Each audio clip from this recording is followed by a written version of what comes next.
Story 1. I found out my fiancé was planning to humiliate me at our wedding. So, I destroyed his life before he could destroy mine. That's it. That's the whole ridiculous, gut-wrenching origin of everything that happened. She was looking for the Spotify login on his laptop. He'd left it at our apartment before heading to his bachelor party. And there it was, a browser tab he'd forgotten to close. A forum I'd never heard of, filled with men I'd never want to meet, and my future husband right in the middle of it all. Let me back up. My name is Karen, and until 46 days ago, I thought I was living the life I'd always wanted. Engaged to a man I'd been with for 4 years, planning a wedding that had consumed most of my free time and savings, surrounded by friends and family who kept telling me how lucky I was. The venue was booked, a gorgeous estate with gardens that overlooked a lake. The dress was hanging in my closet, $8,000 of silk and hope. The honeymoon was planned. The seating chart was finalized. And I was exactly 2 weeks away from saying, I do to someone I thought I knew. My bachelorette party was supposed to be the last hurrah. Nothing crazy.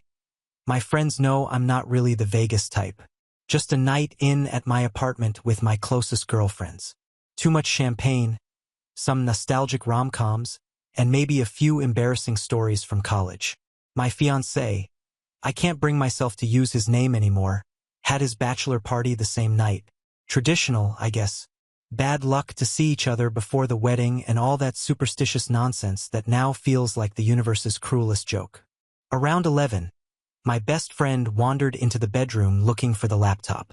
We wanted to set up a playlist, something to get everyone dancing after we'd watched enough Katherine Heigl movies. His laptop was right there on the desk where he always left it, the expensive one he'd bought himself last Christmas, the one he was always glued to during work-from-home days. She opened it to search for Spotify, and that's when she saw the browser tab. She called me into the bedroom with this weird, strangled voice. I thought maybe she'd found something embarrassing, old photos, a weird search history, the kind of thing you laugh about later over wine. But when I walked in, she was just standing there, laptop in hand, face completely white. She looked like she'd seen a ghost. Except ghosts don't make you want to throw up. Sit down, she said. And I knew. I didn't know what exactly, but I knew something was about to break. The forum was one of those toxic masculinity rabbit holes, the kind that starts with self-improvement podcasts about becoming a high-value man and ends with men calling women females unironically, trading tips on manipulation and celebrating each other's cruelty like some kind of twisted support group. He'd been a member for 8 months. 8 months of posting, commenting, receiving coaching from veteran members who treated emotional destruction like a competitive sport. And his project, his crowning achievement that would earn him respect and status among these strangers on the internet. Rejecting me at the altar. I read everything. Dozens of messages detailing exactly how he planned to do it, which words to use for maximum impact. They'd workshopped his rejection speech together, multiple drafts, feedback rounds, how to position himself so everyone could see my face crumble. The senior members had given him tips like they were reviewing a business proposal. One guy suggested he wait until I'd already said my vows before his rejection. The contrast makes it hit harder. Trust me, bro. Another recommended he have someone film it secretly for the forum. A third offered to be in the audience to capture crowd reactions. He'd posted photos of me, pictures I'd sent him privately, pictures from our life together, vacation shots, candid moments I'd thought were just ours. All accompanied by commentary that made me feel like I needed a shower. He called me an investment that would pay dividends in masculine respect. He described intimate moments we'd shared in terms so degrading I had to stop reading twice just to breathe. The thread had hundreds of replies, encouragement, advice, men cheering him on like he was training for a marathon instead of planning to emotionally destroy someone who loved him.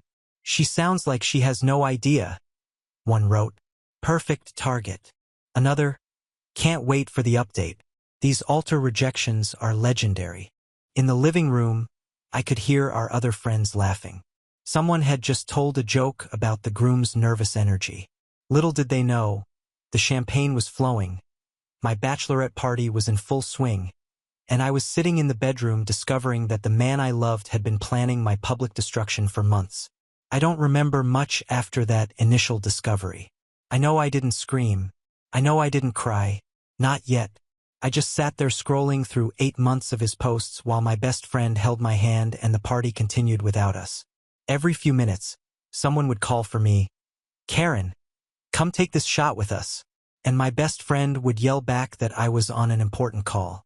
She lied for me for 3 hours while my life unraveled in silence. The last guest left around 3 o'clock in the morning. The apartment was littered with those stupid penis-shaped straws someone had thought were hilarious, half-empty bottles of Prosecco, a deflated balloon that said, "Bride-to-be," in glittering letters.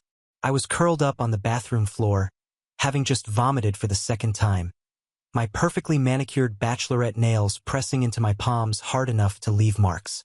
My best friend sat next to me on the cold tile, not saying anything, just being there. At some point, she made tea. At some point, the sun started coming up. At some point, I stopped shaking enough to hold a phone. We spent the rest of the night investigating. Me on my phone, her on the laptop, piecing together 8 months of digital breadcrumbs. I found the podcast that had started it all, some self-proclaimed masculinity guru with 1 million followers who talked about female nature and hypergamy, like he'd discovered secret truths instead of just repackaging misogyny for insecure men. My fiancé had started listening during his commute back when he said he was getting into self-improvement. I thought he meant working out more. I watched his progression in real time through his post history.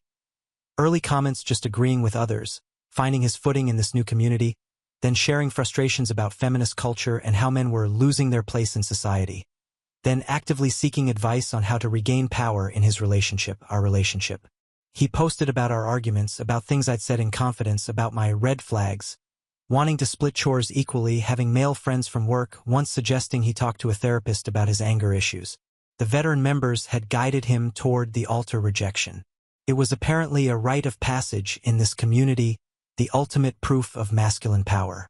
There was even a leaderboard tracking successful altar denials, ranked by how dramatic the fallout was. Public tears were worth more points. Family present added a multiplier. Someone had been rejected on a live stream for maximum impact. That one was still at the top. The worst part, I recognized 2 of the usernames in his threads. 2 of his groomsmen. They'd commented on his plan. They'd encouraged it. One of them had written, "Can't wait to see the look on her face," with a laughing emoji. The other had offered to stand in a specific position so he could film without being obvious. I alternated between hysteric sobbing and complete emotional numbness. My best friend made tea that went cold 4 times because neither of us could focus on anything normal. I think I called my mom at some point, but I don't remember what I said. She thought it was wedding jitters. I let her think that. Around 7 in the morning, I heard his key in the lock. I had maybe 30 seconds of warning. My best friend grabbed the laptop and shoved it under a pillow. I wiped my face with my hands and somehow arranged my features into something that might pass for tired. He came bounding in, all smiles and residual bachelor party energy, reeking of beer and cigars and whatever lies he'd been telling himself. "Hey, beautiful," he said, like he hadn't spent the last 8 months planning to destroy me in front of everyone we knew. "How was your night?" They'd agreed not to see each other before the wedding, some superstition thing that now felt like cosmic irony. He kissed my forehead, told me he'd missed me, said he couldn't wait to marry me in 2 weeks. 14 days, he said, holding up his hands. 14 days and you're officially stuck with me forever. I almost screamed the truth right there. Almost showed him the laptop and watched his face change. Almost asked him why. What had I done to deserve this? Who even was this person I'd been sleeping next to for 4 years? But something stopped me. Maybe survival instinct. Maybe the small, cold part of me that was already planning. "Headache," I managed. "Too much champagne. I think I need to sleep." He laughed, made some comment about pacing myself for the reception, and went to shower. I stood in our kitchen listening to him sing off-key behind the bathroom door, some pop song about forever love, and felt something inside me shift from devastation to determination. I wasn't going to let him humiliate me. I was going to figure out how to survive this, and then I was going to make sure he never did this to anyone else. I spent the next week sick migraine. I told everyone I couldn't get out of bed, couldn't look at screens, needed darkness and quiet. My coworkers sent flowers. His mother dropped off soup. My own mother offered to fly in early to take care of me. Everyone was so worried, so kind, so completely unaware that I was spending every moment they thought I was resting making calls from under the blankets and sending emails at 2 o'clock in the morning. The private investigator was expensive, $2,200 for a week of work, which seemed insane until I realized I was about to lose $50,000 in wedding deposits. Anyway, she was recommended by a friend of a friend, someone who'd gone through a bad divorce and needed proof of infidelity. My situation was different, I explained. I already had proof. I just needed to know if there was more. She confirmed everything within 3 days. No hidden life, no secret family, no financial crimes. Just a man who wanted to publicly humiliate his partner for internet points. "This is really it?" she asked during our final call. Like she couldn't quite believe it either. In her experience, there was usually more. Affairs, hidden debts, secret addictions, but my fiancé was apparently singular in his cruelty. He just wanted to watch me cry in front of 200 people and post about it afterward. The lawyer specializing in emotional damages was more helpful, though her news wasn't great. Her name was Rebecca, or rather that's what I'll call her, and she worked out of a small office in a building that also housed a dentist and an accounting firm. Not the glamorous legal representation you see in movies, but she came highly recommended by a domestic abuse support organization I'd contacted in desperation. I could sue, technically, intentional infliction of emotional distress, but proving it would be hard. The forum posts could be dismissed as fantasy or venting or men just talking. Defense lawyers loved those arguments, and any public exposure could backfire. Defamation suits, invasion of privacy claims for accessing his laptop without permission. The legal system, she explained gently, wasn't built for this kind of betrayal. "I'm not saying don't fight," she said. "I'm saying know what you're getting into. These cases are long, expensive, and emotionally draining. And even if you win, the victory might not feel like one." I found support groups online, women who'd been publicly humiliated by partners, who'd survived things I couldn't have imagined before that night. One had been proposed to just to be rejected in front of her family at a holiday dinner. Her boyfriend had done it for a TikTok prank channel. Another had her fiancé call off their wedding via text message while she was sitting in the makeup chair. Full bridal look, photographer waiting in the lobby. They didn't offer solutions, just survival stories. Justice rarely comes, one of them wrote, but surviving does. That's what we have. We survived, and that's more than they expected. I documented everything anyway. Screenshots authenticated at a notary, yes, that's a thing. And yes, it costs money I shouldn't have been spending 2 weeks before my wedding. I drove 45 minutes to a notary public who specialized in digital evidence, sat in her fluorescent-lit office while she verified timestamps and URLs, and paid $300 for official stamps on printouts of my fiancé describing how he planned to make me cry. Consultations with 2 different lawyers to understand my options from multiple angles. The second one was more optimistic than Rebecca.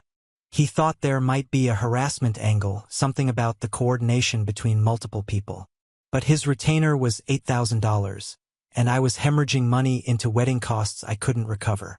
I wasn't sure what I was going to do with any of this documentation, but I wanted ammunition if I needed it. I wanted proof that couldn't be dismissed or explained away or lost to a conveniently crashed hard drive. And I started making plans. On day 8 after the discovery, I made my first move.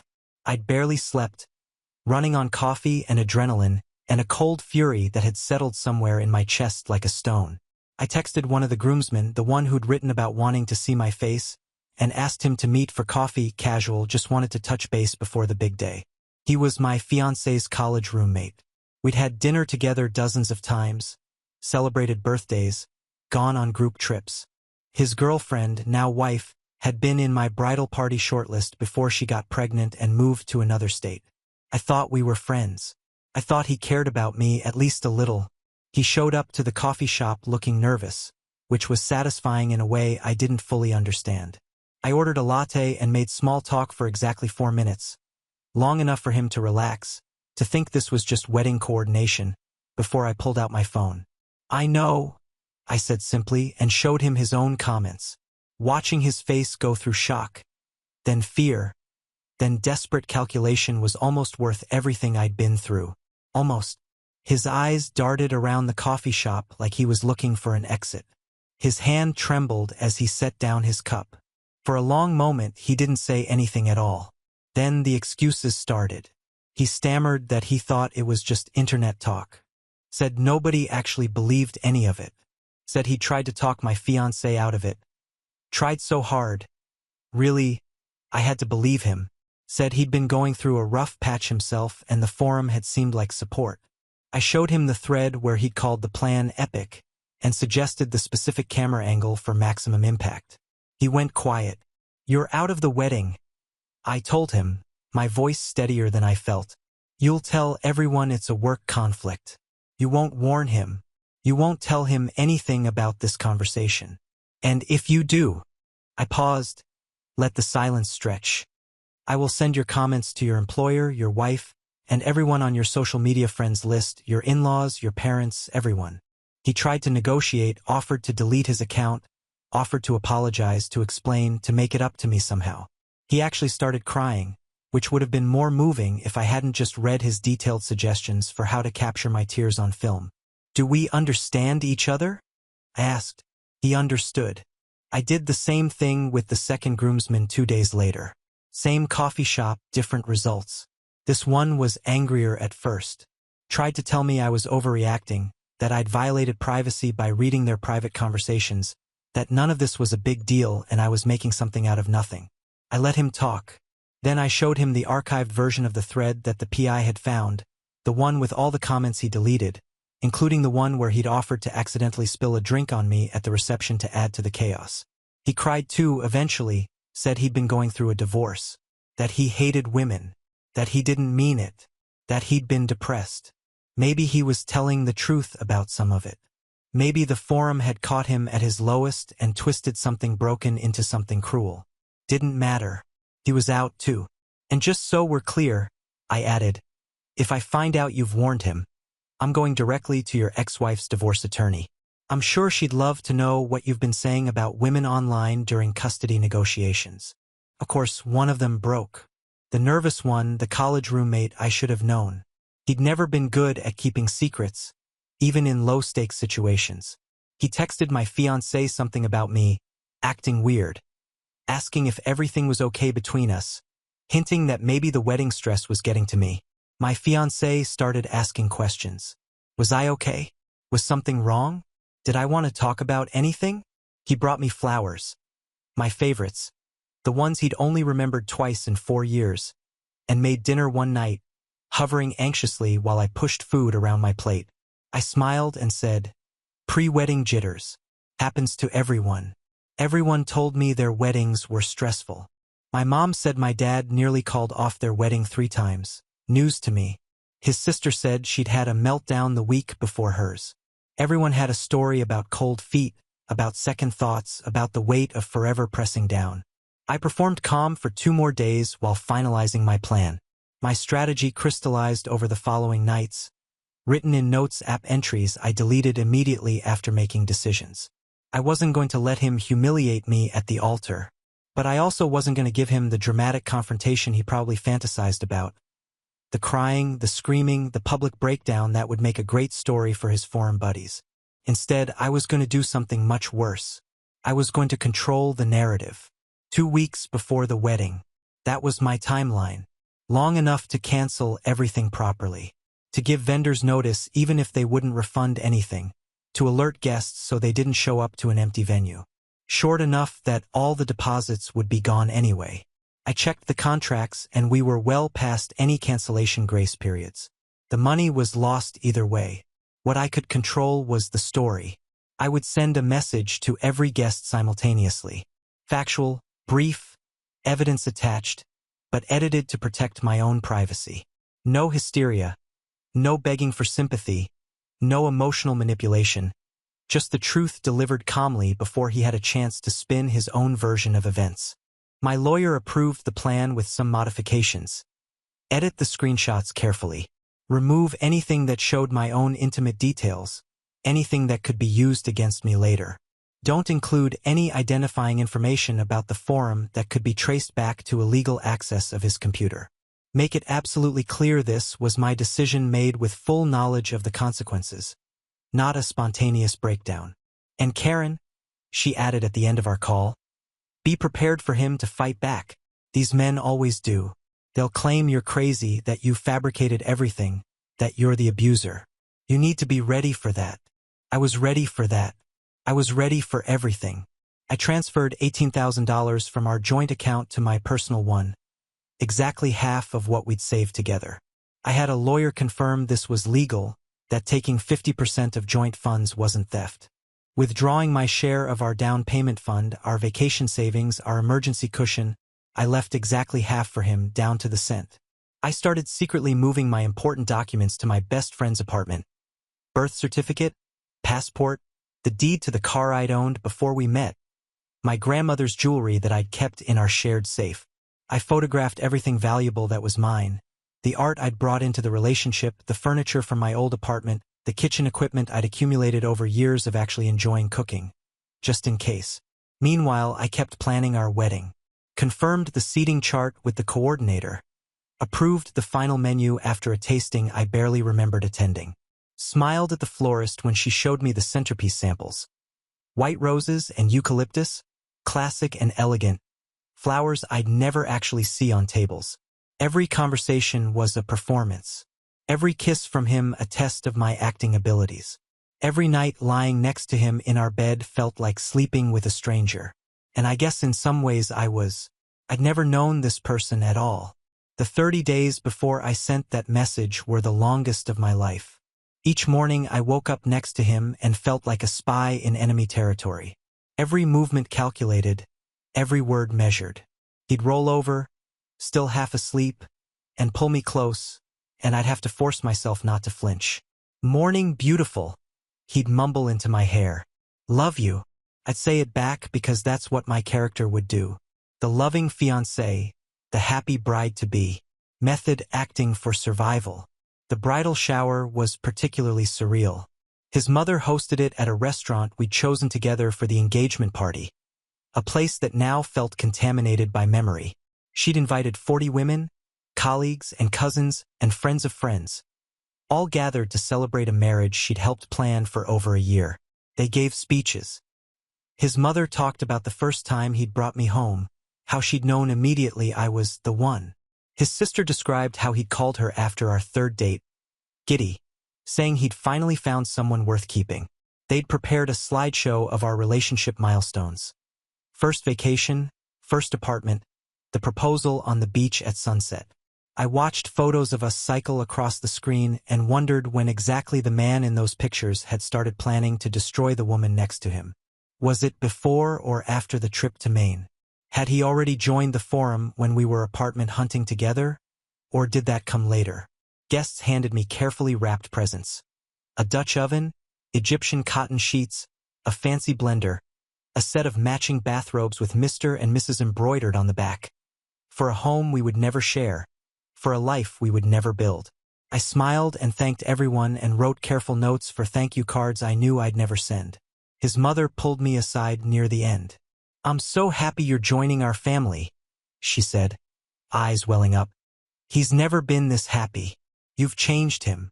I hugged her and wondered if she'd still feel that way in 2 weeks. My final dress fitting happened exactly 3 weeks before the scheduled wedding. The boutique was on a tree-lined street in a part of town I rarely visited, the kind of place where the salespeople offer you champagne the moment you walk in and everything costs 3 times what it should. I stood on that little platform surrounded by mirrors while the seamstress pinned and adjusted $8,000 worth of silk and lace. The dress was everything I'd imagined when I was a little girl playing bride with my mother's tablecloth. Fitted bodice, flowing skirt, tiny buttons all the way down the back. It had taken 3 fittings to get right, and now it was perfect. I looked like every bride is supposed to look. Radiant, hopeful, like my life was about to begin. You're going to take his breath away, the boutique owner said, clasping her hands together. Instead, I was mentally calculating whether I could resell the dress, how much I'd lose on it, whether it was worth even trying. Spoiler, wedding dresses depreciate like used cars. I'd be lucky to get 1,000 back. It's perfect, I said, because that's what brides say. The rehearsal dinner was my masterpiece of deception. Both families gathered at the restaurant his parents had chosen, an upscale Italian place with dim lighting and prices that made my father wince. 34 people, all convinced they were celebrating love. His father gave a toast about how proud he was of his son for finding a real partner, not like those other girls who only wanted his success. I wondered if he knew about the forum. If the apple hadn't fallen far from the tree, probably not. But the worldview had to come from somewhere. My father gave a toast about how he'd known I'd chosen well the first time he met my fiancée. How relieved he was to know I'd be taken care of. I wanted to tell him I could take care of myself. I wanted to tell him that being taken care of by this man meant being destroyed for entertainment. Then my fiancé stood up to give his toast. The room hushed. He held his champagne glass with that steady hand I'd once found so reassuring. And he looked at me with an expression I'd have sworn was love. "To my beautiful bride," he said. "For years ago, I met a woman who changed everything. She made me want to be better. She made me believe in forever. She made me understand what it means to truly love someone." Everyone made that collective sound. His mother dabbed at her eyes with a napkin. "I can't wait to marry you," he continued. "I can't wait to wake up next to you every morning. I can't wait to build a life together, to grow old together, to prove that real love still exists in this crazy world." He raised his glass. Everyone followed. "To my beautiful bride. To forever." I raised my glass and smiled and took a sip of wine that tasted like ash. Somewhere I imagined the forum was cheering. My best friend stayed over that night. She'd been sleeping on my couch most nights by then, ready to hold my hand through the panic attacks that came like clockwork around 2 a.m. We lay in the dark of the living room while he slept in the bedroom, blissfully unaware. And she whispered that I was the strongest person she knew.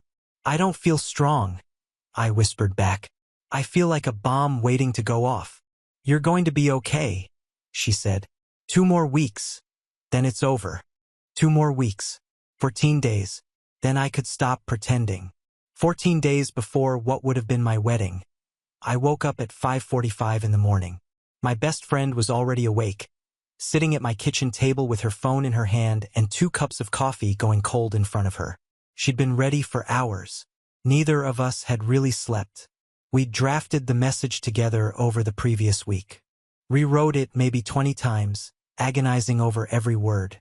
Made it shorter, then longer, then shorter again. Too emotional and I'd seem hysterical.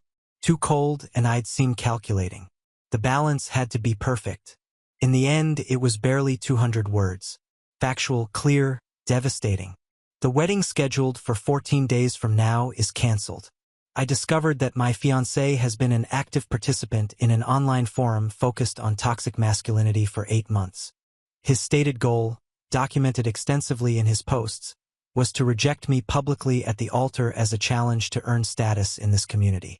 I have attached edited screenshots as evidence, though I have removed content that involves my private information. I ask that you respect my privacy during this time and refrain from contacting me unless I reach out first." For images attached. His posts about the rejection plan with timestamps visible. Comments from the groomsmen I'd already expelled. Screenshots showing veteran members coaching him on technique. Nothing that showed the really degrading stuff. I wasn't going to humiliate myself in the process of exposing him. My finger hovered over the send button for maybe 30 seconds.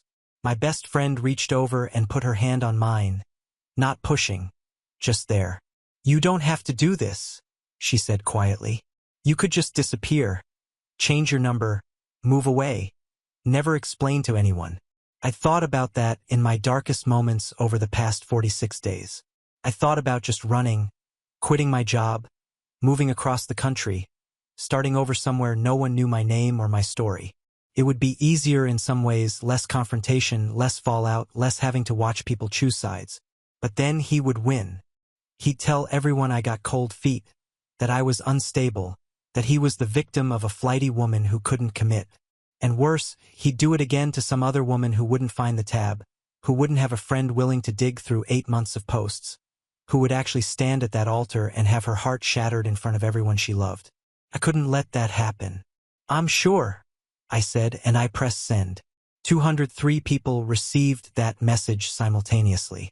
Family, friends, coworkers, acquaintances, his side and mine, the minister who was supposed to marry us, the photographer who'd done our engagement shoot, the caterer, the florist, the band. Everyone who'd been invited to witness our union now witnessed its destruction. My best friend burst into tears the moment it was done. Not sad tears, relief. Pure, desperate, exhausted relief. She'd been carrying the secret for 46 days, watching me pretend everything was fine, knowing what I was about to face, unable to warn anyone or process it out loud. She'd held me through panic attacks and read legal documents and helped me pack bags I'd hidden in her apartment. She'd lied to everyone we knew for almost 7 weeks. She held me while her body shook with sobs.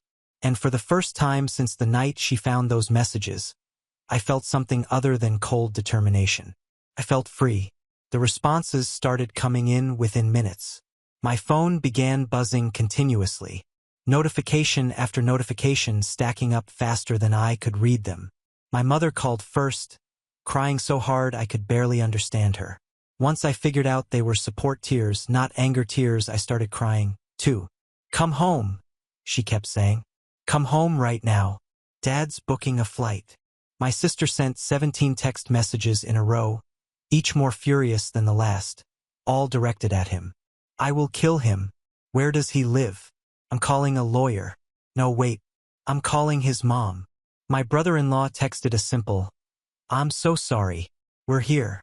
My niece, who was supposed to be flower girl, sent a voice memo asking what happened to Karen's wedding and could she still wear the pretty dress anyway? That one almost broke me. My dad simply wrote, I'm proud of you. Come home whenever you want. We love you. His side was different. His mother called at 7:30, voice trembling with something between grief and anger, begging me to talk it through before destroying her son's life. When I asked if she'd read the screenshots, she said she had, and there had to be an explanation. I hung up on her. His father sent a message I still haven't deleted, calling me a crazy, who clearly hacked his computer, and demanding I retract my lies before he involved lawyers. His sister blocked me on everything without saying a word. Our mutual friends split almost immediately. Some sent supportive messages. Others sent confused ones, asking if this was real, if I was okay, if there was some misunderstanding. A few people I'd thought were my friends, too, went silent in ways that told me everything about which side they'd chosen. He tried to call 47 times that first day. I know because I watched each notification pop up and disappear. He left messages that I listened to later when I was numb enough to handle them. The progression was fascinating in a horrible way. First, confused. Karen, what is this? What's going on? Call me back. Then, angry. This is insane. You're ruining our wedding over some internet forum. You had no right to read those messages. Call me back right now. Then, pleading, baby, please. I can explain. It's not what you think. Please just talk to me. I love you. We can fix this. Then, threatening, I'm calling a lawyer. You've defamed me. You've invaded my privacy. You think you can just send this to everyone and there won't be consequences.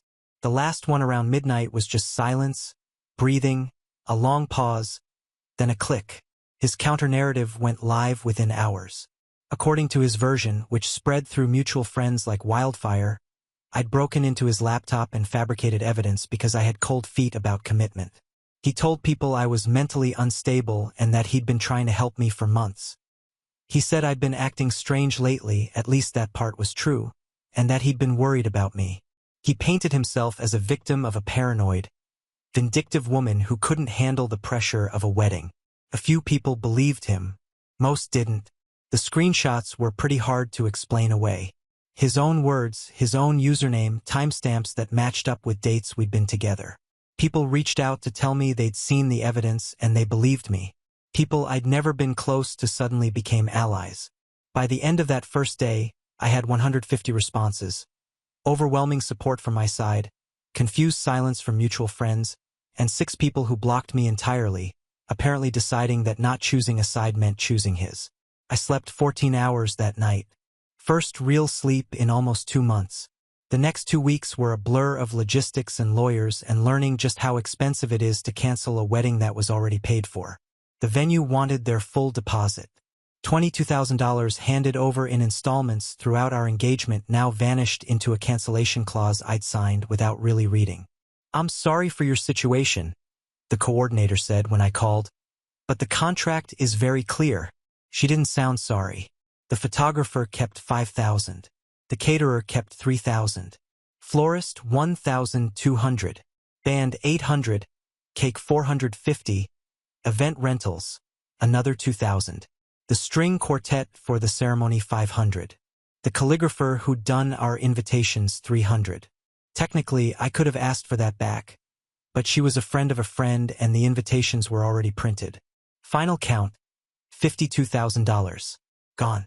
Evaporated into deposits that would fund someone else's happy day. 3 years of savings between us, reduced to cancellation clauses and sorry, but business is business conversations. I cried looking at my bank statements.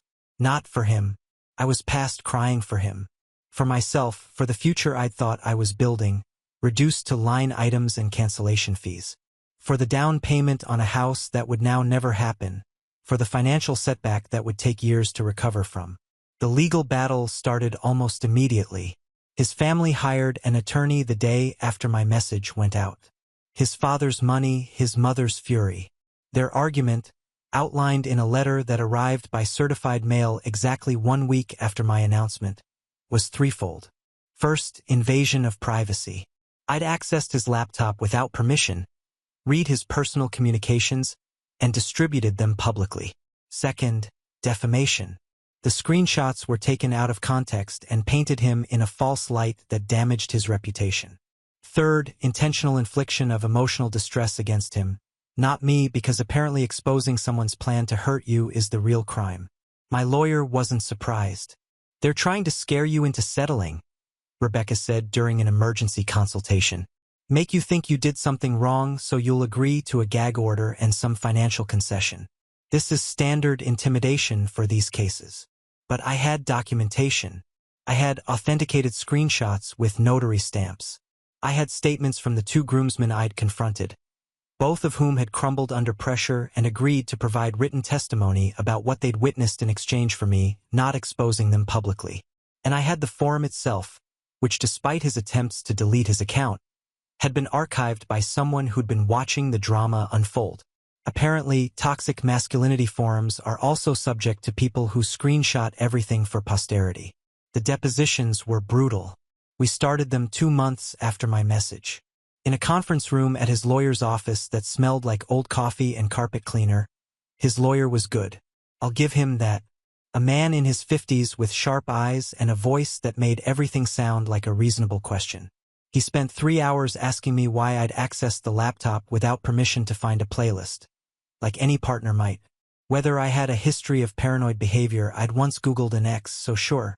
If I'd ever been diagnosed with any mental health conditions.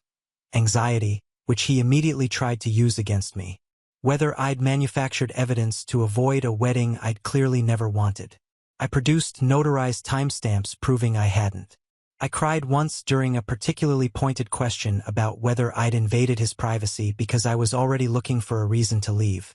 My lawyer objected, but the damage was done. They'd made me cry on the record. The worst part, he was in the room watching. I hadn't seen him since before I sent the message. And there he was, sitting across a conference table, looking smaller than I remembered. Not the confident man who'd planned my destruction in meticulous detail. Just a guy in a blazer who wouldn't meet my eyes. He didn't look evil. He just looked tired and sad. And somehow that made it worse. My social life split down the middle like someone had drawn a line.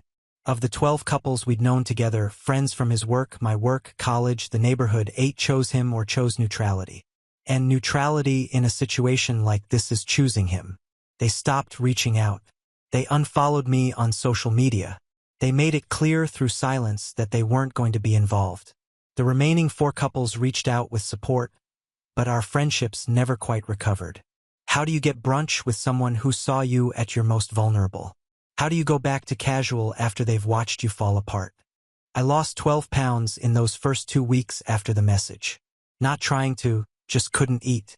My sleep schedule was destroyed, swinging between 14-hour crashes and nights where I didn't sleep at all.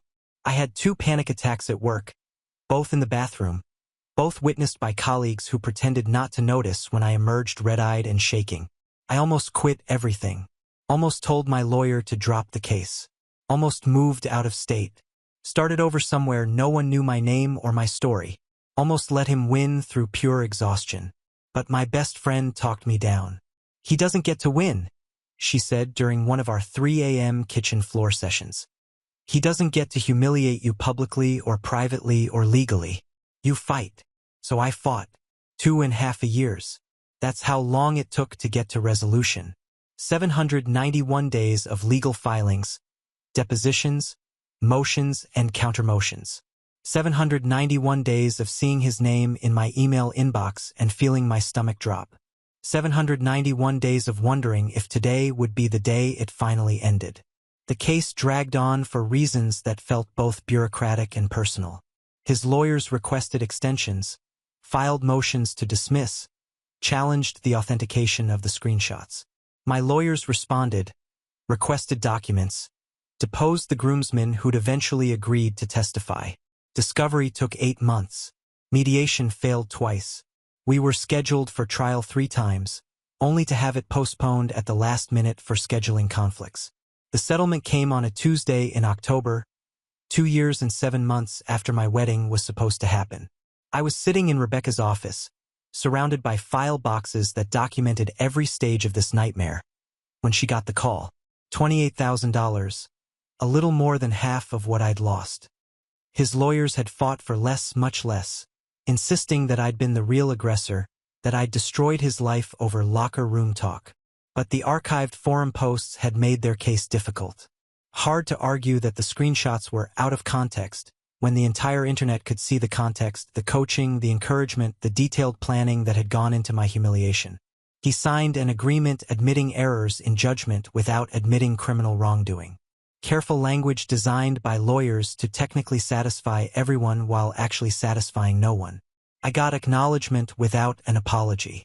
He got to avoid a criminal record. We both got to move on.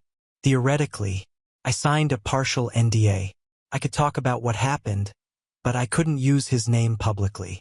No identifying details that would allow someone to find him specifically. He got to stay anonymous while I had to live with everyone knowing I was that girl from that story. It didn't feel like justice. It felt like arithmetic. His life didn't fall apart the way I'd hoped in my darkest moments. No dramatic consequences, no career implosion, no social exile. He still works at the same tech startup that had hired him before any of this happened. When the news spread through his workplace, HR apparently decided it was a personal matter and chose not to get involved. His manager told him to keep his head down and the whole thing would blow over, and it did, mostly. His social circle shrunk but didn't disappear. The friends who stayed were loyal or at least comfortable with who he was. The ones who left, well, he'd probably tell you they were never real friends anyway. His family took 6 months to reach out to me directly. His mother came alone, met me at a coffee shop near my new apartment, and cried into her latte for 20 minutes straight. I raised a monster and I didn't see it, she kept saying. I'm so sorry. I'm so sorry. I believe she meant it. I don't know if it matters. An apology doesn't undo the damage. It doesn't give me back the $52,000 or the 2.5 years of legal hell or the nights I spent wondering if I'd ever trust anyone again. It's just words spoken too late by someone who could have seen the signs if she'd been looking. The 2 groomsmen testified against him in depositions. Not because they suddenly developed consciences, I don't think either of them ever really grasped what they'd been part of, but because my lawyer made it very clear their involvement could be exposed if they didn't cooperate. Self-preservation beats loyalty every time. Apparently, they're both still in his life, though I hear things are strained. Trust issues all around. I've been in therapy for over 2 years now. Weekly sessions, sometimes twice weekly when things get bad. My therapist's name is Dr. Chan, not her real name, but that's what I'll call her. And she specializes in betrayal trauma. Apparently, that's a whole field of psychology. Apparently, what happened to me has a clinical framework and documented treatment protocols. That was simultaneously comforting and horrifying. I was diagnosed with complex PTSD, the kind that comes from prolonged psychological trauma rather than a single event. Makes sense when you think about it. 8 months of loving someone who was planning my destruction. 46 days of pretending everything was fine while plotting my own survival. 2.5 years of legal warfare that kept reopening wounds just as they started to heal. I still have symptoms. Hypervigilance. I can't relax in my own apartment sometimes. Always waiting for something bad to happen. Trust issues. Obvious intrusive thoughts. I'll be making dinner or watching TV and suddenly I'm back in that bedroom reading those messages. Feeling the floor drop out from under me. But it's getting better. Dr. Chun says healing isn't linear, that there will be setbacks and breakthroughs and long plateaus where nothing seems to change. She's usually right. I sold the engagement ring last year. Took it to 3 different jewelers before I found one who would give me a fair price. $6,500 for a ring that had cost $8,000 when he bought it. Diamonds depreciate almost as badly as wedding dresses. Turns out, I donated all of it to an organization that provides mental health services to women leaving abusive relationships. It felt right, better than having it sit in a drawer reminding me of everything I almost became. A viral video, a forum trophy, a cautionary tale told by men who wanted to feel powerful. I ran into him once about a year ago, a grocery store in a neighborhood I didn't think he frequented anymore. He'd moved after everything happened, supposedly to be closer to work, but I suspect it was to avoid running into mutual friends who'd heard the story. I was reaching for avocados. He was standing by the tomatoes. We made eye contact, and for one frozen moment, neither of us moved. He looked smaller than I remembered. Not physically, just diminished. Like the confident man who'd planned my destruction in meticulous detail, had been deflated into someone ordinary and slightly sad. His hair was longer, grayer at the temples. He was wearing a t-shirt I'd bought him, which felt like a violation somehow. He opened his mouth like he wanted to say something, then closed it, opened it again. I watched his face cycle through emotions I couldn't quite identify.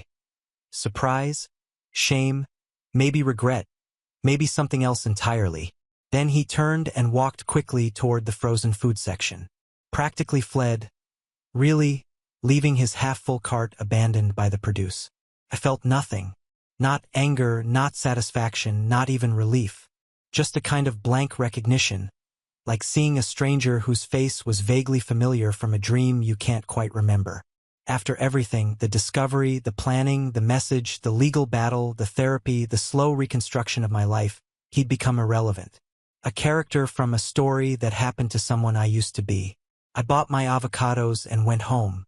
I'm still single by choice for now, though my mother has started not so subtly mentioning nice young men she's met at church. Dating feels like a minefield I'm not ready to navigate. How do you trust again after something like this? How do you let someone close when the last person who was close was planning to destroy you for entertainment? My therapist says I'm making progress. That the fact I'm even thinking about dating again is a sign of healing. That someday I'll meet someone and the fear won't be the first thing I feel. Some days I believe her. Other days I download dating apps, stare at the profiles, and delete them without swiping. Baby steps. I still have nightmares sometimes. The altar, the rejection, the faces of 200 people watching me crumble. In the dreams, it happens the way he planned it. I walk down the aisle, heart full of love and hope, and I say my vows, the beautiful words I'd written about partnership and forever. And then it's his turn. He looks at me with that expression I used to think was love. And he says, I don't, clear, loud for everyone to hear. In the dreams, someone always laughs. Sometimes it's the groomsman. Sometimes it's his father. Sometimes it's just a faceless crowd all pointing at me while I stand there in my $8,000 dress trying to understand what just happened. I wake up with my heart pounding, sheets tangled, and I have to remind myself that it never happened, that I stopped it before it could, that I read those messages and made a plan and burned the whole thing down on my own terms. That's the thing no one tells you about this kind of survival. It's not triumphant. There's no moment of applause, no vindication scene where everyone realizes you were right all along. No dramatic justice that makes everything worth it. You just continue. You wake up every day a little less broken than the day before. And eventually, you realize you're living a life you built from the ruins of the one you thought you'd have. My best friend got married last spring. Small ceremony, intimate reception, nothing like the production our wedding was supposed to be. I was her maid of honor. Standing at an altar again felt like something I needed to do, like exposure therapy for wedding-related trauma. Her husband is wonderful, kind, genuine, the kind of person who looks at her like she invented sunlight. When they exchanged vows, he cried. When she said, "I do," her voice was steady and sure. When they kissed, everyone cheered. And for once, the celebration felt real. I cried at her wedding. Not sad tears, not even happy tears, exactly. Just tears. Release of something I'd been holding for 3 years. Proof that love can be real. That some people mean it when they say forever. That what happened to me wasn't a reflection of what's possible in the world. After the reception, we sat outside the venue in our fancy dresses, sharing a bottle of champagne she'd stolen from the caterers. "Thank you," she said, "for everything, for being here. Where else would I be?" She squeezed my hand.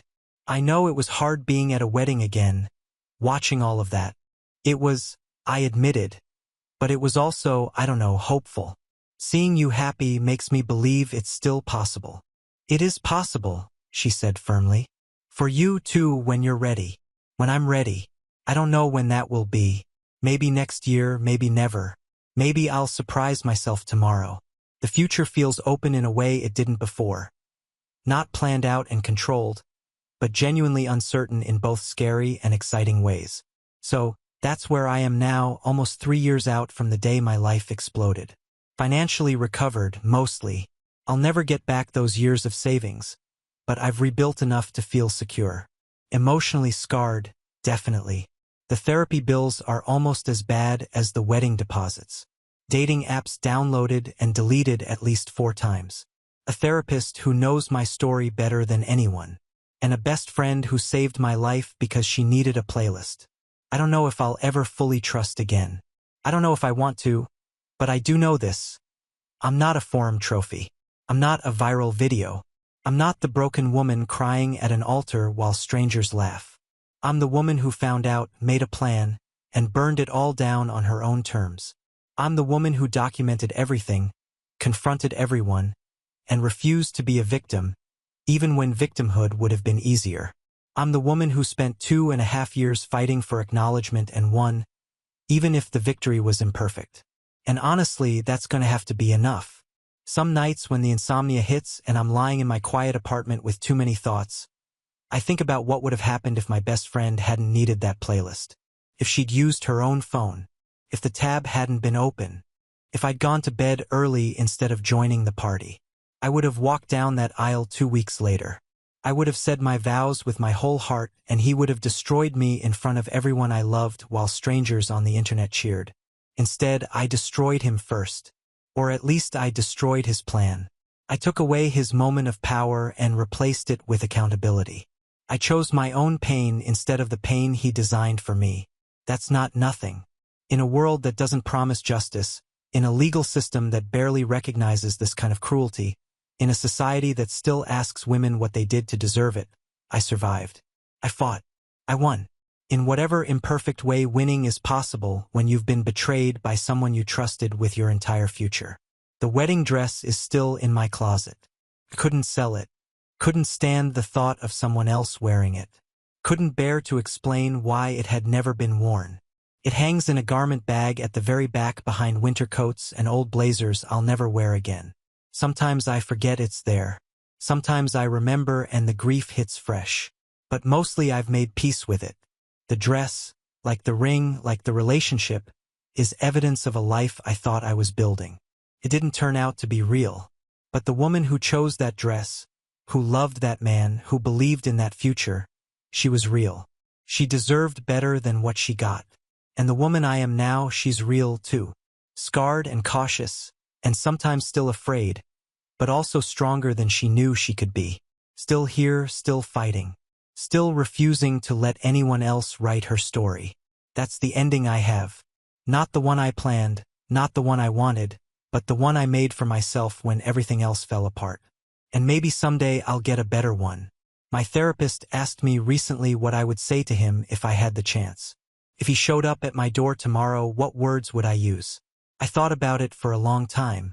In the early days, right after the discovery, I had fantasies about confrontation, screaming at him, demanding explanations, making him feel even a fraction of what he'd made me feel. I'd rehearse speeches in my head, eloquent, devastating monologues about betrayal and cruelty and the death of trust. But now, after everything, I don't think I'd say anything at all. What words could possibly matter? What explanation could undo what he planned? He knows what he did. He knows what it cost me. And anything I might say, any rage or grief or demand for accountability, would just give him what he originally wanted. A reaction, an emotional display, content. No, if he showed up at my door, I'd close it quietly without drama or fanfare or the satisfaction of a final word. That's my victory now.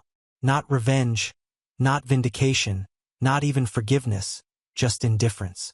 The recognition that he doesn't deserve any more of my energy, my thoughts, my time.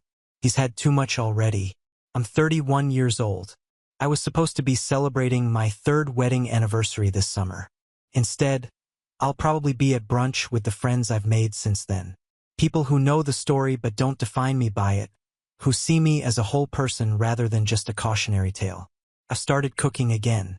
Nothing fancy, just the recipes I used to love before everything got complicated. There's something healing about chopping vegetables and stirring sauces, about creating something nourishing from raw ingredients. My grandmother would approve. I've picked up running, not marathons or anything impressive, just early morning jogs around my neighborhood, watching the city wake up. It started as a way to exhaust myself into sleeping, but now I actually enjoy it. The rhythm of my feet, the gradual strengthening of my lungs, the way problems seem smaller when you're moving. I adopted a cat. His name is Henry. He's orange and very judgmental, and he takes up approximately 70% of my bed, despite being an animal that weighs 9 pounds. Having another heartbeat in my apartment has helped more than I expected. Someone to come home to, even if that someone mostly ignores me in favor of sunbeams and kibble. These are small things, I know, not the dramatic transformation that makes for good storytelling, but life after trauma isn't dramatic transformation. The small things. It's remembering to eat breakfast. It's not crying when you see happy couples. It's waking up one day and realizing you haven't thought about him in a week. My best friend is expecting a baby. She called to tell me last month, crying happy tears. And for a moment, I felt the old grief, the life I was supposed to have, the family I'd imagined building. But then it passed and all that was left was joy for her. Pure, uncomplicated joy. I want you to be the godmother, she said. Will you? Of course, I told her. I wouldn't miss it for the world. And I meant it. Whatever happens next in my life, whether I fall in love again or stay single forever, whether I have children of my own or become the world's most involved aunt, I'll be there for her kid, for the family she's building, for the proof that good things still happen to good people. That's enough for now.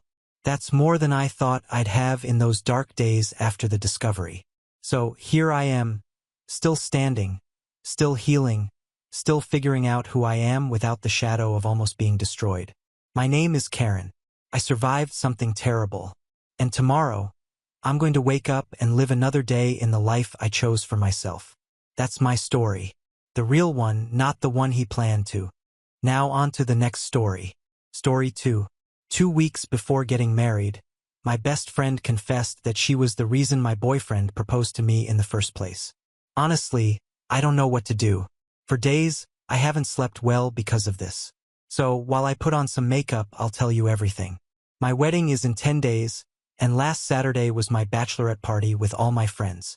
My best friend, whose name is Carla, let's call her Carla, organized everything. The party, the outings, everything. We went out dancing, drinking. We danced with everyone, had an amazing time, and I was honestly very happy to be marrying the love of my life. Let's call him Juan. Juan and I have been together for 3 years. After the party, everyone left and it was just Carla and me in the Airbnb because we were staying overnight. I wasn't that drunk, so I helped her clean up the mess. While we were tidying, she was unusually quiet. At the party, she'd been so excited, dancing nonstop, so it was strange to see her so silent. I said, "Hey, do you want me to finish here? Go rest if you want." She left for the bedroom and I stayed in the kitchen. A little later, she came back and told me she needed to talk.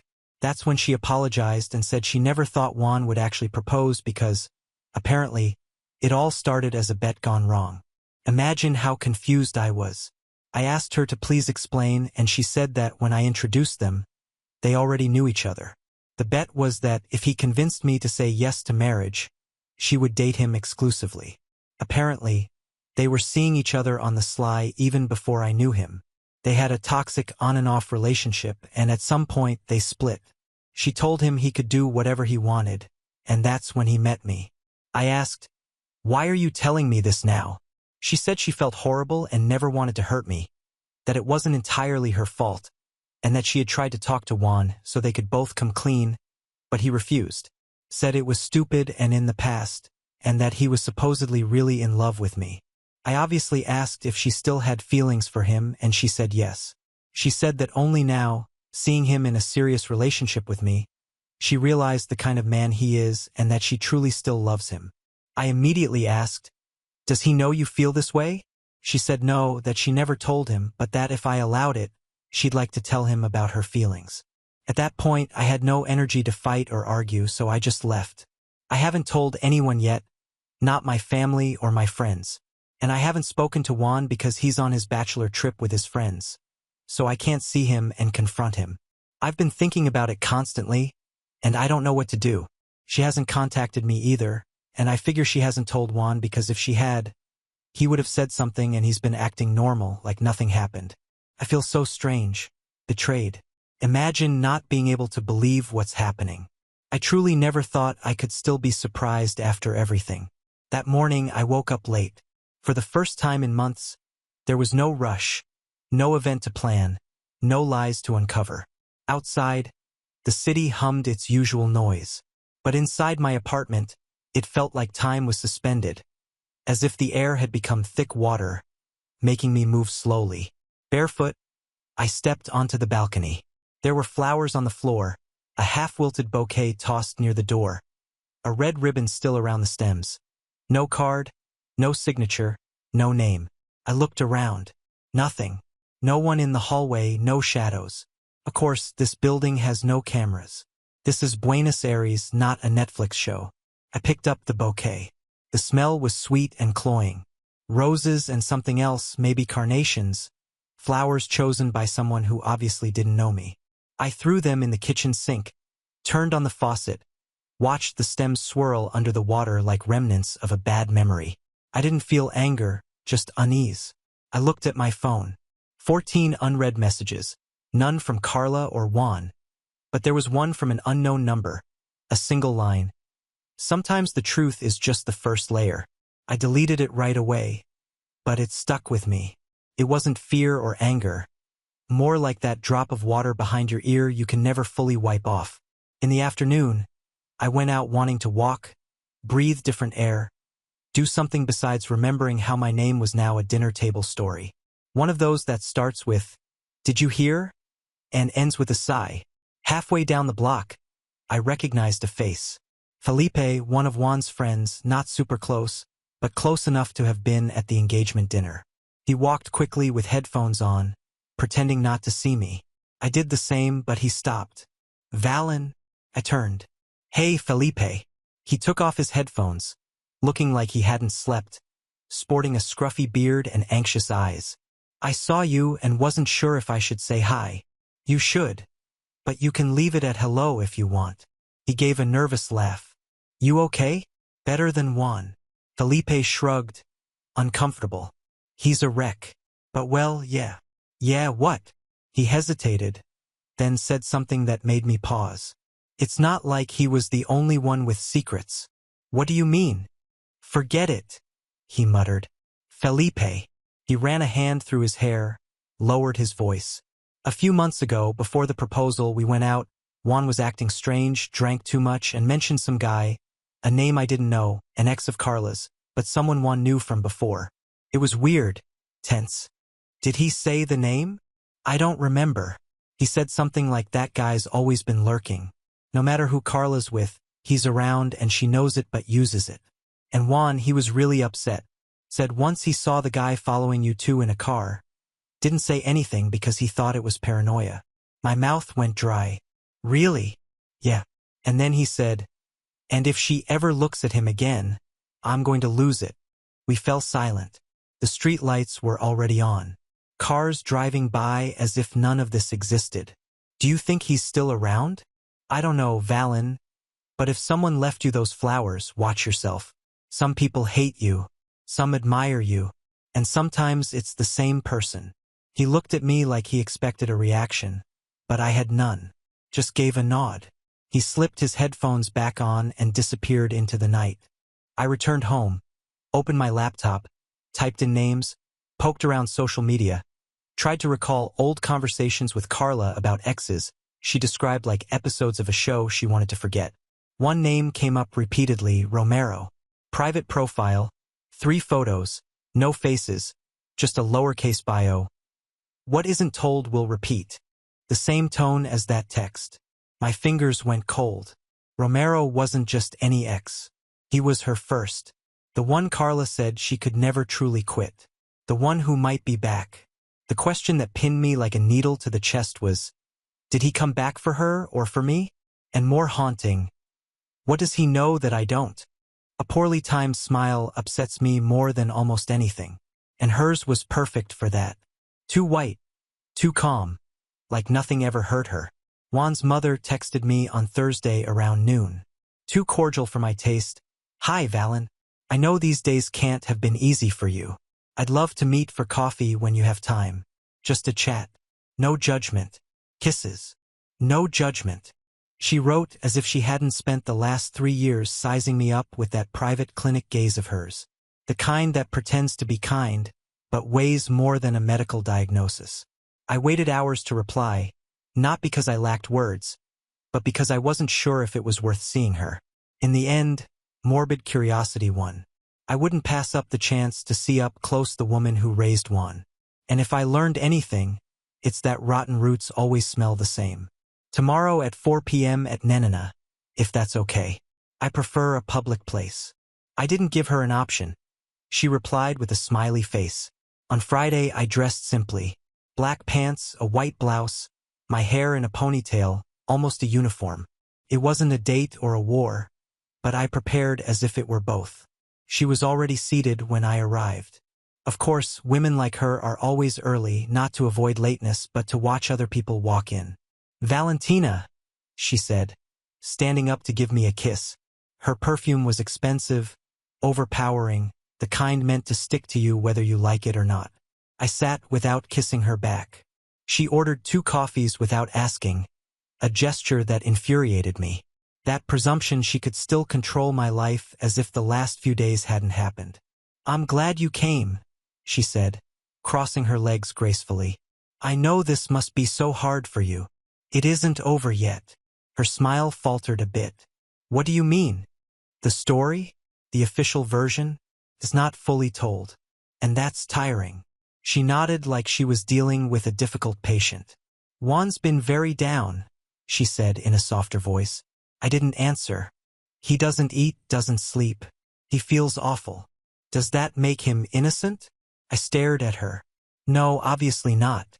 But he's human. Being human doesn't make him a victim. She went quiet for a second, placed her napkin neatly in her lap. I'm not here to justify him. I just want to talk. Then talk. The waitress brought the coffees, and she added sweetener like it was a sacred ritual. Did you love him? The question startled me. Yes. Then why ruin him like this? Ruin was her word. As if I'd thrown a bomb into the church. As if my reaction was equivalent to what he did. I didn't ruin him. I exposed him. There's a big difference between breaking something and pulling a sheet off what's already rotten. Her smile flickered. Valentina, we all make mistakes. Sure. But not everyone makes bets with someone they claim to love or sleeps with their partner's best friend while whispering, "I love you." She lowered her gaze, but her voice stayed calm. Carla was always a delicate subject. "How long have you known?" She looked at me. "Known what? About them? That they never really ended? That they were closer than you all admitted?" She didn't respond. "You already knew, right? You're too clever for me to lie, Valen." "Yes, I always suspected. And you kept quiet. What could I do? Destroy my son's life?" "No, you could have protected another woman. The one you supposedly wanted as a daughter-in-law. But yeah, that's not in your family definition, is it?" Her sweet facade vanished. "You're crossing a line." "No, I'm just calling things by their name." I sipped my lukewarm coffee. "So what do you want now? My regret? My return?" "No, I just want you to understand that Juan is not a monster. He messed up, got swept up, and had no idea how to escape the trap he set himself. And Carla is intense." I scoffed. "So, you label someone who lies, manipulates, and craves attention like a 6-year-old as intense?" She returned my stare. "You're not innocent, Valentina. You like the show, too." That stung, but I didn't show it. Maybe I did. Maybe I liked thinking my life had meaning, that my story with Juan was a sweet movie. But it wasn't. It was theater written by him, by Carla, and by all of you. She studied me more closely, searching for a crack. "I'm not your enemy," she said. "No, but you're not my friend either. Never were." I leaned forward slightly. "Juan didn't happen to meet me. It was set up. You all sat in the audience clapping. Now that the play's over, you come talking about compassion." She narrowed her eyes, dropping the gentle act. She finally spoke plainly. "Juan will recover. So will you. But what you did, you'll carry forever." "You mean the truth? The way you showed it?" "I'm glad I did it my way because for once, no one can smile and lie to me again." I placed money on the table even though I knew she'd insist on paying. I stood. "Thanks for the coffee, Valentina." "Yes, just one more question." I turned. "Do you still love him?" I looked at her and considered making a sarcastic remark, but I gave her the truth. "I'm not sure I ever did." She nodded as though realizing I was no longer the same person. Stepping outside, the sun hit my face like a mild slap. I inhaled deeply. My hands weren't shaking. My heart wasn't pounding. A cold but crystal clear thought filled my head. If his mother knew, who else knew? And worse, what else would they hide to protect the family name? Sometimes I wonder if Carla was always like this or if she became like this to survive. After everything, City Hall, the dinner, the meticulously retouched photos, I expected her to do what she always did when she lost control. Vanish, reinvent herself, move to a different neighborhood with new friends and a new haircut. But no. A week after the scandal, I got a message from her. It was short, emotionless. "I need to see you. It's important. It's not what you think. Tell me when." I laughed.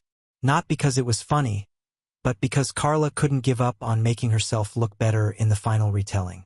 "It's not what you think." As if words alone could fix an emotional crime. I waited 3 hours to reply. "Tomorrow, 5 p.m., the usual spot." By usual spot, I meant an Almagro cafe where we'd once cried together over silly things. It felt like the right place for a final reckoning. She arrived on time, dressed in black, lacking her usual makeup, wearing flats, no perfume, just Carla, or what remained of her. She sat across from me without a greeting. She looked at me, her lips trembling. "Thanks for coming." "I didn't come for you." She nodded, finally understanding. "I'm not going to apologize," she said. "I know it doesn't help." "Good. Saves us the performance." She paused, then said something unexpected. "Someone's following me." I remained silent. "I'm not imagining it." Weird messages, photos of me in places I've never posted about, screenshots of old stuff. Once after the gym, there was an envelope on my windshield that said, "You have a nice face too." I didn't laugh because I believed her. "So, what do you want from me?" "I don't know. I'm not sure if it's you." I doubt it, but someone's toying with me. Just you? With us? I didn't like that. I'm out of the game, Carla. Are you sure?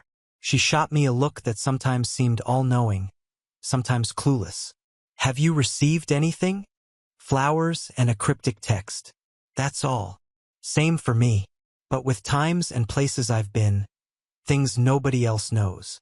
Pictures. She nodded and took a white envelope from her bag. Inside were 3 photos. One of her on a park bench reading alone. Another of her leaving her building in a sweatshirt I once gave her. And the third a shot that froze my blood. It was of us from 4 years ago at a costume party. I was Frida Kahlo. She was Cleopatra. The unsettling detail was the angle. Taken from the back stairway near the patio where nobody else had gone. Or so we thought. I looked up. Where did you get this? Someone left it in my mailbox. I rubbed my face, my stomach turning sour. Do you think it's Juan? No, he isn't capable of that kind of methodical cruelty. Nico doesn't care enough to stalk me. He only wanted to mess with you, and he left when he realized you wouldn't give him what he wanted. So, who is it? Carla's voice dropped. Romero. His name hit me like a hammer. Are you sure? Not certain, but I sense it. I tried looking for him, but he's invisible online. Just an old email, but I know his style. How he leaves clues so you feel close. Never sure. What did you do to him? I broke his heart twice. Silence. So now what? I said. Carla reached over to touch my hand. I pulled away immediately. Don't expect forgiveness. I'm not looking for it. I know I don't deserve it. But this is bigger than us. What are you suggesting? That we work together. I laughed, not to mock, but at the absurdity. You and me bonding over trauma? Bonding over a shared enemy? No, I don't want you near me. If someone's following me, I'll figure it out alone. I don't need your lies in my ear while you pretend to help. Her eyes welled up, but she managed not to cry. Valen, there's more. I looked at her, annoyed, but waiting. I got a message about you. What did it say? She took out her phone. It was an email from an untraceable address. Not everything she said was true. There are things Carla doesn't even know. Be careful. Families have skeletons, too. A chill washed over me. What does that mean? No idea, but someone's digging. I stayed silent. Carla stood up. You won't forgive me. I know. But if this all blows up, I don't want it to hit us both because we're too busy fighting. She gave me one last look. Take care. And she was gone. I didn't move for a while. My coffee was cold. I stared again at the photos, especially the party one we never knew existed. And I realized there's no worse enemy than someone who doesn't want you dead, but wants to watch you bleed slowly. I'm not one for signs, but sometimes coincidences look too much like fate. That night, I didn't sleep and didn't try. I sat in my dark kitchen, phone on airplane mode, no new messages or emails. Yet, the air felt charged, as if something brushed my back. Though I was alone, my place had never felt so full of silence. Then I thought of Nico, a stray idea buzzing in my mind. Nico, Carla's ex, had helped me gather pieces when I needed them, sending me files, screenshots, drunken audios of Carla that let me expose their lies. But he'd also enjoyed it too much. He wasn't about justice. He wanted to see them burn. I wondered if maybe he'd kept the story going, writing new chapters on his own. I looked for him on Instagram, private account, Facebook, nothing. But I remembered an old email he'd used once to send me Carla's secret audios. I searched my inbox for 10 minutes until I found it. Subject line, "What I promised is here." I replied without thinking, "I need to see you today. No tricks." He answered in under 5 minutes. Plaza, midnight. Don't bring anyone. The man had style. I'd give him that. I threw on jeans, a jacket, sneakers, nothing attention-grabbing, and left quietly, though I had no one to hide from. The city at that hour was different, empty yet heavy. I walked without headphones, phone in my pocket for safety, not paranoia. I found him on a concrete bench by the flagpole, smoking something that wasn't a cigarette. I sat about a meter away, no greeting. You came, he said. I hate unfinished endings, I answered. He smirked without looking at me. What do you want? Was it you? What? The flowers, the messages, the photos. Are you behind it? He let out a rough laugh. Why assume I have that much free time? Your resentment, your ego, your God complex. He glanced sideways. It wasn't me, though. I'd have liked it. You're lying. He shrugged. Everything I did back then helped you. Admit it. Without me, you'd still see Carla as the victim and Juan as just a clueless boyfriend. I never asked you to continue. How do you know if I did or didn't? That comment made me freeze. Did you? He didn't answer directly. I just opened a door. Then things get messy on their own. I stared. Are you threatening anyone? No. But if someone felt a fraction of what I felt with Carla, that would be enough. You're as sick as they are. No. I'm tired of seeing them always land on their feet, manipulate, laugh, ruin other people, then post sad songs and self-help quotes on social media. I stood. You don't want justice. You want revenge. The untraceable kind. Don't you? His question struck like a knife. I stopped in my tracks. You loved orchestrating this, controlling it, planning it. You just did it more neatly. I couldn't find words. I'm not your enemy, Valen, but I'm not your friend either. If you want to know who's behind this, it's not me. Then who? Someone who knows your story. Romero, maybe? Or someone who wants you to think it's him. How are you so sure? Because a week ago, I got this. He showed me his phone. A picture of me in my apartment lying on the couch with my laptop, blinds half lowered, taken from the street. A lump rose in my throat. Who sent it?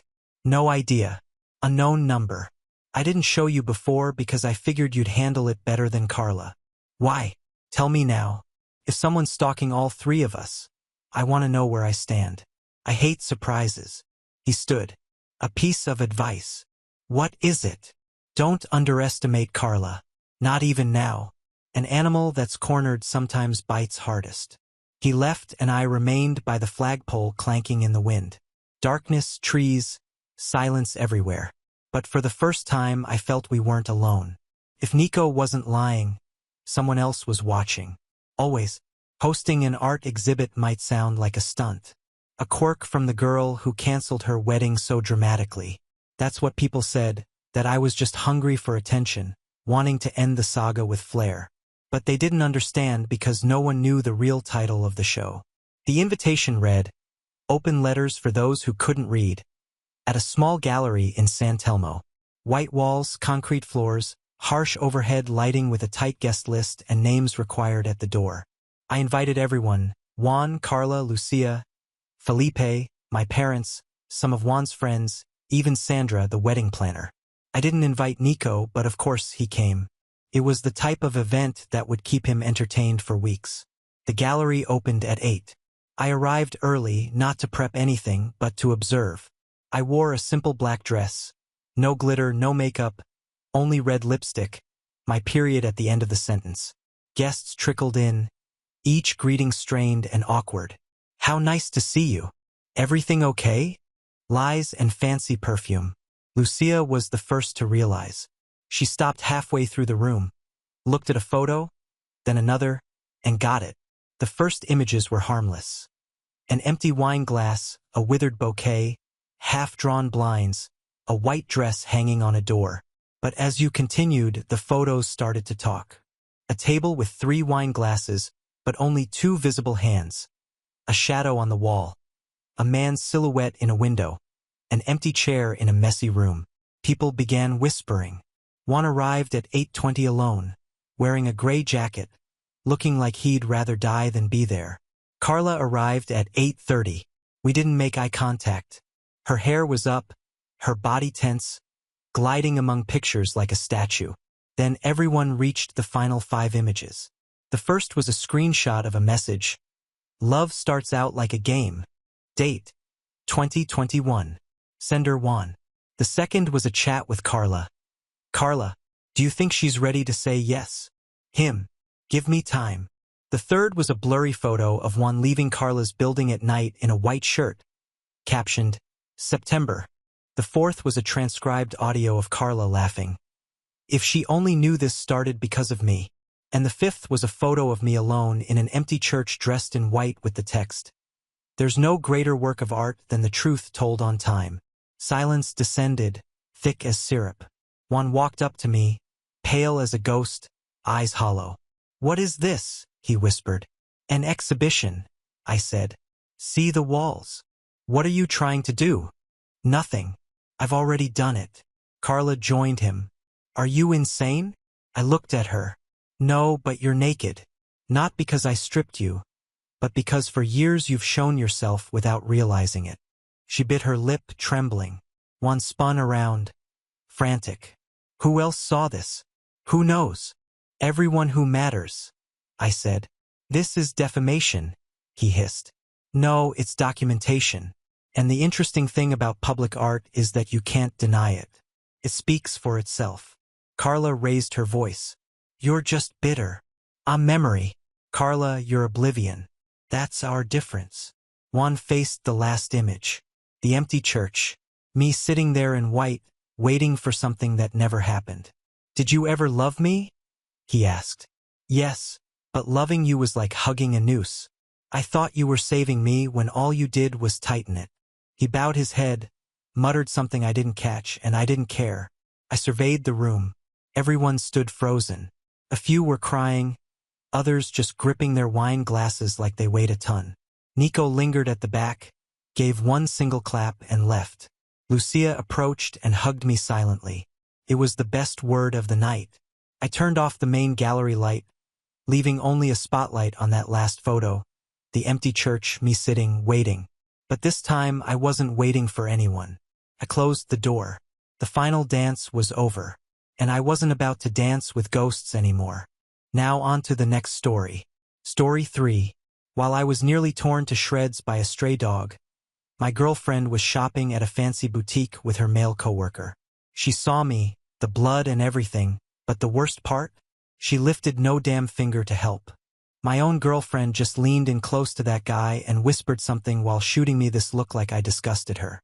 Nah, no way a cute dog like that would bite him, but he's just pulling that stunt to get my attention. Come on, don't bother with him. Later that night, I found a half-used box of condoms by our own bed, cheese-flavored. The one scent I can't stand. Right then, something inside me just snapped. Calm as I could be, I just picked up my phone and shot a text to an old friend. Hey, I'm interested in that project. Let's discuss it when you're free. The second I hit send, my phone started ringing. Dude, that's awesome. I swear, with you on board, our company will definitely go public in no time. Believe me, it's been so tough without you these past years. We exchanged a few words for a moment and I hung up just as Meredith staggered through the door. Her breath smelled of booze, her cheeks flushed, and there was pleasure in her eyes and at the corners of her lips. The funny thing is, back when we first met, she wouldn't even touch a drink. I remember those candlelight dinners on our anniversaries, romantic except she just waved the wine, saying she was allergic and leaving me to drink alone. But ever since Devin joined the company, Meredith came home drunk more often than not. Ran still up? Eat me a glass of milk, she slurred. She didn't even look up from her phone, just bossed me around like usual. It didn't take a genius to guess that she was chatting with Devin. He's this genius programmer she just hired. He came in and solved 2 big tech troubles for the company right away, and on top of that he's got that gentle personality and good looks. No wonder my girlfriend was pretty much glued to his side. The milk got expired. I said it casually without even looking. First, she scrunched up her face, pouted like a little girl, kicked off her heels, and flopped down on the couch in a huff. Geez, there you go again, Randall. Seriously, what's the matter if I hang out with my employees? For Pete's sake, you got to stop being passive-aggressive every effing time. Listen, Devin's a valuable asset, okay? And I'm his boss, remember? Of course I got to pay attention to him. You think I enjoy going out all the time? Come on, I'm just doing it for us. Oh, by the way, you study computer science too, right? If you had even half of Devin's skills, I wouldn't have to spend my days faking smiles with him, you know? She laid back on the couch, her eyes half closed as she kept mumbling in a daze. She seemed to have forgotten that I graduated at the top of my class, that my graduation project was what helped her start that tech company, and that I made it become the top in the industry. I literally gave up my career for years to support her, and now how come I'm just some useless guy in her eyes? But I didn't argue. I just quietly walked into the study and started sorting through my files for the work handover.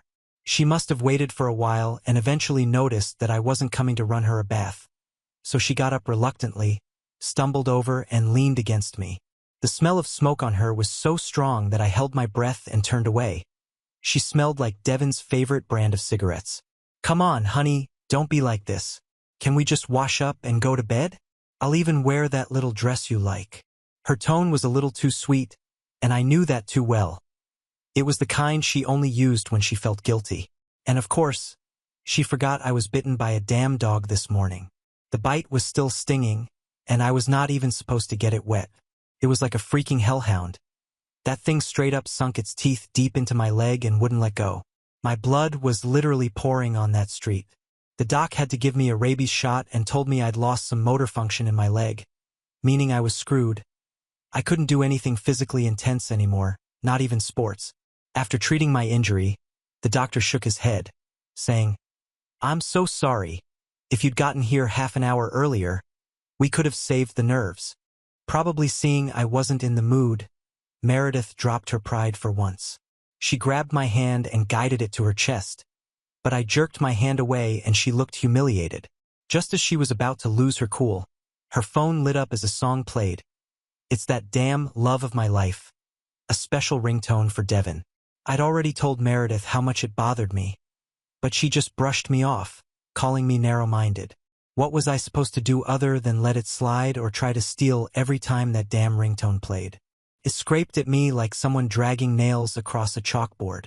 Just like that, a smile plastered on Meredith's face, and she just shoved me aside and glided back to the bedroom. A little while later, I checked the company's group chat and found that Devin had sent a message a minute ago. "Guess you knocked out before I could get my good night from you, President Weber."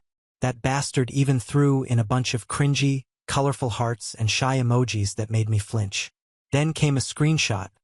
My girlfriend asleep on a video call with a picture of Devin grinning.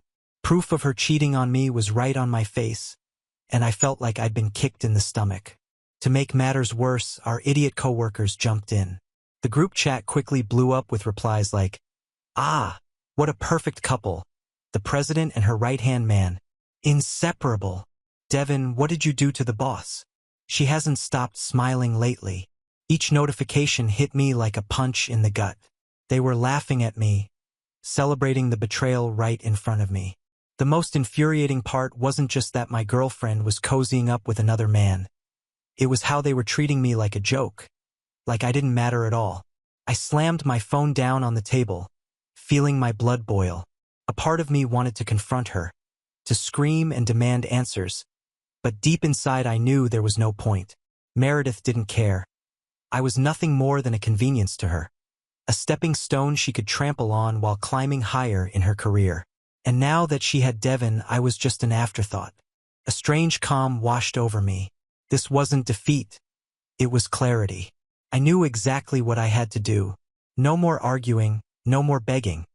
She didn't deserve my energy anymore. I walked into the office, grabbed my suitcase, and packed everything that mattered to me. As I looked around the apartment, the place that once felt like our sanctuary now seemed like a hollow shell. Meredith wouldn't notice I was gone until it was too late, and that was exactly how I wanted it. No goodbyes, no last words, just silence. I left the apartment quietly, slipping into the night like a ghost. The cold air hit me, but it felt refreshing, like I was breathing freely for the first time in years. I checked into a cheap hotel and lay on the stiff bed, staring at the ceiling. Despite the uncomfortable surroundings, I felt a sense of relief. I was free. In the following weeks, I threw myself into work. The new project with my old friend reignited something in me, a passion I thought had died. Every meeting, every success felt like a small victory. Investors started to notice us, and soon we were making headlines. Then came the night our company was officially announced to the public. Just as I sat down to celebrate, my phone buzzed. It was Meredith. I hesitated but decided to answer, curious about what she had to say. "You really left?" she whispered, her voice trembling with disbelief. "I did," I replied. She took a shaky breath, as if struggling to find the right words. "Devin left me. Said he didn't want anything serious." "You were right about him." I felt a small, bitter smile tug at the corner of my mouth. The irony was almost poetic. She threw me away for a man who never intended to stay. "I'm sorry to hear that," I said, my tone flat, giving her nothing to hold on to. "Please come back. We can try again. I've changed, Randall. I swear." Her voice cracked, revealing the desperation she was trying so hard to hide. For a moment, I stayed silent. Maybe some other man would have considered giving her a second chance. Maybe someone still in love would have forgiven her. But not me. Not anymore. "I've moved on, Meredith. You should too." And with that, I hung up. But just as I placed the phone on the table and started to unwind, a new message popped up on the screen. It was from an unknown number, but I didn't need to guess who it was. "You really think this is over, Randall?" It was Devin, of course. He couldn't let it in so easily. He seemed determined to play his games, to drag me back into the mess he helped create. A wave of anger surged through me, but I kept it in check. I wasn't going to fall for his provocations. Still, something told me Devin wasn't the type to just walk away. He was competitive, ambitious, and now that I had something he wanted, success, recognition, and freedom, he wouldn't back down easily. I leaned back, thinking things through. If there was one thing I'd learned from these past few months, it was that I needed to stay ahead of people like him. Devin wasn't just a rival. He was a threat, and the only way to deal with people like him was to beat them at their own game. I opened my laptop and started drafting a plan.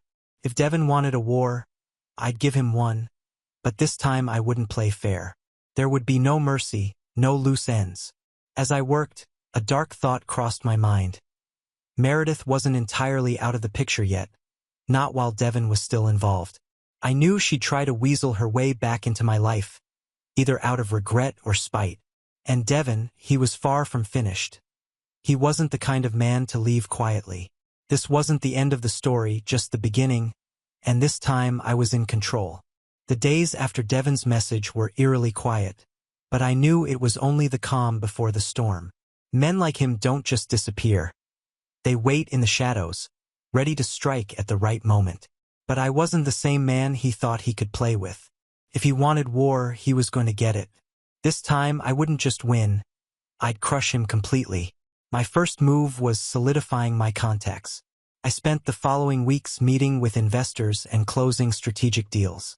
Every agreement I signed was another step toward making my new company untouchable. I knew that the stronger we became, the less breathing room Devin would have. Success came fast. In just a few months, we were leading the industry. News outlets praised my comeback, and old colleagues who once ignored me now wanted to reconnect. But I didn't need them anymore. I never did. Then, Devin made his first move. He tried sabotaging one of our major contracts, spreading rumors about fraud in my company, but I was already ahead of him. I had everything documented and airtight. The investors didn't fall for his trick, and the deal went through without a hitch. Meredith, too, tried crawling back. At first, it was subtle, "Hey, just checking in. How are you?" Then came the apologies. "Randall, I'm so sorry. I was a different person back then. Please, can we talk?" I deleted every message without responding. Every time she reached out, it only strengthened my resolve. Forgiveness was off the table. Moving forward without looking back was my only option. Then came the meeting that changed everything. A group of influential shareholders, ones Devin had been courting, reached out to me. They knew about his sabotage attempts and chose to align with me instead. We signed a contract that not only solidified our dominance but left Devin's company teetering on the edge of bankruptcy. A week later, the news broke. Devin's company was in financial freefall. Investors were jumping ship, and employees were abandoning him. His empire crumbled in days, and I knew it wouldn't be long before he came to me. Sure enough, Devin showed up at my new headquarters. He looked exhausted, his cocky demeanor replaced by desperation. He asked to meet with me, claiming he just wanted to talk. I made him wait for hours. When I finally stepped into the room, he was slouched on the couch, looking defeated. I sat down across from him, expressionless. "Looks like the tide's turned. Hasn't it, Devin?" I said, my voice cold. He forced a weak laugh, but it sounded more like a cough. "Come on, Randall, it doesn't have to be like this. We could work together. I know I screwed up, but you know how it is. Business is business, right?" I leaned back, pretending to consider it. "No, Devin. Business is trust, and you broke it." I stood up, adjusting my watch, and with a calm, measured voice, delivered the final blow. "There's no place for you here. Not in my life. Not in my world. Good luck somewhere else." Devin tried to say something, but I was already walking away. Security escorted him out, and that was the last time I saw him. Meredith was next. I heard through mutual acquaintances that she tried regaining control of her company, but her reputation was too damaged. With no allies or credibility, she was forced to sell the business for a fraction of its worth. That's when she came to me one last time. She showed up at my office, disheveled and desperate. "Please, Randall, give me a chance. I know I made mistakes, but we can start over. I've changed." Tears streamed down her face, but they no longer moved me. I looked at her for a moment, reflecting on all the times I had fallen for her lies. But not this time. "I'm sorry, Meredith. There's nothing left for you here. You made your choice and I've made mine." Without another word, I turned my back on her, leaving the security team to escort her out of my life for good. With Devin and Meredith behind me, my life fell perfectly into place. My company thrived, growing beyond my wildest expectations. I hadn't just won against them. I had triumphed over the shadows they cast over my life. As success solidified, I began giving talks and mentoring others about resilience and starting over. My name became synonymous with triumph in the industry, and the project that once began as an escape from pain evolved into something far greater than I ever imagined. On quiet nights, I allowed myself to reflect, not with regret, but with gratitude. Every betrayal, every fall, and every moment of humiliation had led me here, and now I wouldn't change a thing. The final piece of the puzzle was rediscovering my worth, not in another person, not in a relationship, but in myself. The true comeback wasn't just about success or revenge. It was about finding peace, and that was the real victory. Being free. Now on to the next story. Story 4. Just because I was drunk at my engagement party, my girlfriend, with whom I had been in a relationship for 12 years, kicked me out of the car after she slapped me. After dragging my tired body back to our wedding room, I found my girlfriend in there holding her long-lost lover tightly. "I regret it. I'll call off the wedding if you come back to me," she was pleading with Matthew. After witnessing her passion for Matthew, I regretted my decision, too. In order to avoid her calling off the wedding, I fled on our wedding day. No one expected Liza's frantic search for me in our marital home. I saw them embracing. I kicked off the shoes she gave me as an engagement gift. Though I loved them, they were a size too small, blooding my feet. I called my uncle abroad. "Uncle, I'm not getting married. I want to come to you." Uncle paused for a while, then said, "That's good. Our family business was going to be yours anyway. It's good that you come soon and adapt early." I couldn't suppress my tears while he added, "Eden, don't cry. You're young. Don't let marriage and kids hold you back. You have a future. Think clearly. I'm waiting for you." Until tonight, I thought Liza was different. She was a successful, elegant woman. She remained kind and reserved. No scandals marred her reputation. But at our engagement party, she saw Matthew Cooper for the first time, and she lost control, shattering a glass. For the first time, she lashed out at me and abandoned me. If I had seen her with anyone else, I'd assume it was a misunderstanding. I'd give her another chance, spend another decade devoted to her. But the man in our home was Matthew Cooper, the one who tormented me for 20 years, the one who took everything from me, the one I could never forgive. When Liza brought Matthew home, I gave up on her but opened our home surveillance. Matthew wore my pajamas in our bed. Liza, who never did chores, cooked wake-up soup for him. "You are actually marrying a stand-in?" Matthew asked. Liza remained silent, only massaging his feet. "You did all this to provoke me, didn't you?" Matthew accused. "This room, the ring, the cake, everything's my style," he added, before continuing. "You love me, not him." Liza stayed silent, then kissed Matthew passionately. Tears streamed down my face while watching this. In 12 years, Liza never kissed me passionately. I thought she was shy, but she was only reserving her love for Matthew. As I left, Liza appeared, calling my name, "Eden." Liza instinctively released Matthew's hand as I turned around. "Matthew's drunk. I brought him here since I was worried about him walking alone," she explained. Matthew, a decent man, insisted on leaving to avoid misunderstandings. Liza, usually reserved, spoke lavishly about Matthew while defending him. I felt a strange sense of detachment from the woman before me. I was her childhood sweetheart, her business partner. Why had I become a substitute? I suppressed my pain before speaking. "He's not my brother. He is the son of our family's mistress." Liza's expression darkened as she yelled angrily, "Eden Cooper, apologize to Matthew for your vicious words. You're despicable. No wonder your parents abandoned you. Your bitter nature makes me disgusted. No wonder nobody loves you." Liza shielded Matthew, her face tensed in the moonlight. This gesture reminded me of our childhood when my mother's infidelity tore our family apart, and Liza would rush to my side, saying, "Eden, you're the best person. Even if everyone abandons you, I'll love you forever." I held on to those words, striving to build a happy family with Liza, but when I mentioned this, she dismissed it with a frown.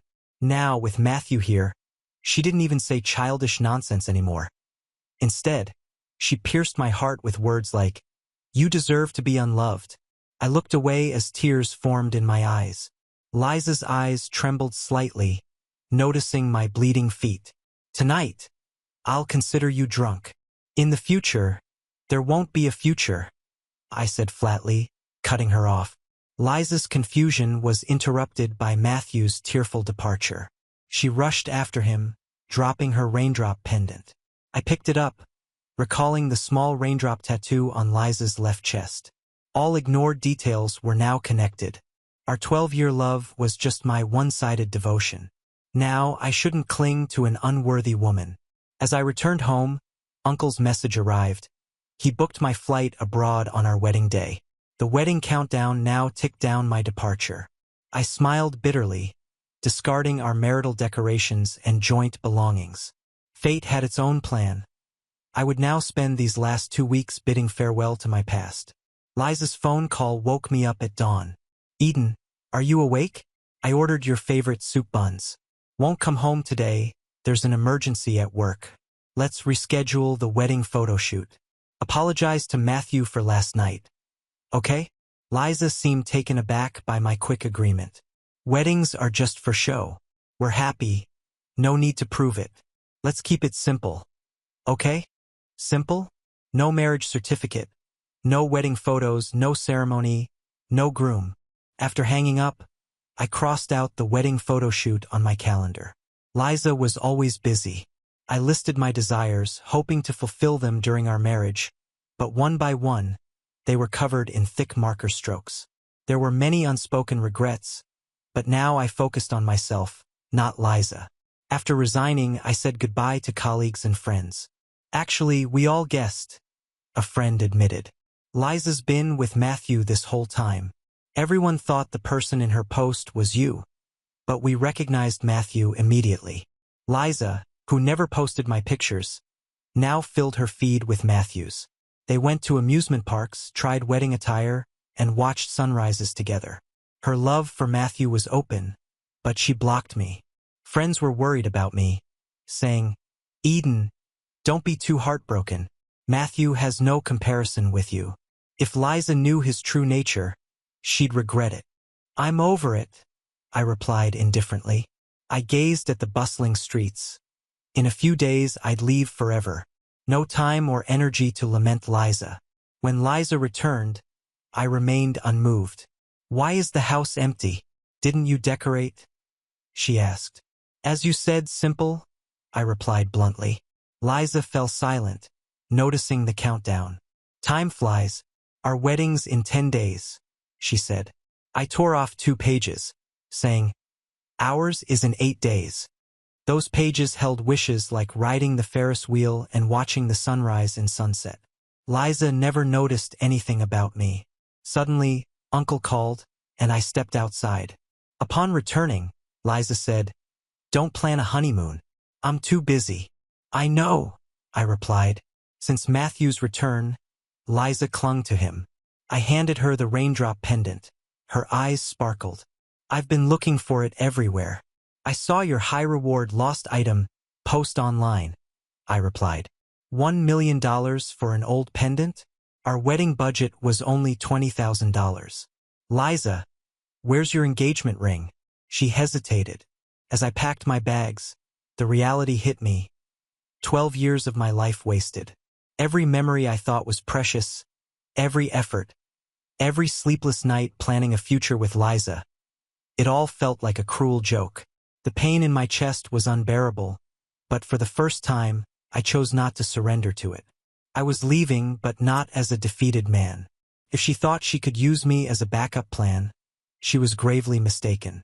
After finalizing my flight with my uncle and double-checking the last details, the doorbell rang. I knew it was Liza. I opened the door and stared at her silently. She looked exhausted, as if her frantic search for me had drained her completely. She stepped inside without being invited and started talking as if nothing had happened. Eden, we need to talk. We can't let something like this ruin everything, right? We can fix this. I crossed my arms and stayed quiet, watching her nervously pace the room. She was trying to act like she still had some hold over me, like I was still hers to command, but I could hear the uncertainty in her voice and I knew why. Matthew wasn't reliable. He never was and he never would be. Liza was terrified of losing both of us, but I wasn't going to play along anymore. Eden, please stop being childish. We love each other. A relationship as long as ours can't end over one mistake. I let out a bitter laugh, one full of everything I had bottled up for years. She looked startled. She wasn't used to seeing me like this. Now you want to talk about love? I said, my voice steadier than I expected. Where was that love when you brought Matthew into our room? When you dressed him in my clothes and served him food in my house? When you posted pictures with him and erased every trace of us? Her face went pale. Eden, it wasn't like that. It was exactly like that. I cut her off. You think I didn't see? You think I'm an idiot? She started crying, but this time I felt nothing. For years, every one of her tears was like a knife to my heart. I would do anything to make her smile again. But now, Liza's tears had no effect on me. I made a mistake, okay? She whispered. Matthew, he just confused me. But it's you I love. It's always been you. I shook my head, disgusted. No, Liza, it wasn't love. You used me because you knew I'd always be there, but not anymore. She tried to get closer, but I stepped back. Enough. I'm done being your fool. I'm not playing your games anymore. If you want Matthew so badly, go to him. For a moment, she stood there, stunned by my words. Her eyes, swollen from crying, flickered between remorse and panic. And then, in one final pathetic move, she dropped to her knees. Eden, please don't do this to me. I need you. I can't imagine my life without you. I took a deep breath, feeling a strange sense of calm. For the first time, I was in control. Liza, who was so used to me chasing after her, was now the one begging, but I wasn't going to give in. Not this time. You already made your choice, I said, my voice unwavering. And I've made mine, she sobbed, but I remained firm. Tomorrow I'll be on a plane leaving all of this behind, and you stay with Matthew. I hope he makes you happy because I'll find my happiness far away from here. She slowly stood up, her eyes red and her spirit broken. She said nothing more. She just turned and left, leaving behind the raindrop pendant I had given back to her. The moment the door closed, a wave of relief washed over me. I grabbed my phone and texted my uncle, "I'll be there tomorrow. I can't wait to start fresh." That night, for the first time in years, I slept in peace.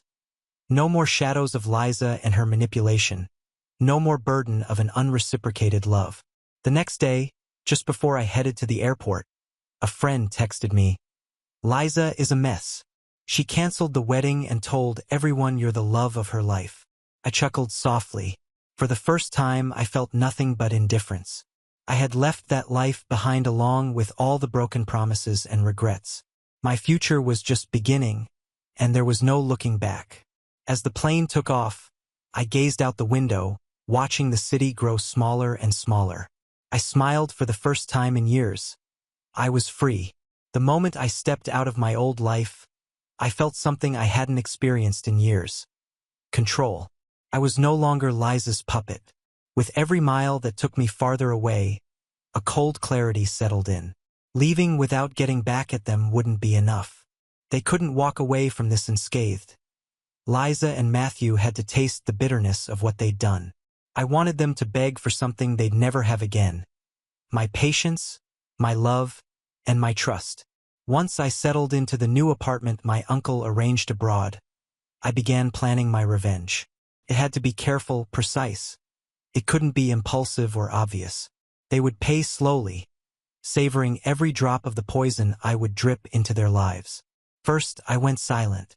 I cut off contact with everyone we had in common, leaving them to wonder if I was heartbroken, plotting something, or simply gone for good.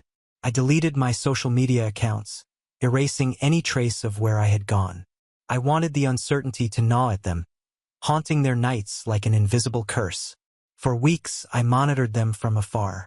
Friends, thinking they were helping, kept me informed. Liza and Matthew had moved in together, settling into the home that was once mine. They seemed happy on the surface, but happiness built on lies is fragile. All it needed was a push to crumble, and I intended to be that push. The moment I had gathered enough information, I reached out to someone who knew exactly where to strike. Camilla, Matthew's ex-girlfriend. She had her own reasons to hate him, and when I told her I wanted to bring him down, she eagerly agreed to help. Together, we built our plan. Camilla provided incriminating messages between Matthew and several women, proving he was unfaithful. I wasn't surprised. I just needed proof to shatter whatever trust existed between him and Liza. Using those messages, I created a fake account of one of Matthew's supposed lovers. A perfect bait. On an ordinary day, we launched the first strike. We sent the damning conversations directly to Liza, accompanied by photos and doctored audio clips where Matthew confessed to using Liza for money and to destroy what was left of my life. Within an hour, everything began to fall apart. Liza's messages flooded my phone, filled with desperation and anger. She begged for answers, demanding to know if I had known all along. I ignored every single message. I wanted her to feel the void I felt, alone, betrayed, and desperate for the truth, only to find silence. Their relationship unraveled quickly. Liza became paranoid, watching Matthew's every move. In response, he showed his true nature, indifferent and volatile. Their arguments escalated. He had never cared enough to fight for her, and now, under pressure, he was ready to leave her behind. My poison had worked beautifully. I planted the seed of doubt, and they watered it until it strangled whatever love they thought they had. With their bond shattered, I flew back to Brazil for the final act. I waited until Liza, broken and defeated, left the house she once shared with Matthew, carrying her belongings and bags. Matthew had discarded her, just like he discarded everyone else. The timing was perfect. I entered the house quietly, finding Matthew drunk and alone, unaware of my presence until I stood in front of him. "Eden, what the hell are you doing here?" He slurred, trying to sound intimidating but failing miserably. "I'm here to take back what's mine," I said, glancing around the house that once held so many memories. Matthew chuckled, stumbling on his feet. "This place isn't yours anymore, loser." I smiled, pulling a document from my pocket. "The sale contract I prepared months ago. Actually, it is. The deed is still under my name, and I sold the house yesterday." His smirk vanished, replaced by disbelief. He hadn't realized he'd been living in a house that was still legally mine. Now he was being thrown out. "Pack your things, Matthew," I said coldly, "or I'll call the police." He cursed, yelled, and threw things around, but he had no choice. I watched as he stuffed his belongings in plastic bags and stumbled out of the door, humiliated. I locked the door behind him for the last time, listening to the satisfying click of the key turning in the lock. The revenge was sweet, but the closure was even better. I left that house and all the pain and broken dreams inside it behind for good. Back abroad, with the money from the sale and the family business now in my hands, I was free to start fresh, unburdened by the past. Liza tried to contact me several times after that. Her messages were pathetic attempts to rekindle something that no longer existed. She said she missed me, that she now realized I was the man she should have chosen, but I ignored every message. She had her chance, and she threw it away. Matthew lost the comfort and security he never deserved. Liza was left with nothing but regret, haunted by the knowledge that she had destroyed the only real relationship she ever had. And me? I found peace. There's no better revenge than moving on without looking back. Today, my life is peaceful, as if a massive weight has finally been lifted from my shoulders. I wake up every morning without the shadow of Liza or Matthew looming over me. At first, I thought the emptiness would be unbearable, that their absence would leave scars, but what I feel now is liberation. Selling the house and starting fresh with the family business was only the beginning. The company is growing faster than I ever imagined. I work closely with my uncle, learning every detail, and we've recently expanded into international markets. The sense of building something entirely my own, free from interference, is priceless. With the profits from the house and the success of the business, I bought my own apartment. Not a mansion filled with bitter memories, but a modern, cozy place, just the way I wanted. I wake up to the sound of the ocean, enjoy my morning coffee on the balcony, and for the first time, I plan my future without considering anyone else's expectations. I've traveled to places I always dreamed of but never had the chance to visit. Along the way, I rediscovered old hobbies and allowed myself to find joy in the little things. I met new people, too. People who see me for who I am, without expectations or emotional games. I'm not ready for a serious relationship yet, and honestly, I'm in no hurry. For the first time, I feel comfortable being on my own. I've learned that my happiness depends solely on me. As for Liza and Matthew, news of them eventually reached me. I wasn't actively seeking it, but it's hard to avoid when mutual friends feel the need to update you. Liza tried to rebuild her life, but it wasn't easy. After Matthew left her, she struggled to find stability. Her pride was wounded beyond repair. She lost her job when her workplace discovered her involvement with Matthew. Apparently, his lack of boundaries extended to professional settings, too. With no job and no support from him, she ended up moving back in with her parents, something she had sworn she'd never do. Matthew, on the other hand, hasn't changed. He continues hopping from one woman to another, taking whatever he can until there's nothing left. I heard he's deep in debt and constantly getting into fights. A traveler I met along the way mentioned seeing him begging for favors from old acquaintances just to get by. It didn't surprise me. People like him never change. They live in a cycle of destruction and survival, dragging everyone around them into the same pit. Liza tried to reach out to me a few more times, sending long messages as if trying to justify everything that happened. The last message I received was a mix of apology and regret. She said she finally understood how much I had loved her and was sorry for not seeing it sooner. She wrote about sleepless nights spent thinking about what could have been, but I didn't respond. Some doors, once closed, are better left that way. My peace is worth more than any conversation we could have. I chose to move forward without anger, but also without room for her in my life. Every choice has its consequences, and both Liza and Matthew are now facing theirs. Meanwhile, I'm enjoying the present and building my future free from regrets. Revenge was never the ultimate goal. It was merely the catalyst for my freedom. What truly matters now is that I've found peace, and the freedom to be myself without fear or restraints is the greatest victory I could have ever achieved. Now on to the next story. Story 5. My name's Paul. I'm 32, and I've spent the better part of my adult life being treated like the family disappointment. Not because I did anything wrong, but because I didn't follow their plan. I didn't take the safe corporate job my dad wanted me to apply for after college. I didn't get married young, buy a house in the suburbs, or settle down into what they call a real life. Instead, I moved into a tiny apartment in the city with creaky floors and thin walls where I built a tech startup out of my living room that no one in my family understood or cared to understand. For years, I was the punchline, the guy who plays with computers and eats ramen every night.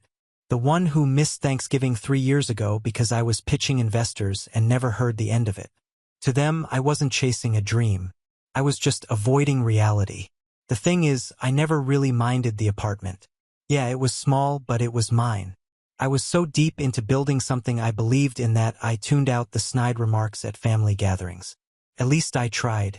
My mom would always start the conversation with a forced smile and a strained, "So, still doing your little computer thing?" My sister Rachel, who married a regional bank manager and loved to let everyone know, would shake her head like I was a stray puppy that refused to be trained. But the worst was my Uncle Doug, my dad's older brother. He had that old-school money talks, everything else is noise mindset. He ran a construction business and loved to talk about how he built something with his hands, unlike these soft millennials with their screens and apps. So when my cousin Brett, Doug's golden boy, got engaged, I expected the usual. A fancy dinner at some overpriced steakhouse, awkward small talk, fake smiles. I wasn't exactly close to Brett. He followed the family playbook to a business degree, job in the family firm, flashy car lease, the whole 9 yards. His fiancée, Claire, was some Instagram fitness influencer who spoke in hashtags. I knew showing up would mean enduring the usual barrage of passive-aggressive jabs and smug glances from relatives who still thought I lived paycheck to paycheck. But I went anyway, not to prove anything, at least that's what I told myself, but because part of me still clung to the hope that maybe, just maybe, they'd treat me differently now. My company had finally started turning a real profit and I just closed a 6-figure licensing deal. I hadn't told anyone in the family yet, not because I wanted to gloat, but because I didn't think they'd care. Still, I figured why not show up and see. The dinner was held at this pretentious restaurant downtown with velvet booths and $28 salads. I arrived on time, dressed in a dark blazer and slacks. Nothing flashy, just clean and simple. I wore the one indulgence I bought myself when the deal closed, a Patek Philippe watch. It was understated but elegant, the kind of thing most people wouldn't recognize unless they knew watches. I figured no one in my family would notice or care. I figured wrong. The moment I walked in, Uncle Doug gave me that signature bark of a laugh and slapped me on the back a little too hard. "Still living in that cramped apartment, Paul?" he said, loud enough that a few people at nearby tables turned their heads. "But it's cozy when the rats tuck you in at night, huh?" I forced a chuckle. "It's not so bad. Rent's cheap and I'm downtown." Doug smirked and shook his head. "You'd rather throw money at rent than build equity. Man, your dad should have spanked some sense into you." Everyone laughed. Even my dad gave one of those pained smiles that said, "Don't make a scene." I bit my tongue and took a seat near the end of the table.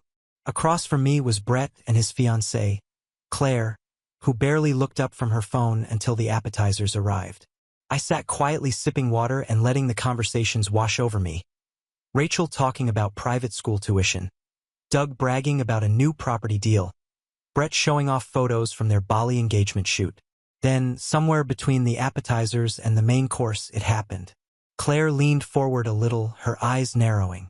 "Hey," she said, pointing casually. "Is that a Patek?" I blinked. "Yeah. Surprised you know it." She let out a small laugh. "I did a sponsorship with a luxury watch brand last year. Learned a few things." She paused. "That's not a base model." I shrugged, suddenly aware that all eyes at the table were on me. She tilted her head, lifted her phone under the table, and I could practically feel her fingers typing on Google. A second later, her smile faltered completely, like someone flipped a switch. She looked back up at me, then at Brett, then at the rest of the table. "That watch costs more than our honeymoon," she said, not trying to be quiet about it. "By a lot." The table went silent. Uncle Doug stopped mid-chew. Rachel's wine glass froze halfway to her lips. My dad shifted in his seat. No one said a word. And just like that, in a single moment, the dynamic shifted. Not because I had some fancy watch on my wrist, but because for the first time they realized something had changed. I wasn't just the broke computer guy anymore. I didn't gloat. I didn't smirk. I just sat back and watched the silence spread like wildfire. And that was only the beginning. The silence didn't last long. Uncle Doug wasn't the type to let anyone else have the last word, especially not someone he'd spent the last decade mocking. He leaned back in his chair, trying to laugh it off, though his voice was just a little too sharp. "Well, look at you," he said. "Didn't know nerd work paid in gold these days." He gestured toward my wrist like it was some kind of offense. "Must have been a gift, right? Or maybe a knockoff." I smiled politely. "Nope. Bought it myself." Claire still hadn't looked away from the screen of her phone. Her thumb was scrolling slowly, like she was trying to confirm something. Brett leaned over and whispered something in her ear, but she barely reacted. She just gave the faintest shake of her head and glanced at me again, this time with a weird, calculating expression. I could see it already. The narrative in her mind was shifting, and she wasn't sure yet if she liked it. Dinner resumed, sort of. The mood had shifted, subtle but noticeable. Rachel started a new conversation about vacation homes, loudly emphasizing how her husband had just bought them a little getaway in Aspen. Her tone was syrupy sweet, but I recognized the edge. It was her way of reclaiming attention. Classic Rachel. She'd always had a sixth sense for when someone else was getting more than her allotted share of the spotlight. My mom didn't say much, but I saw her glance toward me a few times, confused.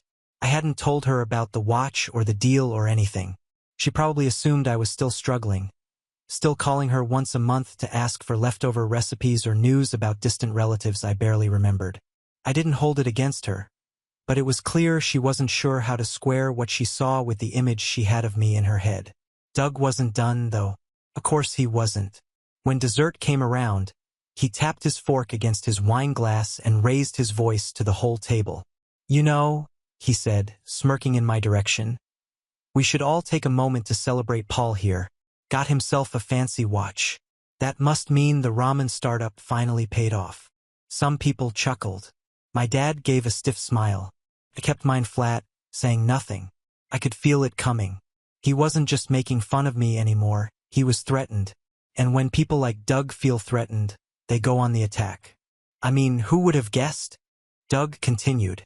"That after all those years freeloading in that little shoebox apartment, you'd come out with something worth more than your car.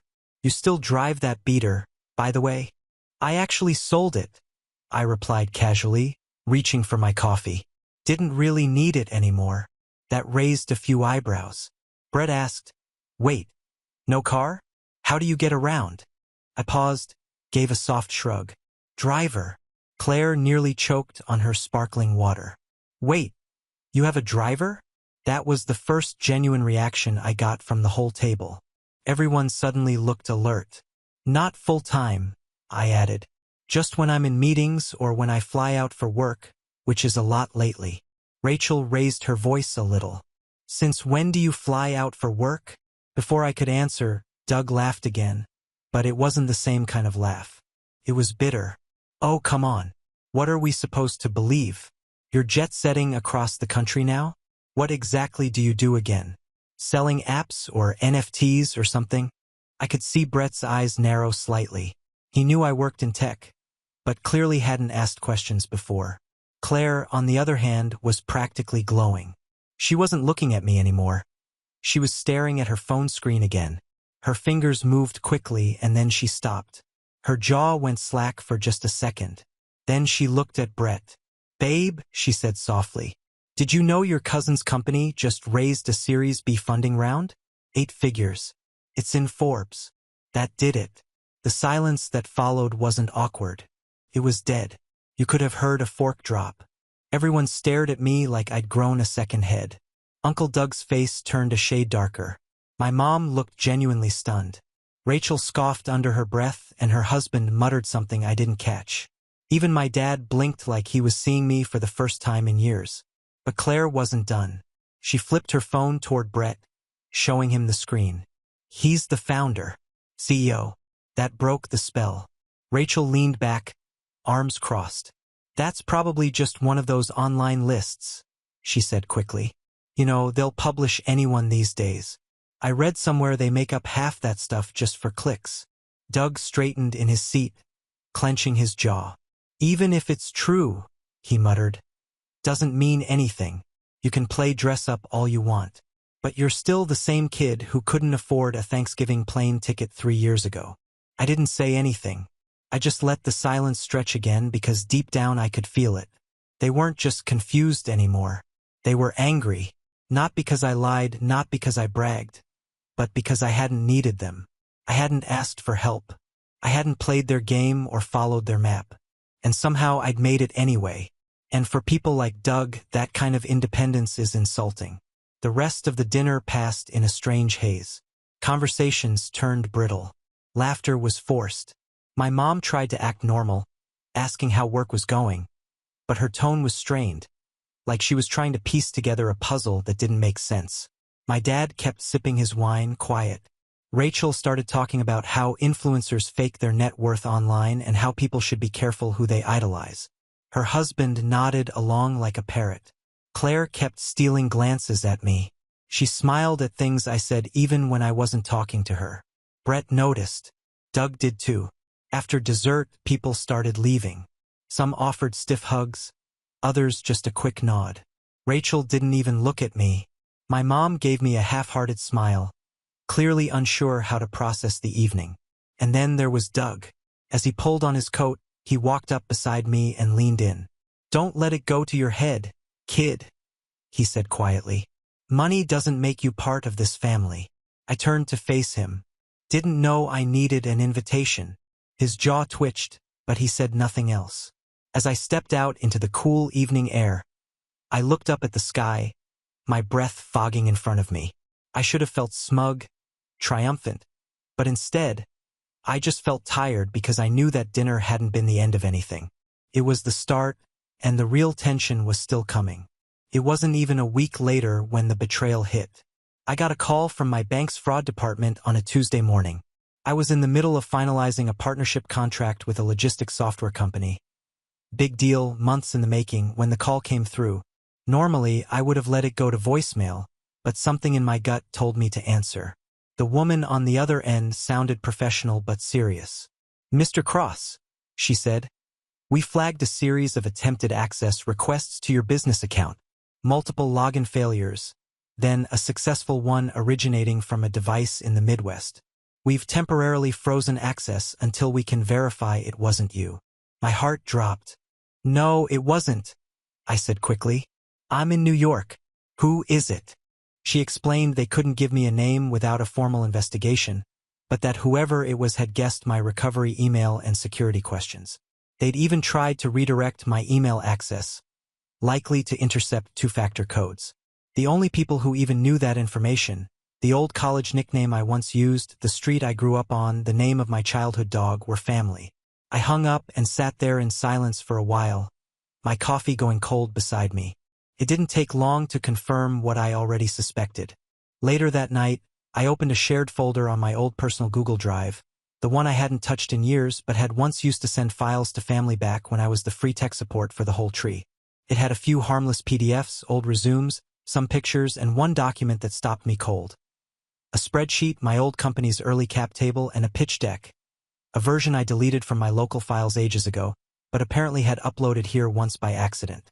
I never thought twice about it back then, but someone had been poking around.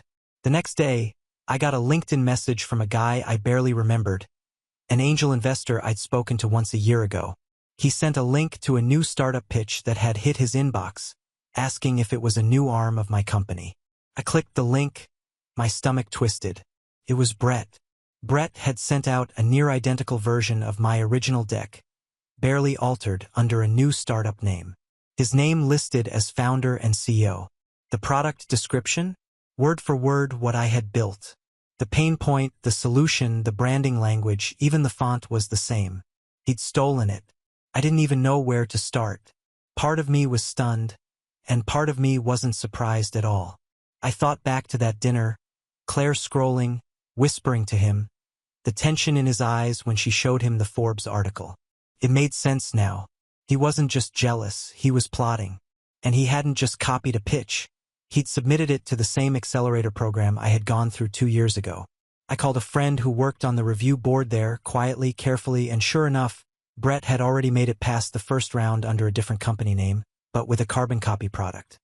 His submission included proprietary back-end architecture that just happened to be the exact system I had built and protected with code obfuscation, code that only someone with access to my local Git backups would know how to reverse. I paced my apartment in circles, my mind racing. How had he gotten into my files? And then I remembered the dinner. That weird moment when Claire had asked about my watch and scanned it. The lingering glances. The sudden curiosity. I'd left my phone on the table when I went to the restroom. And I hadn't thought twice about it. But I'd been careless. One password, one saved browser session, one forgotten link on my drive. And Brett had what he needed. He didn't just want to copy me. He wanted to be me. That realization stung more than I expected. I sat down and opened my laptop, logged into my legal team's internal portal. I didn't want to jump straight into war, but if I didn't act now, this could spiral into something I couldn't contain. Before I hit send, I hesitated because underneath the rage was something else. Betrayal. Brett was my cousin, my family, the guy I used to play Nintendo with in Grandma's basement. We weren't close, but we shared blood. We shared birthdays, holidays, stories. I never imagined he'd stab me in the back like this. Not to steal what I'd built, not to pretend he'd earned it. I remembered when I first started my company, and everyone laughed behind my back, he included. He used to call it Paul's Nerd Fantasy League. I brushed it off. Let it roll because I thought, one day they'll see. And now he'd seen. And instead of being proud, he tried to take it. I couldn't tell anyone in the family. Not yet. I knew exactly how it would go. They'd say I was overreacting. That Brett probably didn't mean anything by it. That I should just talk to him and resolve it like family. But I wasn't about to let this slide. Not this time. And as I stared at the cease and desist template on my screen, I knew this wasn't just about a stolen pitch.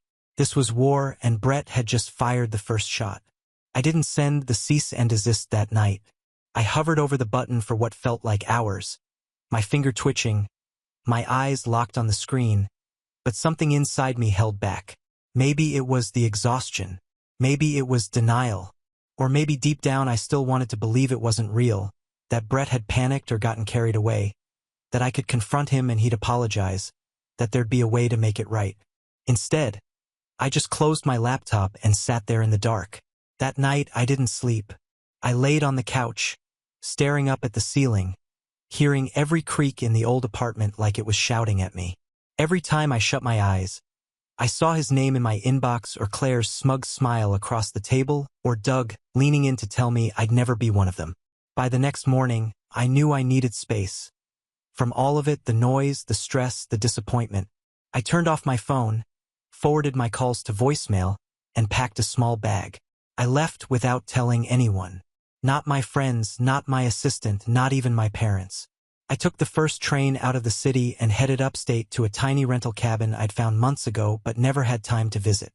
It wasn't much, just a weathered little place with a wood-burning stove, slow Wi-Fi, and a lake out back that looked like it hadn't seen a swimmer in decades. But it was quiet and I needed quiet. For the first 2 days I didn't open my laptop. I barely looked at my phone. I just sat on the old dock in a hoodie and jeans, watching ducks swim by and letting the silence stretch. The air smelled like pine and wet dirt.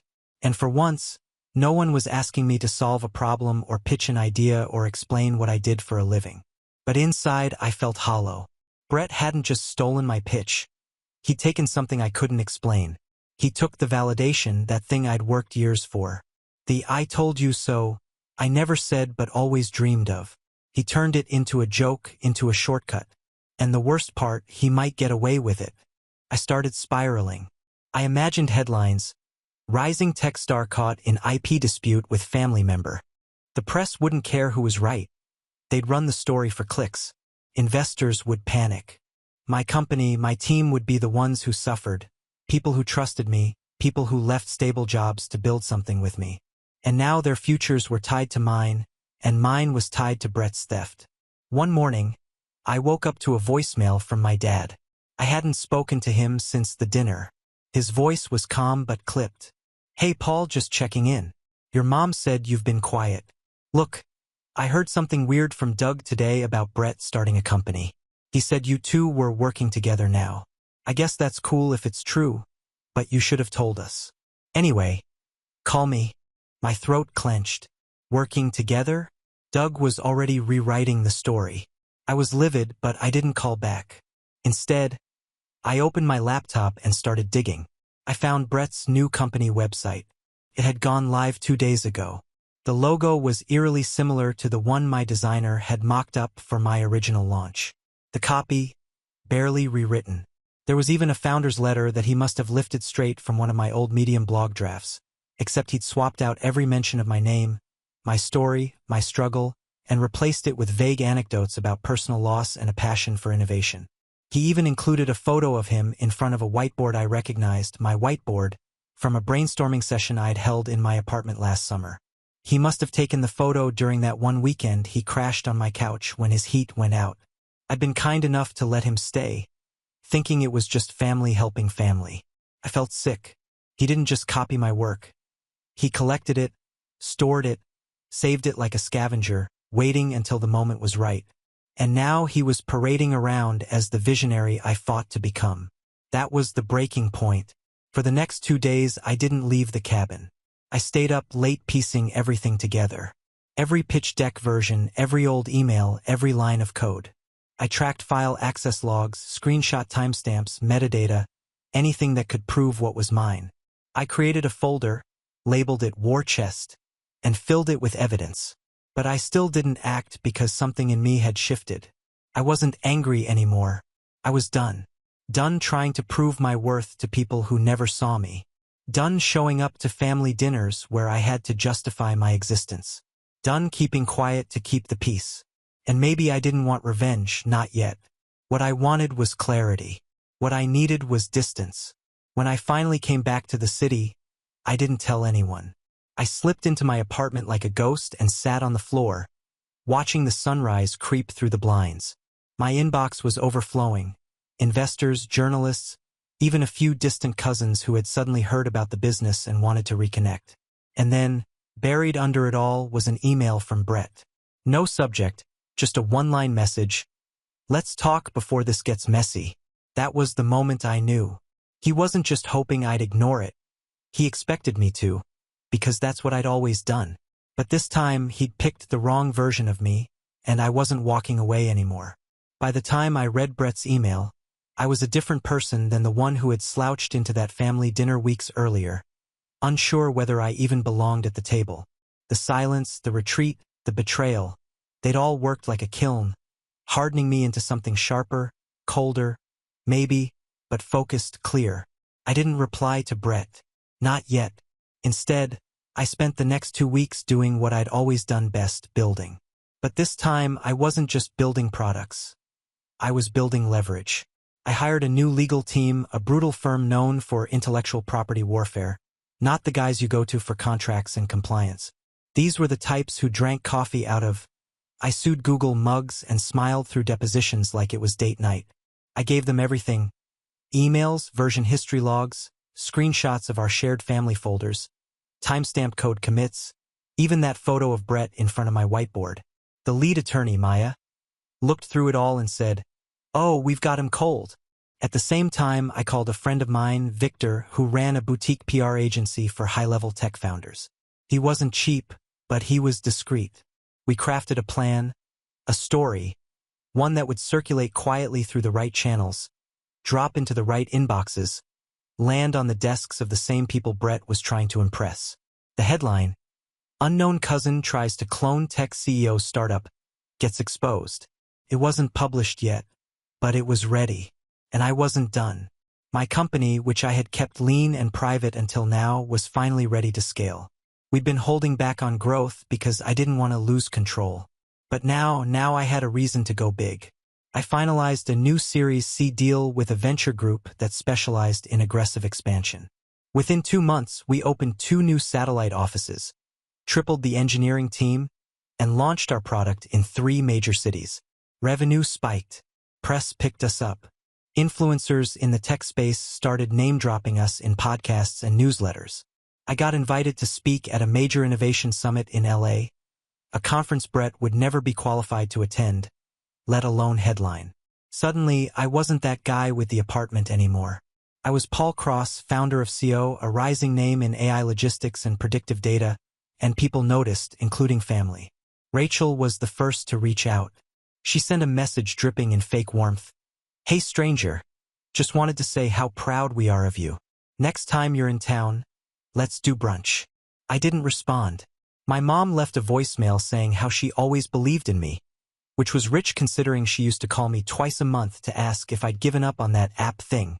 Yet, even my dad reached out, awkward, hesitant. He asked if I needed help managing all the new attention. Said he had contacts. I smiled when I heard it. He meant Doug, as if I'd ever take advice from the man who laughed at me for living in a box with a router. Doug, to his credit, stayed silent, but I could feel his presence like a shadow at the edge of the firelight, watching, waiting. I had my team quietly pull a business intelligence report on Brett's fake startup. It hadn't gained traction. After the first wave of investor interest fizzled, the brand went quiet. No updates, no hires, nothing. He tried to relaunch under a new name, but the problem with copying someone else's vision is you don't understand the why behind it. You're just mimicking the what. And now that I had the legal team watching, he couldn't make a move without risking a lawsuit. I held the power now, and I didn't have to flaunt it. That was the best part. One day, as I sat in the green room backstage at the LA Summit, adjusting the mic pack on my collar, I got a message from Claire. Just 3 words. "You were right." No explanation, no follow-up, but I knew what it meant. Brett had imploded. Maybe the pressure got to him. Maybe he tried to spin some lie that she saw through. Maybe she Googled my name again and saw what he was trying to bury. It didn't matter. I left her on read. After my keynote 30 minutes on ethical AI and efficient systems, I got a standing ovation. A few VC partners came up afterward to ask for meetings. I smiled, shook hands, made notes, and as I left the venue, stepping into the black car my driver had waiting, I realized something.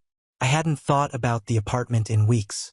I hadn't thought about the old cramped kitchen where I used to burn toast while debugging code, or the paper-thin walls that let me hear every conversation my upstairs neighbor had with his cat. But that place had made me, just like the ridicule had made me sharper, just like the betrayal had made me colder. And now I was ready because Brett had taken a swing, and I let him think I stepped back. But I wasn't retreating. I was aiming, and he had no idea what was coming. The summit marked more than just a milestone in my company's rise. It marked a turning point in how I moved through the world. I was no longer playing defense, no longer reacting. I was calculating, and for the first time in my life I had reach. That's the thing about success. When you're on the bottom, no one returns your emails. But when your name starts showing up in Wired or TechCrunch, the gatekeepers suddenly remember your name. Doors that once slammed shut before you even knocked, they swing open all smiles. And that's when the real setup began. It started with a meeting. I was invited to a private investor dinner in San Francisco. Small, high-stakes, invitation only. A quiet little affair hosted by a group that specialized in rescuing struggling startups with potential. They called themselves an accelerator, but they were more like a Shark Tank with linen napkins. Everyone in that room had built, broken, or bought companies. And at the far end of the table, sipping a glass of Pinot like he belonged there, was Victor Crane, a managing partner at Halbert Capital. I didn't know much about Victor when I first heard of him, but one of my analysts flagged him weeks earlier during our internal review of Brett's investor trail.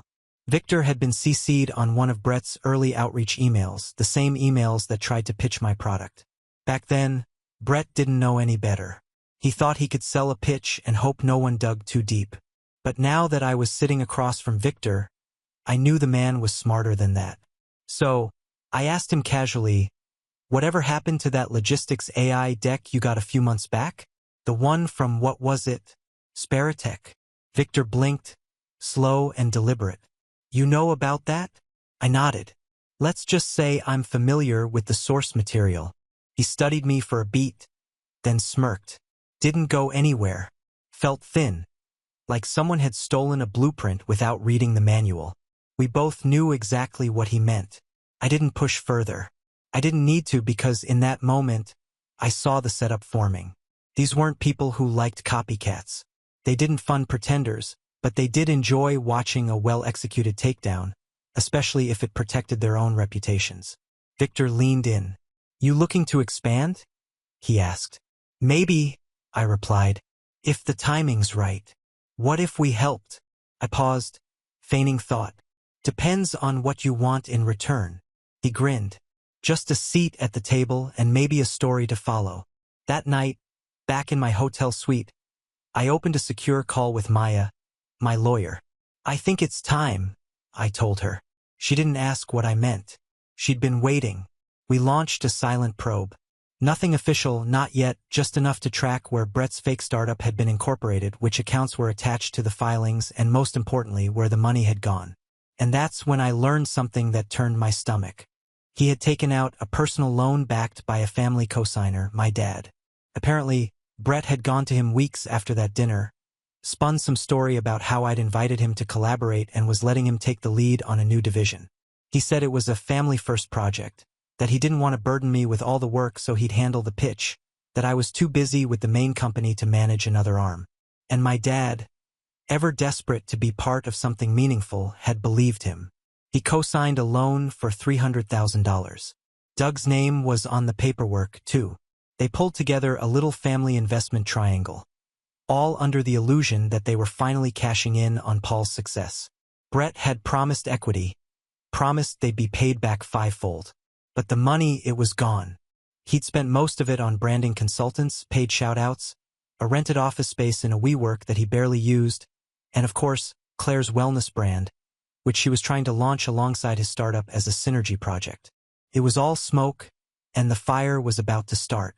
Maya and I sat down with the internal compliance officer at one of the largest startup expos in the country, the same one where Brett had submitted Sparatech to present. She pulled up the registration and frowned. "He forged this," she said, pointing at the listed patent references. "These don't even exist." That was enough to initiate a quiet disqualification. They didn't make a scene. They just removed his name from the speaker list. No call, no warning. And that was just the beginning because Victor, he wasn't just curious anymore. He was interested. He brought me into his circle, introduced me to a network of founders, analysts, and strategic advisors who specialized in consolidation, taking small, poorly managed companies with stolen ideas and legally dismantling them before they could do real damage to the market. And I was holding Exhibit A, but I wasn't ready to press the button just yet, because one last piece had fallen into place. An anonymous email from Claire. No subject line, no greeting, just one paragraph. "You deserve to know. He used your login credentials to access your Drive folder. I watched him do it after the dinner. He said you'd never notice. I'm sorry." She included a screenshot of Brett's laptop open to my Drive folder with the metadata bar clearly visible. That was it. The final nail. I sat back in my chair, staring at the screen. I had the motive. I had the proof. I had the allies, and now I had the permission. Revenge wasn't an act anymore. It was an operation. And every move I made next would be deliberate, legal, and devastating. Brett thought I'd gone quiet, but the silence was the sound of me loading the first volley. I waited until the annual cross-family summer gathering to execute the first move. It was tradition. Every July, the extended family gathered at my parents' lake house for a long weekend of sunburns, barbecue, and passive-aggressive judgment. I hadn't gone the past 2 years. Too busy, too tired, too unwilling to play the role of struggling tech guy in cargo shorts, while Brett popped open champagne bottles like a third-rate influencer. But this year I RSVP'd yes. And I brought guests. Not just anyone. My new VP of Operations, Danny, and our lead counsel, Maya. Both sharp, composed, and perfectly capable of handling the business end of things. But more importantly, they looked the part. Danny pulled up in a sleek electric SUV, stepping out with sunglasses and an air of quiet authority. Maya wore a crisp linen blazer, gold watch flashing as she shook hands. I didn't need to say who they were. People just assumed. Rachel did a double take when she saw me. You came. Of course, I said, smiling. Family. The lake house hadn't changed. Same creaky deck chairs, same ugly boat Dad refused to get rid of. But the energy had. The moment I walked in, people moved differently, more cautious, more curious. Whispers started almost immediately. Uncle Doug greeted me with a stiff nod and a half-hearted chuckle. Heard you've been busy, city boy. I smiled. Yeah. Had a little project I was working on. He said nothing else. And then Brett appeared, wearing a golf polo 3 sizes too tight. Fake smile stretched across his face. Claire was nowhere in sight. Paul, he said, trying to sound casual. Long time, man. I shook his hand firmly. Been a minute. How's the startup? He faltered. Good. Early stages. Still building the foundation. I nodded. Funny. I've been hearing otherwise. Before he could ask what I meant, Maya stepped forward. Mr. Cross, she said, handing me a slim folder. Here are the documents you requested. All the filings are complete and the letters have been sent. Thanks, I said, flipping the folder open just enough for Brett to see the logo at the top. SOS Legal Counsel. He blanched. I could see him piecing it together. The name, the timing, the woman. I gave him a look so neutral it was almost cruel. Might be a good time to get your paperwork in order. He opened his mouth, but nothing came out. That night, after the barbecue and awkward mingling, I called a meeting on the deck. Everyone was there, Mom, Dad, Doug, Rachel, a few cousins. Brett sat off to the side, arms crossed. I wanted to clear something up. I began, standing by the railing. There's been some confusion lately about what I do, about who I work with, and about who's allowed to claim involvement in my company. Rachel scoffed. Oh, come on. What is this, a TED Talk? I ignored her. Maya handed out copies of the cease and desist letter. 8 pages, neatly stapled, each with a cover note addressed to Brett Cross. Doug flipped through his with rising panic. What is this? It's a legal notice, Maya said calmly, documenting multiple instances of IP theft, misrepresentation, and fraudulent investor outreach. You'll find the relevant exhibits attached. My dad looked stunned. Wait, Brett, you took his? Brett jumped up. It wasn't like that. I didn't steal anything. I just borrowed the format. It's a template. Everyone uses templates. I stepped forward. You used my words, my code, my diagrams. You even faked a founder's letter with my life story in it. You accessed my files through my own Drive account without permission. That's not a template. That's theft. Doug stood up now, red-faced. So what? You're going to sue your own cousin? Make this into some kind of public spectacle? Maya answered before I could. That's up to Brett. He can settle, surrender all rights to his company name, issue a public retraction, and repay the outstanding loan, or we proceed with litigation. And we will win. But I co-signed that loan, my dad said quietly. I'm on the hook. I turned to him slowly. Yes, you are. The silence that followed was heavy. It wrapped around the deck like fog. Doug exploded. You little snake. You planned this. I met his glare. No. Brett planned this. I just responded. Brett tried again. Paul, come on. We're family. I made a mistake. Okay. Panicked. I didn't think you'd actually... Actually what? I asked. Hold you accountable? Why not? You counted on the fact that I wouldn't. That I'd keep my head down like I always did. That I'd stay quiet. That I'd let you take credit for what I built. He went quiet. Claire wasn't there to defend him anymore. And no one else stepped in. That was the beauty of it. I didn't yell. I didn't threaten. I just showed them who I'd become. That weekend ended with Maya hand-delivering a signed agreement. Brett folded within 48 hours. His company was officially dissolved. The domain was taken down, his social media wiped. A retraction letter was published on LinkedIn where he admitted missteps and misunderstandings while graciously stepping aside from his role in the industry. He looked noble, but everyone knew what had happened. Back in the city, Victor congratulated me on the elegant execution. He said it was one of the cleanest takedowns he'd seen in years. And as for Doug, he called me 3 weeks later, voice shaky, asking if I'd be willing to help clean up the fallout.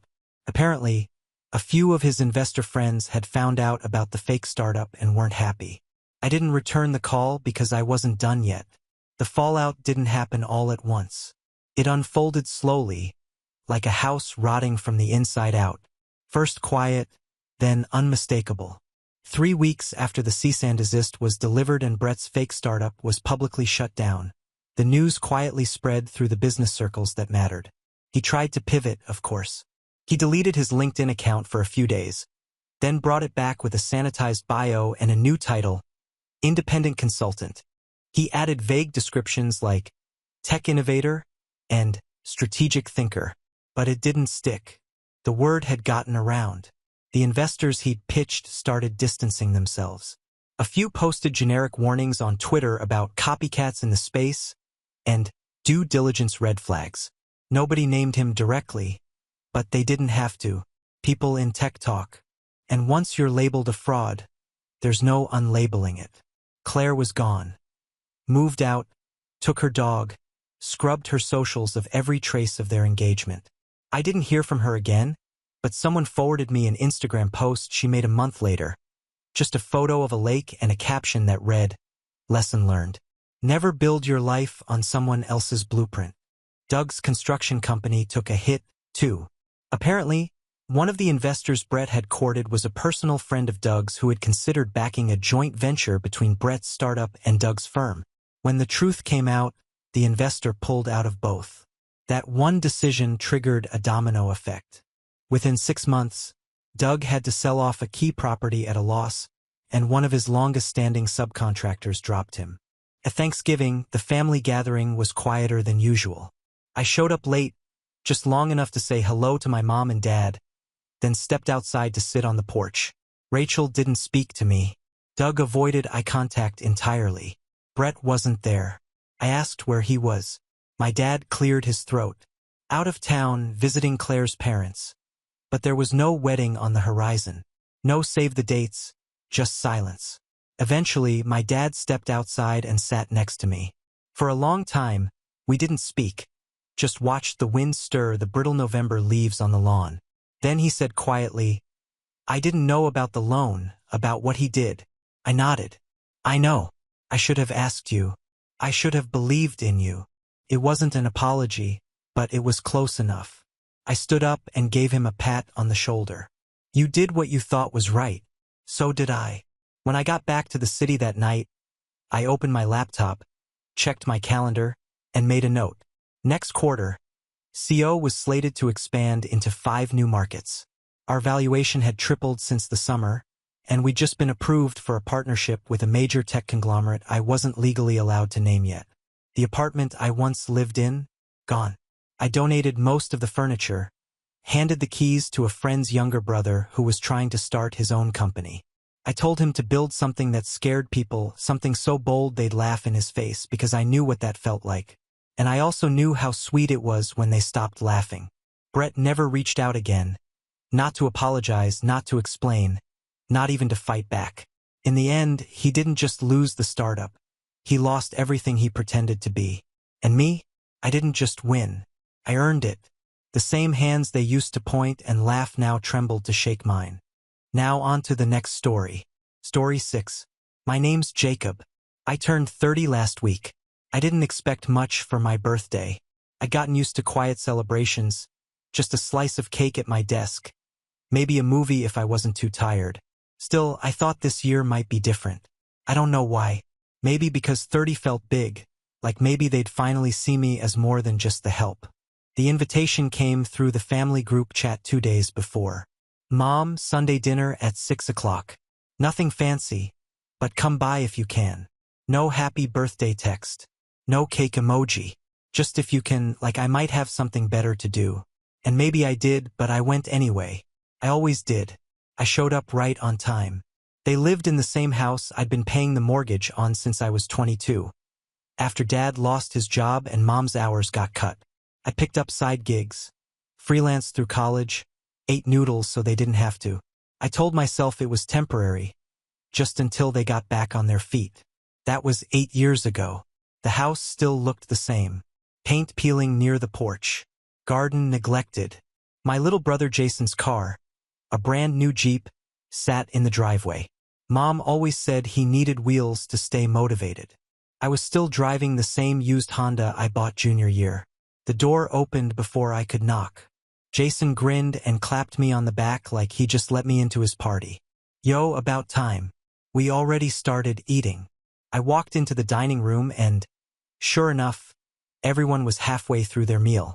My plate sat at the far end of the table. Cold.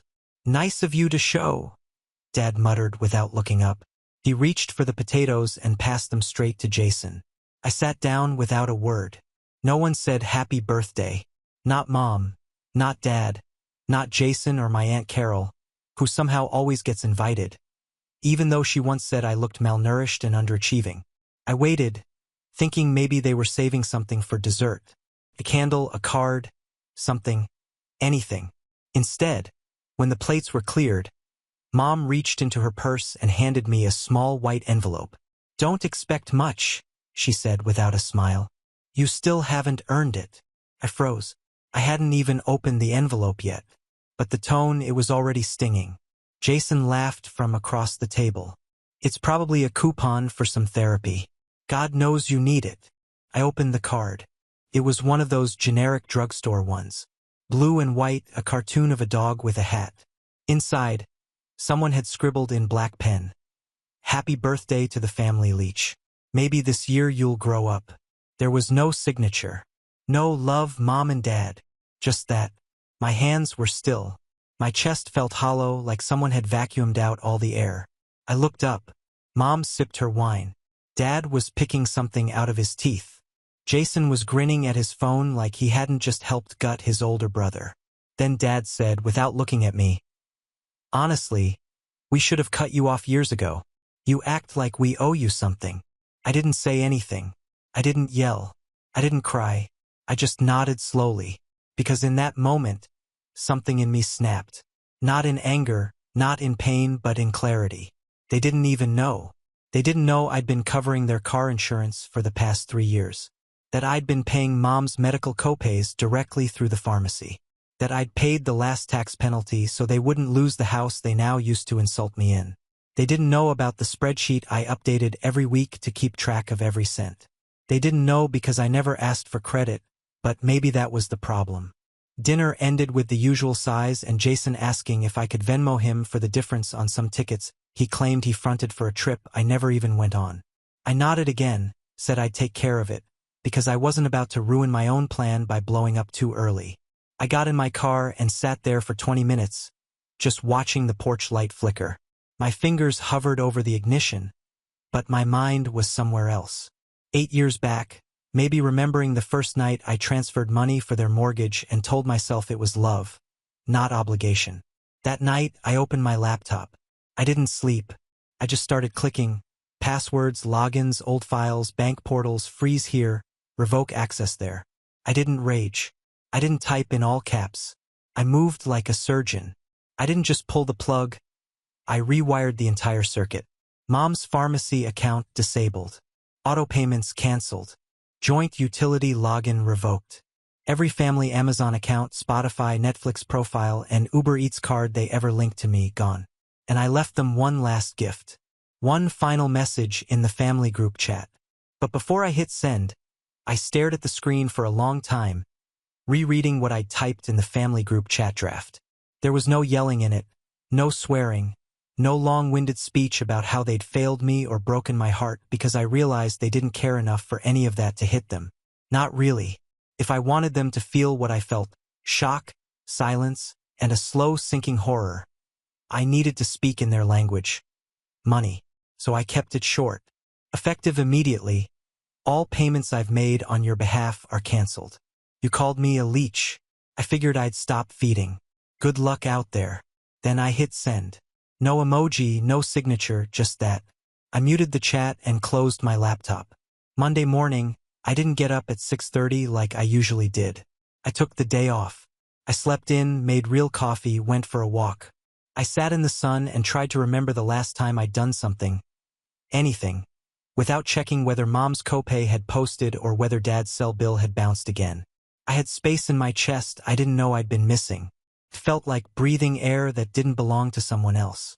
By noon, I had 3 missed calls from Jason. By 2 p.m., the group chat went from silent to panicked. Mom, Jacob, the internet's out. Can you check if you paid the bill? We can't log in. Jason. Dude, why is the power off? Dad's yelling and I'm literally missing work calls. Aunt Carol somehow chiming in from Florida. This feels very petty. Jacob, we've always supported you emotionally, even if we had our disagreements. I didn't respond. I just read them one by one. Watched the tone shift from smug confusion to mild irritation. Then panic. Then at 3:41 p.m., I got a call from Dad. I let it ring. He called again, this time from Mom's phone. Then again, unknown number. I finally picked up the 4th call just to see what tone he'd use. Jacob, he said, come over. We need to talk. I didn't say anything. Your mother's been crying, he added, like that was supposed to guilt me into something.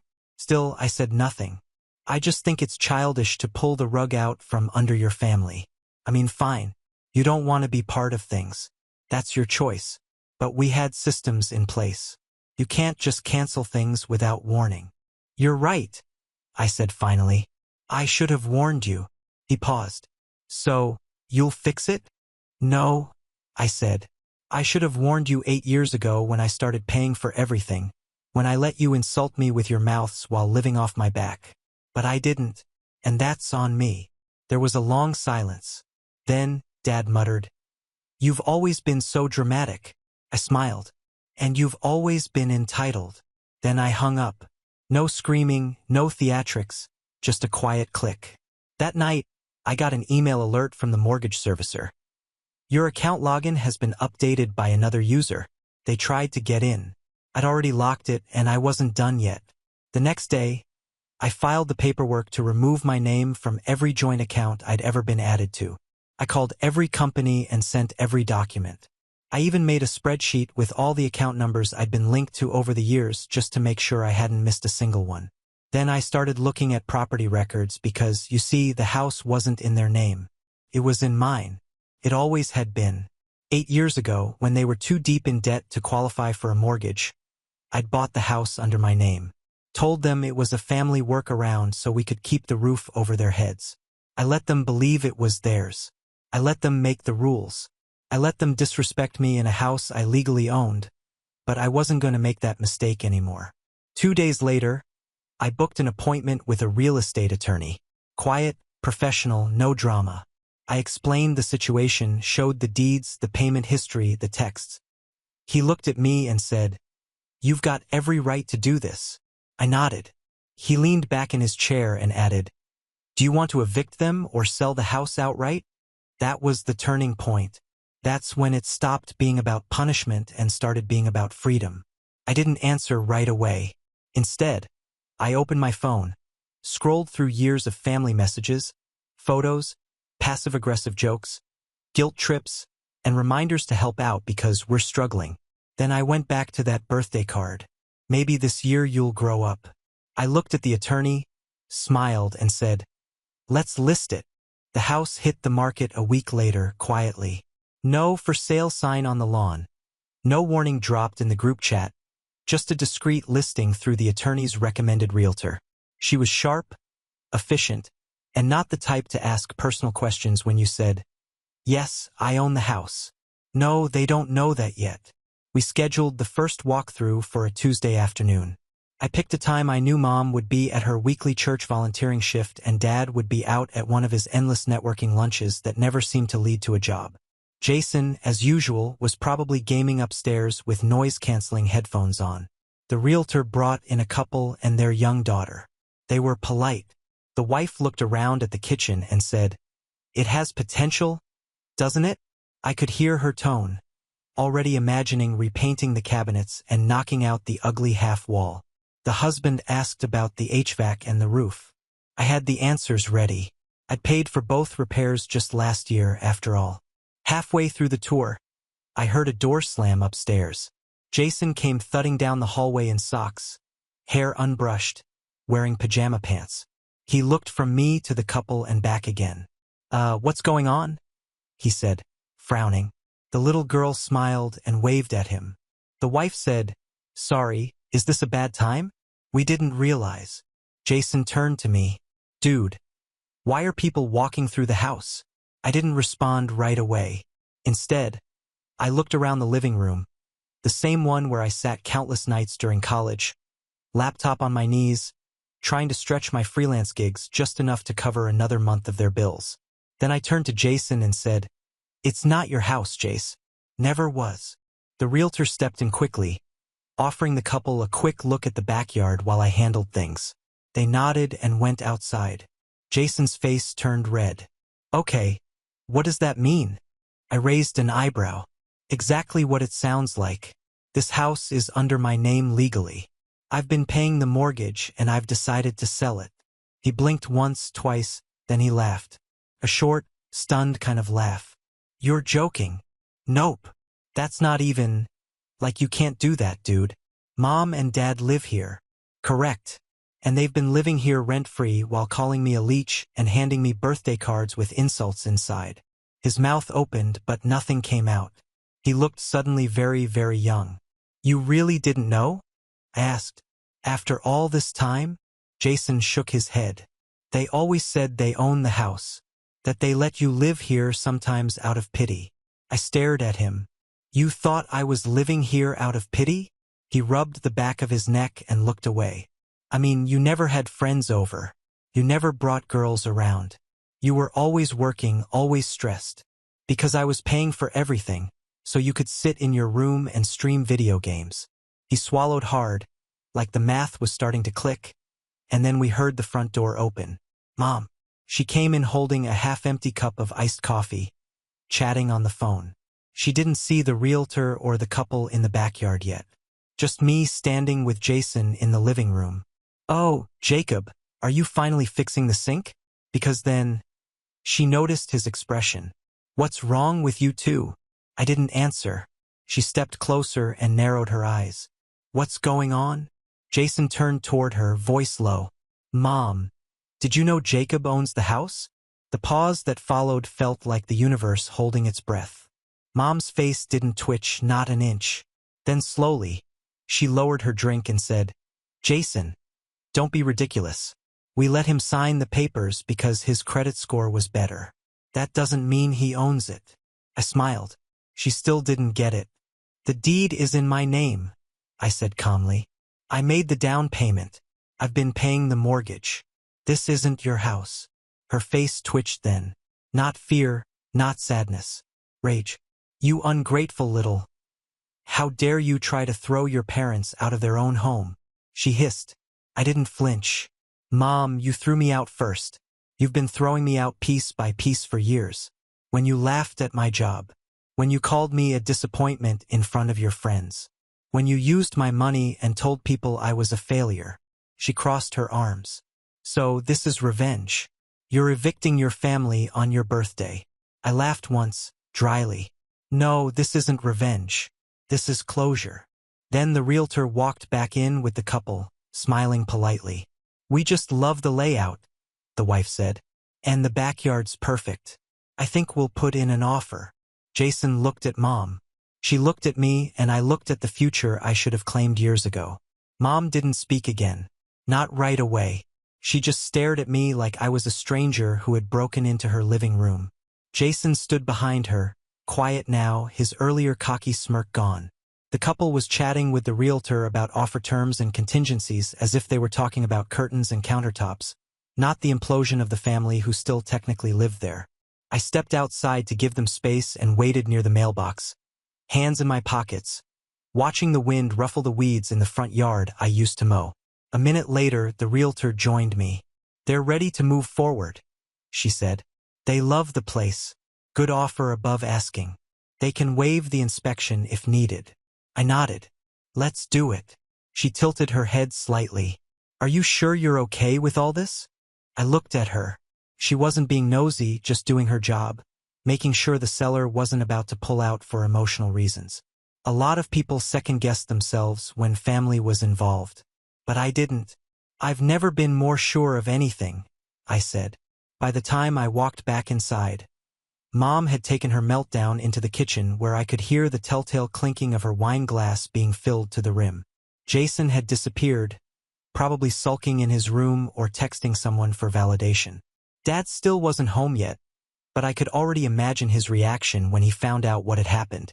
Some overdramatic speech about betrayal, maybe a fake heart issue thrown in for sympathy.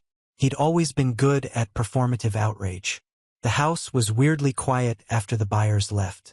I sat on the edge of the couch, taking it all in.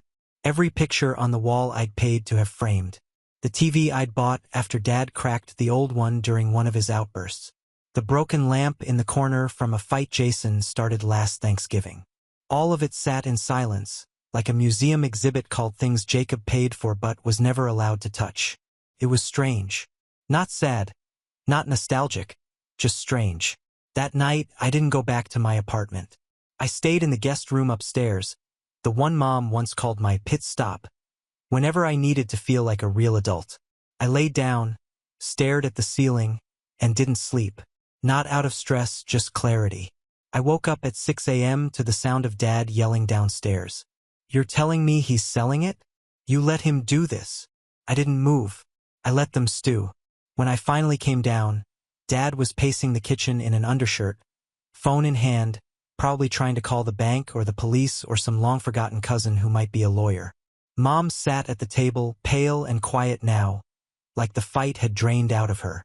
She looked older than she had the night before. "You want to explain what this is?" Dad barked, waving a copy of the listing the realtor had emailed him after the showing. "I think the listing speaks for itself," I said calmly. He stepped closer. "You can't just stop." I raised a hand. "Before you say anything, you can't walk back. You should know that everything I've done is documented. I've got every payment, every bank transfer, every utility bill, the deed, the title, the insurance, the taxes." He opened his mouth. I cut him off.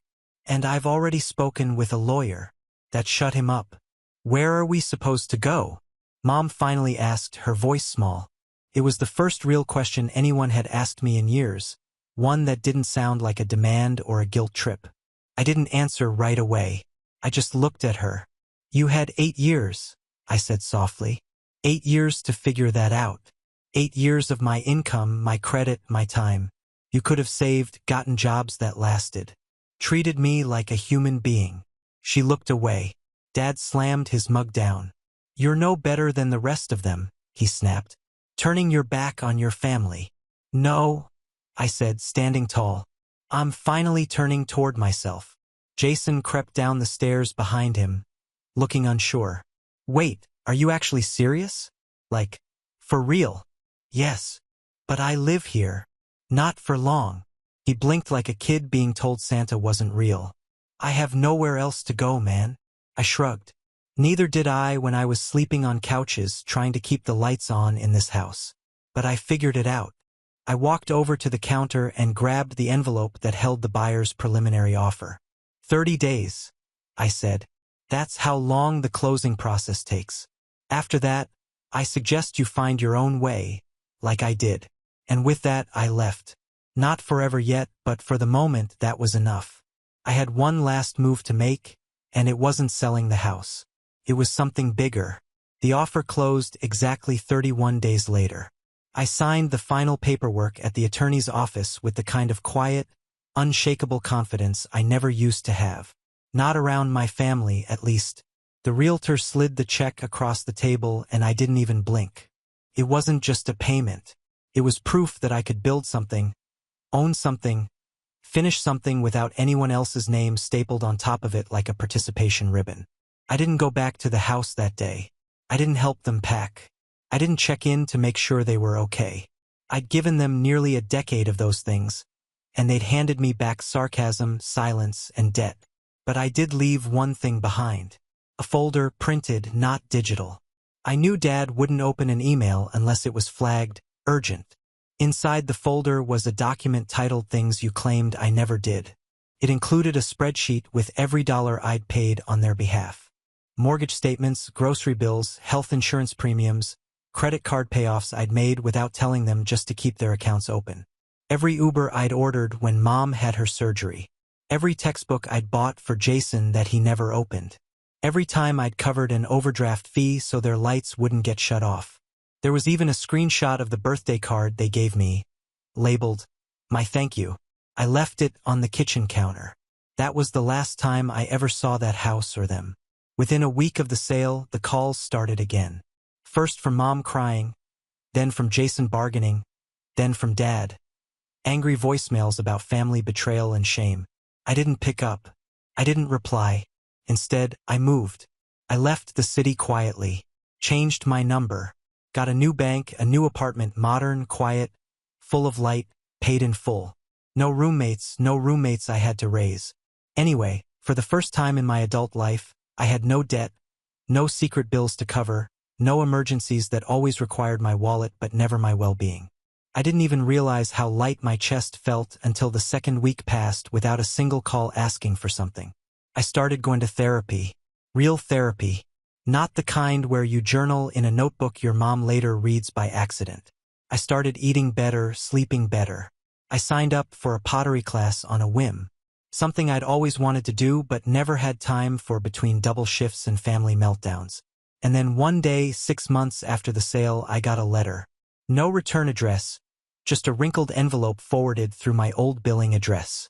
It was from Jason. The letter started like this: "I still think you went too far, but I also get it now." He said he was living in a shared apartment across town, working part-time, cooking his own meals, paying rent for the first time in his life. He said it sucked. He also said it was the first time he understood what I must have gone through, that he hadn't known, that they told him I liked taking care of things, that I needed to feel useful. He closed the letter with, "I don't expect you to forgive us, but I hope someday you'll talk to me again, even if it's just to tell me I was a fool." I folded the letter and put it in a drawer, not ready to respond. Not yet, but maybe one day. Mom and Dad never wrote. I don't think they ever will. And that's fine, because I'm not angry anymore. I'm not bitter. I'm free. They used to call me the family leech, but I was the lifeline. And I finally let go. Now I don't walk on eggshells. I walk on tile floors. I picked out myself in a place where no one calls me a disappointment for not buying groceries I never ate. I have peace. I have space. And on my 31st birthday, I bought myself a real card. It said, "Congratulations, you made it out." I signed it with my own name. That was enough. Now on to the next story. Story 7. Hey, I've been debating whether or not to share this, but I think I need to. Honestly, I don't know how else to process what happened. My name is Sophie. I'm 20 years old and I've been living at home for a couple of years since I graduated high school. But for the longest time, I've been stuck in this weird dynamic with my family that I'm just so done with. I have 2 younger siblings, Jason, 17, and Emma, 14. And as far back as I can remember, they've always been spoiled. My parents have always been super strict with me. Everything from chores to expectations about my future. But for some reason, they've let Jason and Emma get away with literally anything. They never have to do chores. They never get any consequences. Meanwhile, I'm over here working a full-time job and coming home to do all the housework every single day. I'll give you a quick rundown of how things usually go at home. I wake up early to go to work, then I come back at night exhausted, but the moment I walk through that door, the expectation is that I'm going to start cooking dinner, clean the kitchen, do laundry, and sometimes even take care of whatever mess my siblings leave behind. Jason and Emma, on the other hand, sit around watching TV or playing on their phones. They're literally never asked to help, and I've had enough. The situation really blew up last Thursday. I had just gotten off a brutal 9-hour shift at my job. My feet hurt, I hadn't had time to eat, and all I wanted was to lie down for 5 minutes. But as soon as I walked in, I was hit with the unmistakable smell of leftover food. I glanced around and saw Jason's dirty plate sitting right in the middle of the coffee table, crumbs all over it. Now, Jason has this thing where he always leaves his mess everywhere. Plates, wrappers, you name it, it drives me nuts, but at this point I've just gotten used to it because honestly I didn't want to start another fight. But this time I couldn't do it anymore. I walked past the plate trying to calm myself, but then I heard my mom from the kitchen. "Sophie, can you come in here and clean up the table?" Jason left his plate again, she called out. Now, in my head, I was already boiling. Why is it always me? Why am I the one cleaning up after everyone? But I tried to stay calm and went into the kitchen. "Mom, I've been at work all day. I'm tired. Jason can clean up after himself for once," I said, not even trying to hide my frustration. She didn't take that well. "Sophie, you're the oldest, you should be setting an example. Just clean it up. You're acting like it's such a big deal." Couldn't believe my ears. "Mom, I'm not a maid. I do all the chores around here while Jason and Emma get a free ride. Why can't they just help for once?" Mom gave me that look, the one where she gets all defensive. "You're overreacting. We don't have time for this. Just clean it up. Okay?" I felt my blood start to boil. "This isn't just about the plate. You've been treating me like this for years. I'm constantly working, constantly cleaning, and you never ask Jason or Emma to do anything. I'm done, Mom. I'm done being the only one who has to do everything." Her face hardened. "You're just being too sensitive. You're 20 years old now, Sophie. You're an adult. You're old enough to help out without complaining." I felt my heart racing. "I'm an adult? Then why am I still stuck in this house doing all the work while you coddle them?" I gestured toward Jason and Emma, who were both sitting in the living room, oblivious to what was happening. "You're acting like this is such a big deal," Mom snapped again. "You should be grateful you're living here rent-free instead of complaining. You're the problem." That was the breaking point for me. The frustration, the exhaustion, and the realization that I wasn't getting anywhere with them hit all at once. "I'm done," I said, before I even fully processed it. "I'm moving out." Mom froze, her eyes wide. "What? You can't be serious. Where are you even going to go?" "I'll figure it out," I said, grabbing my car keys off the counter. "I've saved up for months. I don't need this anymore." My heart was racing, but in that moment, I felt free. My mom called after me, shouting something about how I didn't have to do this, but I couldn't go back. I couldn't keep doing this to myself. I wasn't going to stay and keep being treated like I was invisible. I slammed the door behind me, and as I got into my car, I felt a sense of relief. I didn't know where I was going to stay yet, but I didn't care. I just knew that I couldn't stay in that house another minute. I don't think I've ever felt such a strange mixture of fear and excitement in my life. The car ride was quiet.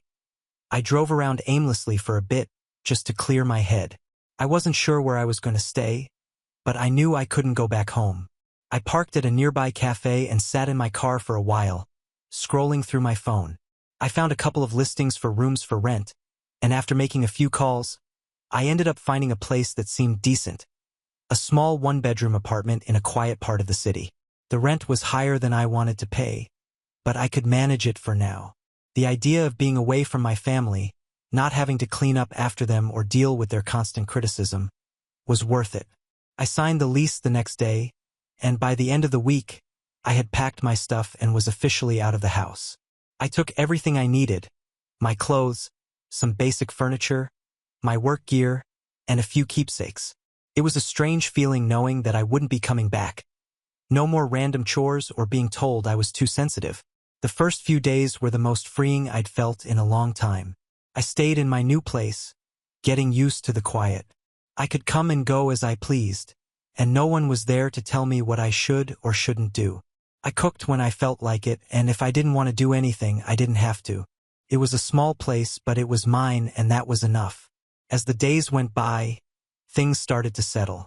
I got into a routine: work, the gym, a bit of Netflix in the evenings, and I started feeling more like myself again. I still kept in touch with a few friends, But honestly, I was starting to realize how toxic my family dynamic had been. I didn't have to carry the weight of all their problems on my shoulders anymore. The freedom was incredible, but then, about a week into living on my own, the calls started. At first, it was just one voicemail from my mom. It was typical, her voice full of concern, but not the kind of concern that comes from actually caring about how I was doing. No, this was a different kind of concern. "Sophie, we need you to come back home. The house is a mess, you left your things everywhere, and no one's doing any of the chores. Your dad's been complaining, and Jason and Emma don't even know how to clean up after themselves. Please just come back for a little while. It's getting out of hand. We could really use your help." I felt a little bit of anger bubbling up as I listened to the message. Help? They hadn't cared about me helping before. They'd never asked me what I wanted or needed.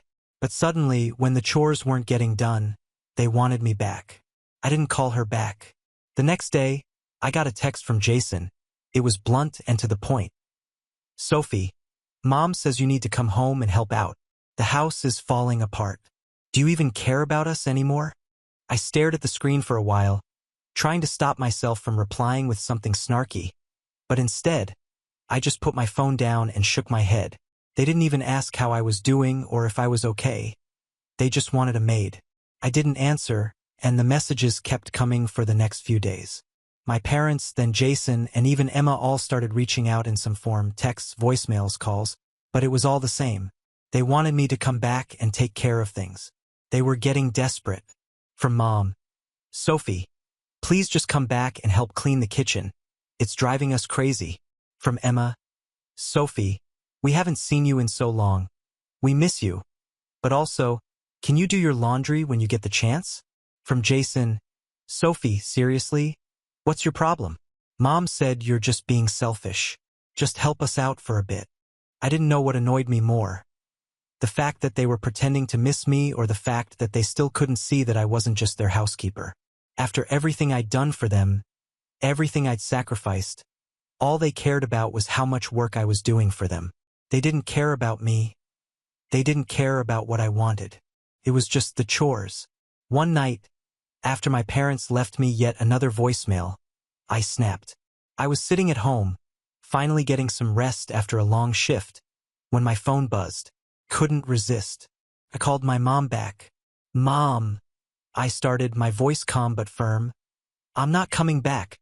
I'm not your maid, and I'm not going to be the one to clean up after everyone anymore." There was a pause on the other end of the line. "What are you talking about?" she said, her voice defensive. "You're acting ridiculous. The house is a disaster and your dad's losing his mind. You're the only one who could do anything about it." "No, I'm the only one who ever does anything about it. I've been doing everything for years and I'm done. If you and Dad want the house to be clean, you need to start actually parenting your kids and teaching them responsibility. I'm not cleaning up after them anymore." "Well, fine," she snapped. "I guess you don't care about the family then." I exhaled sharply. "No, Mom. I care about myself now, and I'm not going to let you guilt trip me into coming back just to do everything for you. I'm done." The call ended with her angrily telling me to stop being selfish. It stung, but I felt a sense of finality. I was never going back to that. The next week passed in a blur of work, workouts, and quiet nights alone in my apartment. For the first time in a long time, I could actually breathe. I didn't have to come home to a house full of demands, guilt trips, and endless chores. But of course, my parents weren't about to let me go that easily. It was a Thursday evening when my phone buzzed with a message from my dad. "Sophie, this is getting out of hand. We've been having to clean the whole house by ourselves. You need to come home and help us or we won't be able to manage anymore." I stared at the text, rolling my eyes. It was the same old speech, but this time it was more direct. They were starting to get desperate and I could feel the pressure building. I almost considered ignoring it, but I couldn't resist. I had to say something. So I replied, keeping it as cool as possible. "I'm not coming back, Dad. I'm not cleaning up after you all anymore. It's not my responsibility to keep the house in order." There was no response for hours, and part of me thought that maybe they were finally starting to get it. Maybe they were beginning to understand that I wasn't going to be their doormat anymore. But just as I was about to relax, my phone buzzed again. This time, it was a call from Jason. I was already irritated by their messages, but I picked up anyway, figuring I'd just shut it down quickly. "Hey," Jason said, his voice calm but with an edge I didn't like. "Why are you being so dramatic about this? You know it's not just about the chores, right? Mom and Dad are really struggling. They need help, and you're just throwing it all away." I rubbed my temples, already exhausted by the conversation before it had even fully begun. "Jason, I'm not throwing anything away. I'm done being treated like I'm the only one who can do anything. You and Emma are old enough to start handling your own stuff. Mom and Dad should have been teaching you that. But you could help," he persisted, clearly getting annoyed. "You could just come back for a little while, just until things calm down. It's not like you're doing anything important over there anyway." That last part hit a nerve. "I'm working, Jason. I'm actually doing something with my life. I'm not sitting around waiting for someone else to take care of me. But you sit around all day playing video games and leaving dirty dishes everywhere. And then you expect me to pick up after you." He laughed, like I'd said something funny. "Yeah, well, we don't all have jobs, do we? You act like you're some big deal just because you work a little. Mom and Dad are stressed enough without you acting like this." I was done. "You know what? I'm done talking about this. You and Mom and Dad can keep playing these games, but I'm not your scapegoat anymore. I'm not coming back." I hung up before he could say anything else, feeling my heart racing. But no sooner had I set my phone down than it buzzed again. This time it was from my mom. I almost didn't want to open it, but curiosity got the better of me. "Sophie, we need to talk. You need to come home. Your father is having a breakdown and the house is in complete chaos. You're not being fair. Please just come back for a bit and help us." I felt a burst of anger flare up in me. "A breakdown," I muttered to myself. "They're the ones who've been breaking me down for years."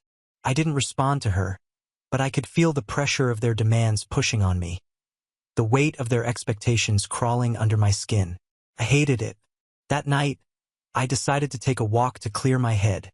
As I strolled through the streets, I thought about what my parents had done to me. The way they treated me like an unpaid maid, the way they thought I should be grateful for the scraps of love they threw my way, all while letting my siblings get away with murder.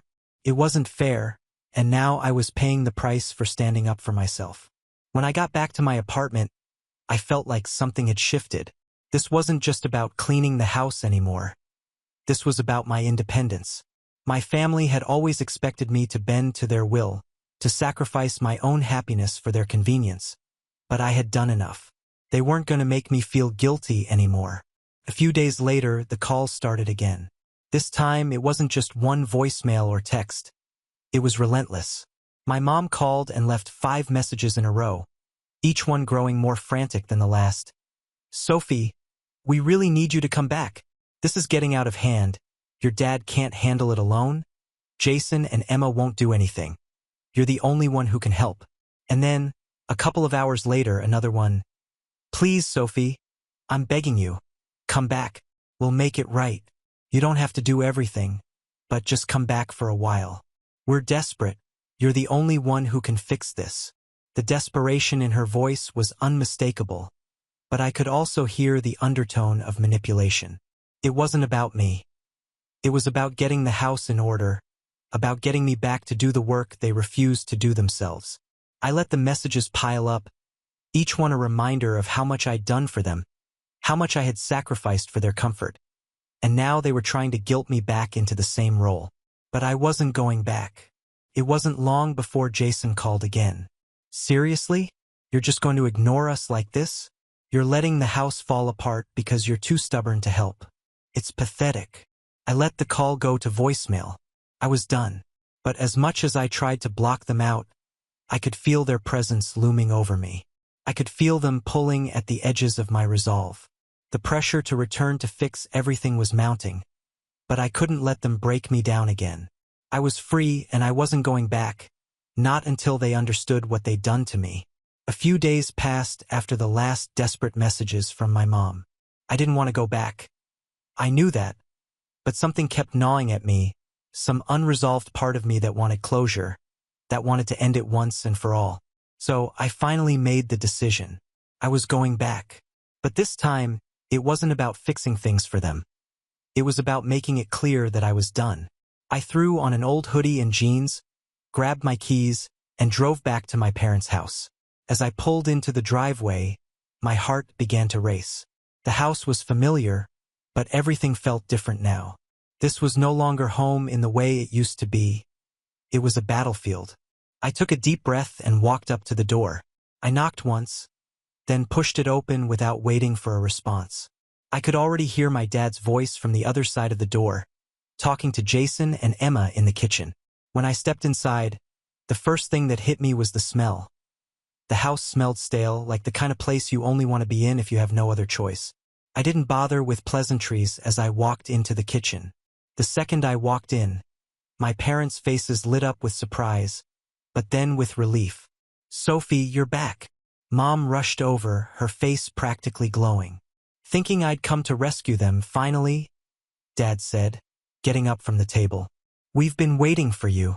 Things have really gotten out of control here." Jason and Emma barely glanced up from their phones, too absorbed in whatever was going on in their little worlds. I stood there for a second, watching their expressions, expecting me to just fall into the old role I had played for years, the fixer, the one who made everything right. But instead, I took a deep breath and let it out slowly. "No, I'm not here to rescue you," I said, my voice steady but full of the weight I had been carrying for so long. The confusion on their faces was palpable. My mom took a step back, blinking as though she couldn't quite understand what I meant. "What do you mean, honey? You're back. We really need you." "No, Mom. You need me to clean up after you. You need me to fix your mess because you refuse to do it yourself. I've been doing it for years, and I'm done." They froze, and for the first time, I saw something change in their eyes. My dad opened his mouth to say something, but I didn't let him. "I'm done being the one who keeps everything together while you all sit back and let me do it," I continued. "I don't want to be the one who has to fix everything all the time just so you can pretend it's fine." I turned and looked around the kitchen. The counter was piled high with dirty dishes. The trash was overflowing. The floor had crumbs and spills on it, and the sink was filled with unwashed pots and pans. It was a mess, a disaster. "Look at this," I said, gesturing toward the kitchen. "This is what you've been asking me to come back to? This is what you want me to clean up?" Mom stepped back. "We've been really busy, Sophie. Your dad's been sick, and we—" "No, stop making excuses. This isn't about me coming back to clean. This is about you all taking advantage of me for years and not once thinking that maybe you should take some responsibility. Jason and Emma are old enough to do their own chores. I don't care if they're still in school, you're the parents. You should be teaching them, not letting me do everything." My dad's face flushed red with anger, but I could see the crack in his usual defensive posture. "We never asked you to do all this for us," he snapped. "You chose to help out. No one made you do it." I felt a burst of frustration, but I didn't let it overtake me. "That's not the point. You've expected it from me, Dad, and I'm done." I looked back at my siblings, who were still glued to their phones. "You two don't get a pass either," I added, my voice sharp. "I'm not coming back to be your maid. You need to start doing your share. This whole dynamic where I clean and cook and do everything while you all sit back has to end." Jason rolled his eyes. "Wow, dramatic much? Can't you just help us for once?" "Dramatic? I'm done," I said, cutting him off. "I've been doing this for years and no one's appreciated it, not once." I turned back to my parents. "I came here today to tell you that I'm done. I'm not coming back. I'm not going to be the one who picks up the pieces every time you mess up. You need to figure this out on your own." They stood there shocked, staring at me. My mom's lip quivered, and I could see the wheels turning in her head, but it was too late. I had made my decision and I wasn't going to back down. "I'm leaving," I said, turning toward the door. "Good luck." As I walked out of the house, I could hear my mom calling my name. "Sophie, please don't leave. We can fix this." But I didn't turn around. I kept walking, letting the door shut behind me, and I never looked back.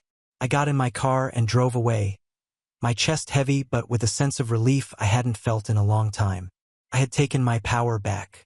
No more cleaning up after them, no more feeling obligated to fix their problems. It was time to live for me. As I drove away, I felt a sense of finality. I knew I had made the right choice. It wasn't about being harsh. It was about taking control of my life and not letting them drain me anymore. What do you all think? Should I have done this sooner? Or was I right to finally put myself first? Let me know your thoughts. Now on to the next story. Story 8. At Christmas, after our family reunion, my parents gave my son a pen, but other grandkids received new phones. Then my son asked me, crying, "Dad, grandparents don't love me." Then my dad said, "Other grandkids deserve because they are the children of our best daughter." We just left. Next day they were in for surprise that made them come and beg me. But after 11 months of silence, we returned to my parents' house as if nothing had happened. But everything had. Last Christmas ended with a slam door and my father saying something I won't repeat in front of my child. We haven't spoken since. No phone calls, no texts, not even when my wife was in the hospital for 2 days in August. The only reason we were here now was because of my grandmother. She'd called every week for months asking me to forgive and forget, reminding me that family doesn't last forever. She didn't know everything they'd said about my wife when they thought we weren't listening, but she knew enough and she loved them anyway. So, I agreed for one night just to make her happy. I told my wife we'd stay an hour, maybe 2. We'd show up, eat, smile and leave. No drama. That was the plan. Emily, my sister, opened the door. Big hug, 2 kisses on the cheek. Her kids ran out screaming Leo's name like they just seen him last weekend. They hadn't seen him since the summer before last. That much time had passed. Inside, everything looked the same. Same ornaments, same mismatched chairs around the table. My mother even made the sweet potato dish my wife likes, the first time she'd made it since we were married. It was almost as if they were trying. The dinner wasn't terrible. There was polite conversation, mostly about Emily's new job and Jake's promotion. I said almost nothing and my wife smiled through it like a pro. Leo was quiet, picking at his food and whispering to his cousin about something under the table. It was almost like a normal Christmas. Then came the presents.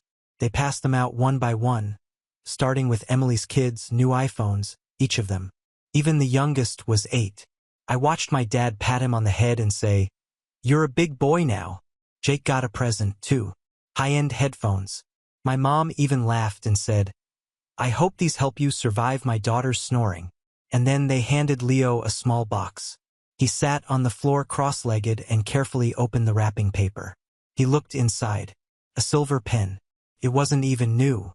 It looked like something from my father's office. Something forgotten in a drawer. He just stared at it for a while. Then he looked up at me and whispered, "LOL," like he was afraid to say it too loud. "Dad, do my grandparents not love me?" There was a long silence and then my father actually answered. "The other grandchildren do because they are the children of our best daughter." No one laughed. No one gasped. My mom didn't flinch. Jake looked down at his phone. Emily froze. My wife didn't say a word. She just stood up and reached for Leo's hand. I didn't say anything either. I just picked up Leo, nodded to my grandmother, and walked out. Emily followed us out and tried to stop me, telling me she had no idea he was going to say that. But it didn't matter. They thought it was over, that we'd just disappear for another year. But they were wrong. The next day, they got a surprise they never saw coming. And that was just the beginning. The next morning, I took Leo to the park. Just the 2 of us. He didn't talk much. He just wanted to look at the ducks and draw them with the pen. I hadn't told him yet that I'd thrown it in the trash at a gas station on the way home. I wasn't going to let him carry that thing around like it meant anything. When we got home, my wife was sitting at the kitchen table scrolling through her phone. She looked up and said, "You're not going to believe this." She handed it to me. It was a screenshot of an email from her cousin who works at a local bank, low-level, but with access to client portfolios. Apparently, my parents were in a bit of a pickle. Not public yet, but close, a bad investment, something with a real estate partner my dad trusted too much. They lost a chunk of their savings and had to liquidate some assets to cover short-term obligations. My dad, being my dad, didn't want to sell anything that would make him look poor. So instead, he froze the education fund he had started years ago for Leo. I had no idea he had even started one. Emily's children all had funds in their names opened at birth. My dad once told me he'd do the same when I proved I could be responsible. I didn't push. That was 5 years ago. But apparently at some point he had opened one for appearances, maybe. And now he'd used it as a cushion to bail himself out. Not Emily's kids' money. Not his own accounts, just Leo's. I didn't even get mad. Not right away. It was almost surreal the way everything just piled up. My son got a used pen and had his college savings pulled out from under him in the same 24-hour period. I called Emily.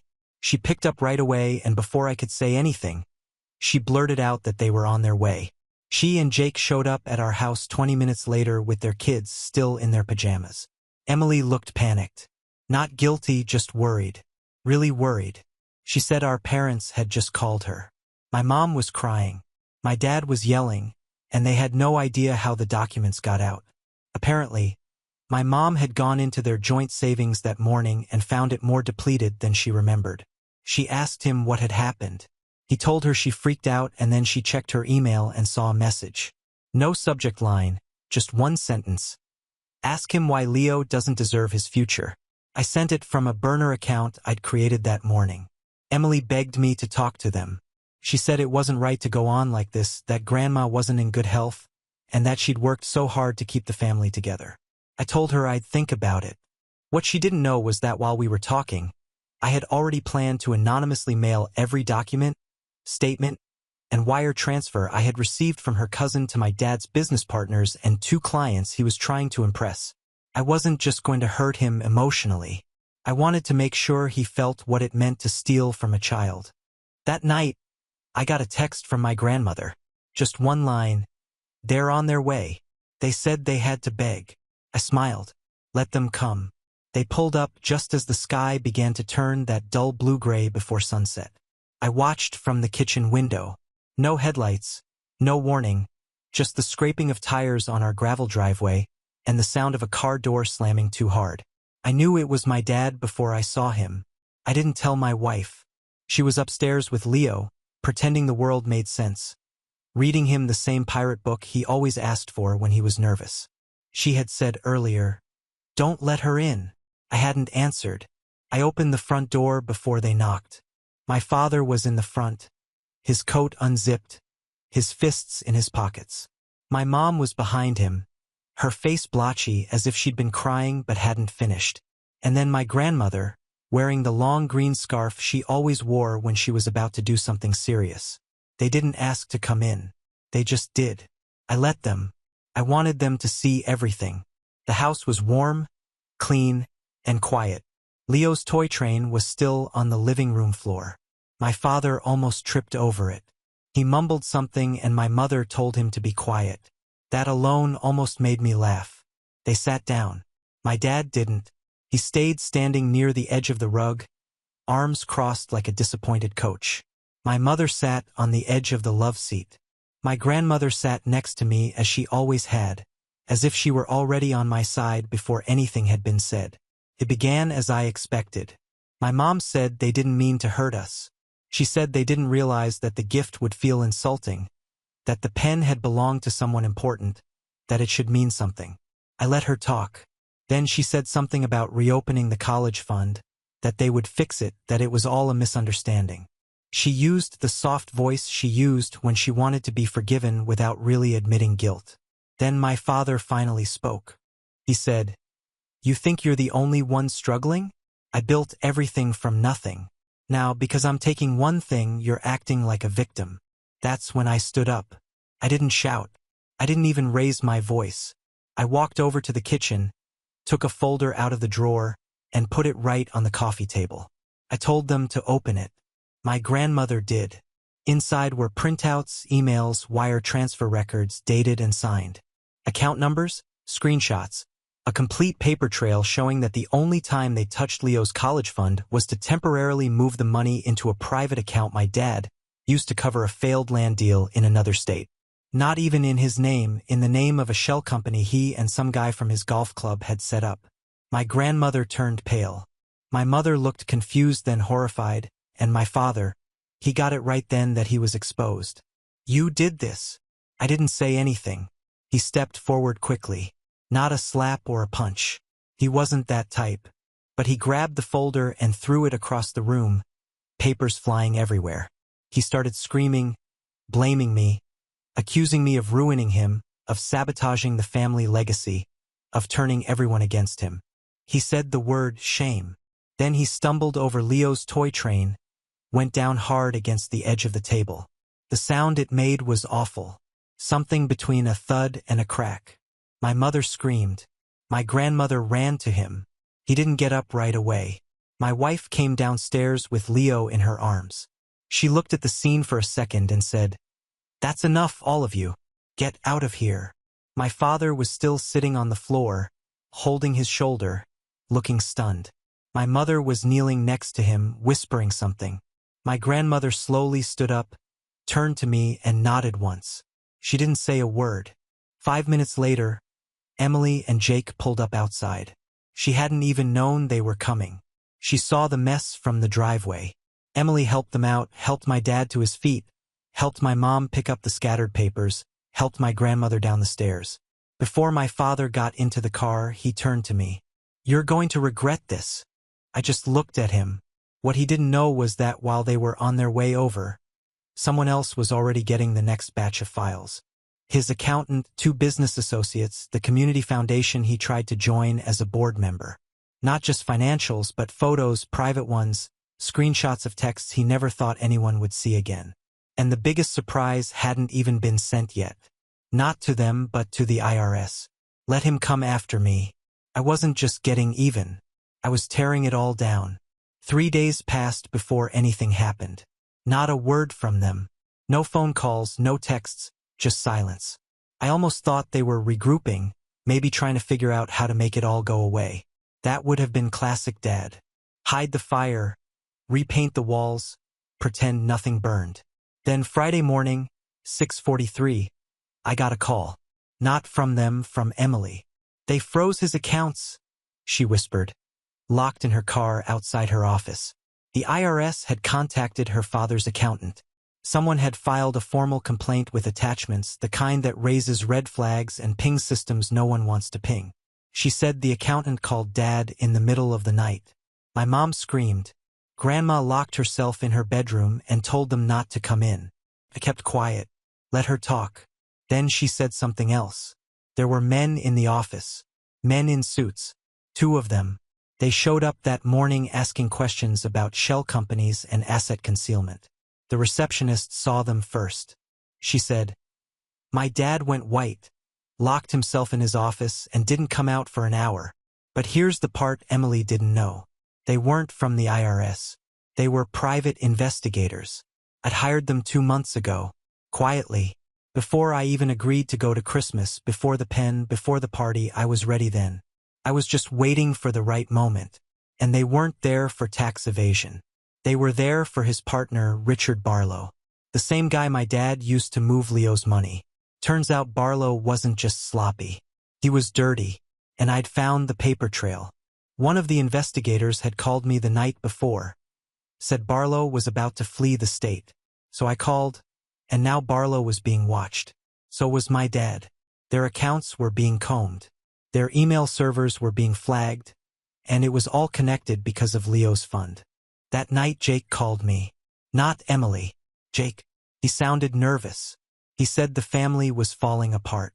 He said my dad was screaming about betrayal and legacy and how I'd shamed him. He asked if I could meet them just to talk, clear the air. I said I'd think about it. Then at 11 p.m., I got another message from an unknown number. It was a picture of my parents' garage on fire. Flames shooting out the side, black smoke billowing into the night sky, and then another. My dad standing in the street in his bathrobe, screaming into his phone as firefighters tried to hold him back. Another photo followed. Just a sentence written on cardboard, propped up on their front lawn. Ask him what else he stole. No signature, no initials, no clue. It wasn't me, but someone else was in the game now. And it was just beginning. The morning before the fire, before the photos, before the message on the lawn, there was a knock at my door. Not loud, not aggressive, just enough to stop me in the middle of an email. My wife looked up from the kitchen. I went to the door. It was Jake alone. He looked nervous, but not embarrassed, like someone who had seen what was coming and wanted to get out of the blast radius early. He walked in without waiting for me to say anything. Said he had 15 minutes, that he shouldn't be here. He handed me a white envelope. Inside, a cashier's check, big enough to make my heart skip a beat. Twice the value of what had been stolen from Leo's fund. Jake said my father had pulled some strings, liquidated something quickly, wanted to make it right. But that wasn't the whole truth. Jake leaned in and said quietly that my father was cracking, calling in favors, trying to buy silence, trying to clean up the edges before someone official dug deeper. Emily was scared, not because of what I'd done, but because of how fast everything was falling apart. She said my father talked like someone being hunted, and maybe he was. Jake told me there was more. My dad had gone to see Barlow the night before, driving out to some rental property on the edge of town. No witnesses, but when he came back, he was shaking.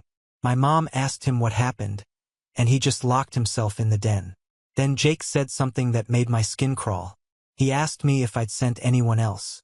I told him no, just what I'd already done, the leak, the files, the investigators. Jake nodded slowly. Then someone else came into the picture because 2 nights ago a box showed up at their door. Inside was a flash drive. No note, just a video file. Jake said he watched it once, then deleted it.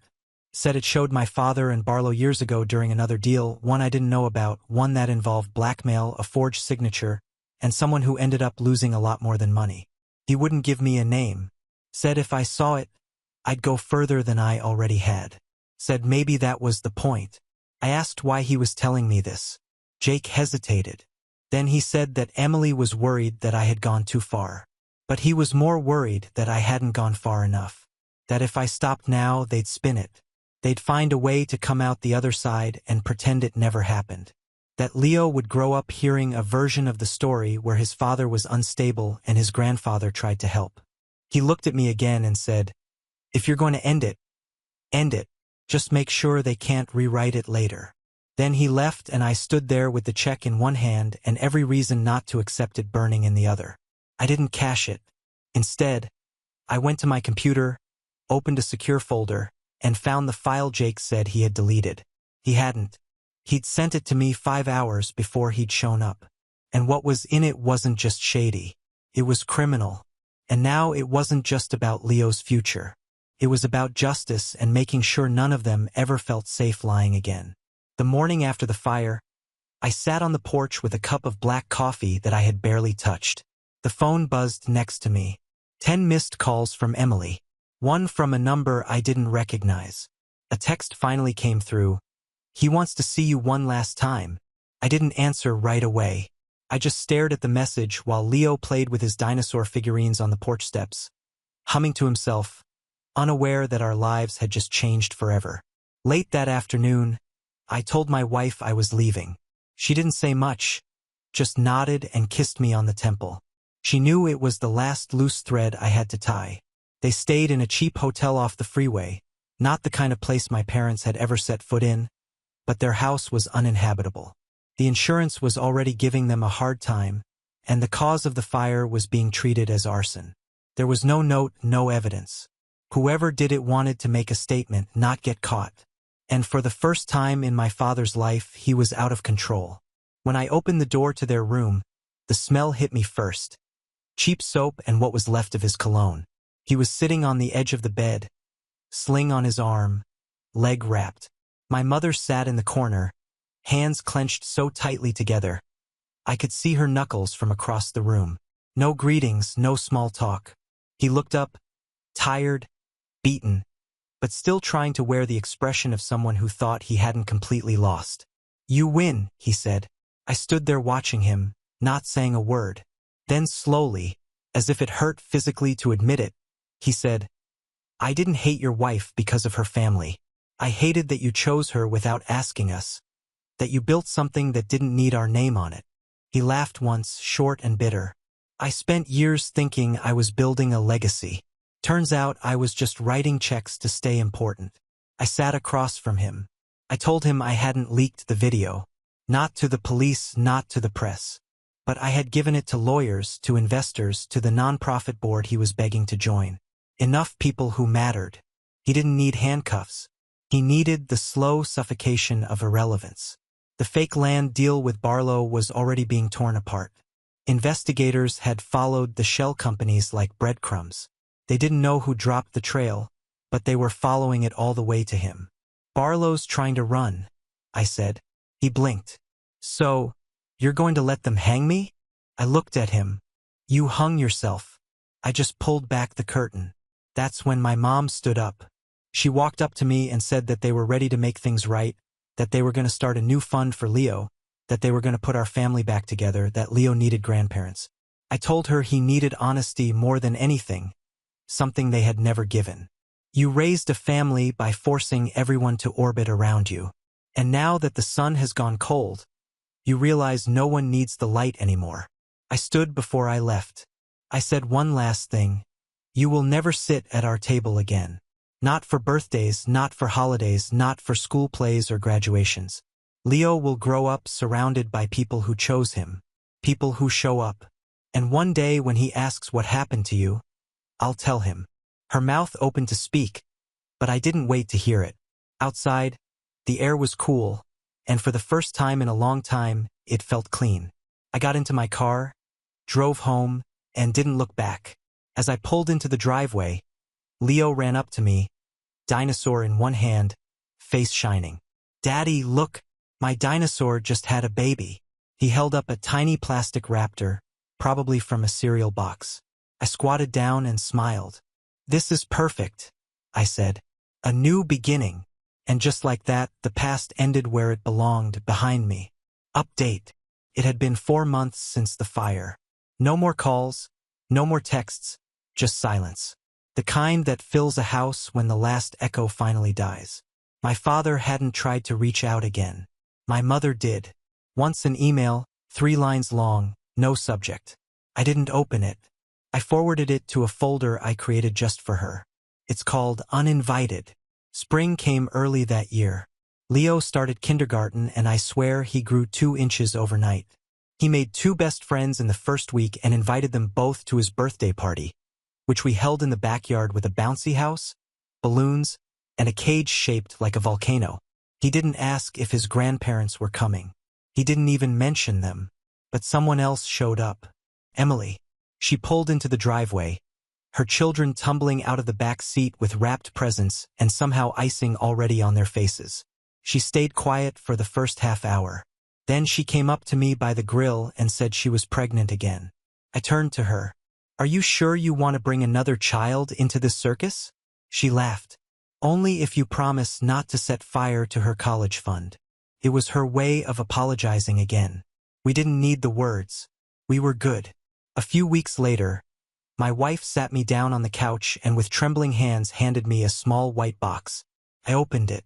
2 tiny blue booties. I just stared. We're going to need a bigger house, she said. I didn't say anything at first. I just looked at her, then at Leo, who was playing with a puzzle on the floor, then back at her, and I smiled. We weren't just building. We were rebuilding properly on land that couldn't be bought or threatened or burned. That night, I pulled a dusty box out of the back of the closet. Inside were family photos that I hadn't looked at in over a year. I slowly flipped through them. One caught my eye. My grandmother sitting in her backyard, holding Leo on her lap, his face covered in chocolate, her smile soft and real. The next morning I called her. She answered the second ring. I have news, I said. You're going to be a great-grandmother again, she cried. She said she'd start knitting that afternoon. I told her we'd visit her next weekend. No one else was invited, and that's the way it is now. Smaller circle, tighter bonds, fewer voices, but each one honest. The legacy my father tried to build was a castle of mirrors. I'll show no soul. Ours is smaller, stronger, quieter. but it's real. Now on to the next story. Story 9. I came for a family dinner, but they said, "We weren't expecting you. Go away, loser." I said, "Okay. But only now you'll be paying sister's rent." They begged, but it's too late. I didn't want to go at first. I mean, after everything that had happened to my family in the last few years, why would I? But something in me just didn't want to carry the grudge forever. My dad was turning 57, and even though I wasn't exactly their favorite person, I thought maybe I could be the bigger man and at least show up. Things had been bad ever since I inherited my grandfather's estate. Grandpa and I were close. I spent a lot of time with him when I was growing up. He always told me stories about his early struggles, how he had to fight for everything he got. I think he saw something of himself in me, which is probably why he left me a fairly substantial sum when he died. This decision did not sit well with my parents or my sister, Olivia. They were furious that Grandpa hadn't left them anything, like it was my fault or something. I tried to explain that I had nothing to do with it, but they wouldn't listen. After that, things were never the same. They treated me like an outsider, like I had stolen something from them. They were cold at family gatherings. Sometimes they wouldn't even invite me. I kept my distance, but this time I thought I'd try to make things better. I bought my father a bottle of his favorite whiskey, the expensive kind he only drank on special occasions. I even got him a box of gourmet cigars. Maybe I was naive to think that a few thoughtful gifts could change anything, but I had to try. When I arrived at the house, Olivia answered the door. She was the only one who hadn't completely cut me off. We weren't super close, but we'd kept in touch here and there. "Hey, Jeffrey," she said, looking a little surprised. "I didn't know you were coming." "Yeah," I replied. "I thought I'd show up for Dad's birthday." She hesitated for a moment, then shrugged and let me in. As I walked into the living room, I saw a bunch of relatives sitting around talking and laughing. For a moment, it felt almost normal, but then I saw my parents. My mom's face turned pale, and my dad's expression hardened. The room grew quiet. "You," my dad muttered. "What are you doing here?" I tried to stay calm. "I came to wish you a happy birthday. I brought some presents." He scoffed. "We didn't invite you." My mother chimed in, shaking her head. "Why are you even here? You always bring trouble. Just leave." I could feel my patience wearing thin. I had come here to make peace, and this was the reaction I got. I looked around at the other relatives. They looked uncomfortable, as if they were witnessing something they weren't supposed to see. "Look," I said, keeping my tone even. "I'm not here to fight. I just wanted to celebrate with you." My dad snorted. "Celebrate? You're nothing but a loser. You think a few gifts will make up for everything." That hit a nerve. All those years of being treated like dirt, like I didn't belong, came rushing back. I clenched my jaw, trying to keep it together, but then my dad pushed it further. "Get out, Jeffrey," he said. "We don't want you here." And that was it. Something inside me snapped. "Fine," I said, my voice cold. "I'll go. But guess what? I've been paying Olivia's rent all this time because you couldn't be bothered to help her. Not anymore. That's on you now." Their faces froze. It was as if they hadn't expected me to stand up for myself. Suddenly, my mother rushed forward. "Wait, Jeffrey." "No," I interrupted. "I'm done. You don't want me here? Fine. But you'll regret this." I turned and walked out, leaving the house in dead silence. As I reached my car, I could hear them screaming from the front door, begging me to stop, but I didn't look back. I got in and drove away, anger boiling in my chest. I wasn't sure what would happen next, but one thing was clear. I wasn't going to be their punching bag anymore. The next morning, my phone exploded. Olivia had called me 6 times, left 3 voicemails, and sent a barrage of texts. I ignored her at first. I needed some space to clear my head after what happened last night. But curiosity got the better of me, and I listened to one of the voicemails. "Jeffrey, it's Olivia. What the hell is going on? Mom and Dad are freaking out, saying you cut me off. They're blaming me for everything. Call me back." I sighed and threw my phone on the bed. Of course they were blaming her. They were always quick to throw someone else under the bus when things went wrong. Still, I felt bad for Olivia. It wasn't really her fault. I'd been helping her with the rent for the last 2 years because our parents refused to lift a finger for her when she was struggling. But I wasn't going to let them guilt me into continuing, not after the way they treated me. About an hour later, Olivia showed up at my apartment. She didn't even knock. She just barged in. "Jeffrey, what the hell have you been doing?" she demanded. "Good to see you too," I said, crossing my arms. "I'm serious," she snapped. "Dad called all the relatives and told them you threw a tantrum at the party. Now half the family is pissed at me because they think I'm the reason you stopped paying my rent." I raised an eyebrow. "Wait, what? He told them that?" "Yeah," she said, throwing up her hands. "They say I must have sided with you against them or something. Uncle Mark called me this morning and asked me if I was plotting with you. It's crazy." This was new. I hadn't expected the rest of the family to get involved so quickly. I leaned back against the kitchen counter and tried to take it all in. "Well, Olivia, I'm sorry you got caught in the middle," I said. "But I'm done being their scapegoat. They've treated me like crap ever since Grandpa's inheritance. They didn't even want me there last night. I'm not going to keep playing nice when all they do is insult me." She crossed her arms and glared at me. "They could have at least talked to me first, you know? I need that money." "I know," I said, softening my tone. "But maybe it's time for them to take some responsibility. They're your parents too. Why should I be the one to keep you afloat while they sit on their hands?" Olivia didn't answer right away. I could tell she was torn. On the one hand, she knew I was right, and on the other hand, she was caught between her loyalty to me and the pressure from our parents. Finally, she shook her head. "This is going to get ugly," she muttered. "I'm ready for it," I replied. And it did get ugly faster than I expected. By the afternoon, word had spread throughout the extended family. I got a call from my cousin Megan, who always liked to play the mediator. "Hey, Jeffrey," she said carefully.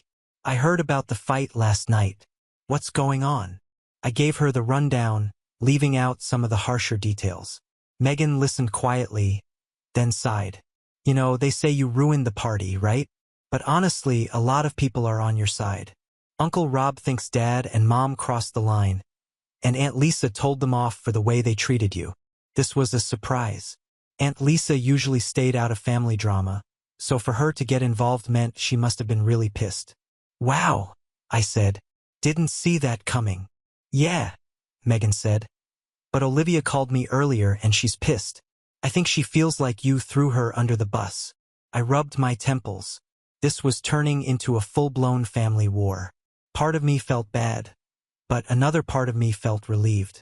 For once, I wasn't the only one facing their wrath. Maybe now they'd finally see how toxic our parents could be. Later that night, Olivia sent me a long text message.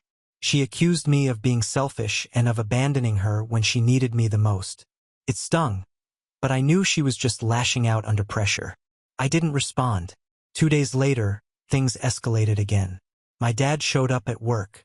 I worked at a downtown marketing firm, and I was surprised to see him standing in the lobby. He wasn't even trying to hide his anger. "We need to talk," he said bluntly. "I'm working," I replied, keeping my voice calm. "You can call me later." "No," he said. "We're doing this now." I sighed and walked him outside. He wasted no time laying into me. "You embarrassed this family," he said. "Do you realize how many people are turning against us because of your stunt? You think you're better than us now, don't you?" "Better than you?" "No," I said. "But I'm not going to let you treat me like dirt anymore. I came to your birthday out of respect, and you threw it back in my face." His eyes narrowed. "You think you're entitled because of Grandpa's money? Without him, you'd have nothing." "That's rich," I shot back. "You're the one who's bitter about not getting a share. This isn't about respect or family. It's about control." He didn't respond right away, but I could see the anger in his eyes. Finally, he said, "You're going to regret this, Jeffrey." "No," I said firmly. "You are." He stormed out without another word. As I watched him go, I realized this was far from over, but for the first time in years, I felt like I was finally standing my ground. A few days later, I started hearing about the fallout from other relatives. Aunt Lisa called to vent about how my dad had gone around trying to turn the whole family against me. Apparently, he told everyone that I had betrayed the family and cut off Olivia to punish them. But to my surprise, some relatives didn't buy the story. Uncle Rob had told my dad bluntly, "You treated Jeffrey like garbage? Didn't you expect consequences?" Lisa said several others were starting to see through the act too. They remembered how distant my parents had become after the inheritance fiasco. Some of them were now quietly siding with me, but not everyone was supportive. Olivia had gone all in on our parents, and she didn't hold back. She posted this passive-aggressive rant on Facebook that everyone knew was aimed at me. Family is supposed to be about support, not conditions. Some people think they can just walk away when it's inconvenient for them. Must be nice to live with no responsibilities. Some of us aren't so lucky. It took every ounce of self-control not to shoot back. I could feel my phone buzzing with messages from cousins asking me what was going on. The drama was spreading like wildfire, and I was caught in the middle. Later that evening, Olivia showed up at my house again. This time, she looked more tired than angry. She didn't even bother with pleasantries. "Can we talk?" she asked. I nodded and let her in. She sank down on the couch and sighed. "This whole thing is a mess, Jeffrey. I have people calling me a traitor, others saying I'm too dependent on you. I can't win. What am I supposed to do?" "Olivia, I understand," I said, "but this isn't just about the rent. It's about the way they've treated me all these years. I came to Dad's party to make peace, and they humiliated me in front of everyone. You think I'm just going to roll over and take it?" She looked down at her hands. "I know they were wrong, but they're still our parents. I don't want to be in the middle of this fight." I could tell she was struggling, torn between her loyalty to them and the support I'd given her. I decided to be honest. "Look, Olivia, I never wanted to make you choose sides, but I'm not going to let them walk all over me anymore. I've supported you because I care, not because I owe them anything. If they want to be responsible for you, let them." Her eyes flashed with frustration. "You don't get it. They won't help me. They never have. Without your support, I'm screwed." For a moment, I felt the pain of guilt, but then I remembered the years of insults, the way they had treated me like an outsider. I wasn't going to sacrifice my mental health for people who didn't respect me. "I'm sorry, Olivia," I said quietly, "but I can't do this anymore." She stood and shook her head. "Fine, but don't come crying to me when this all backfires." She left without another word. The next day, things took an unexpected turn.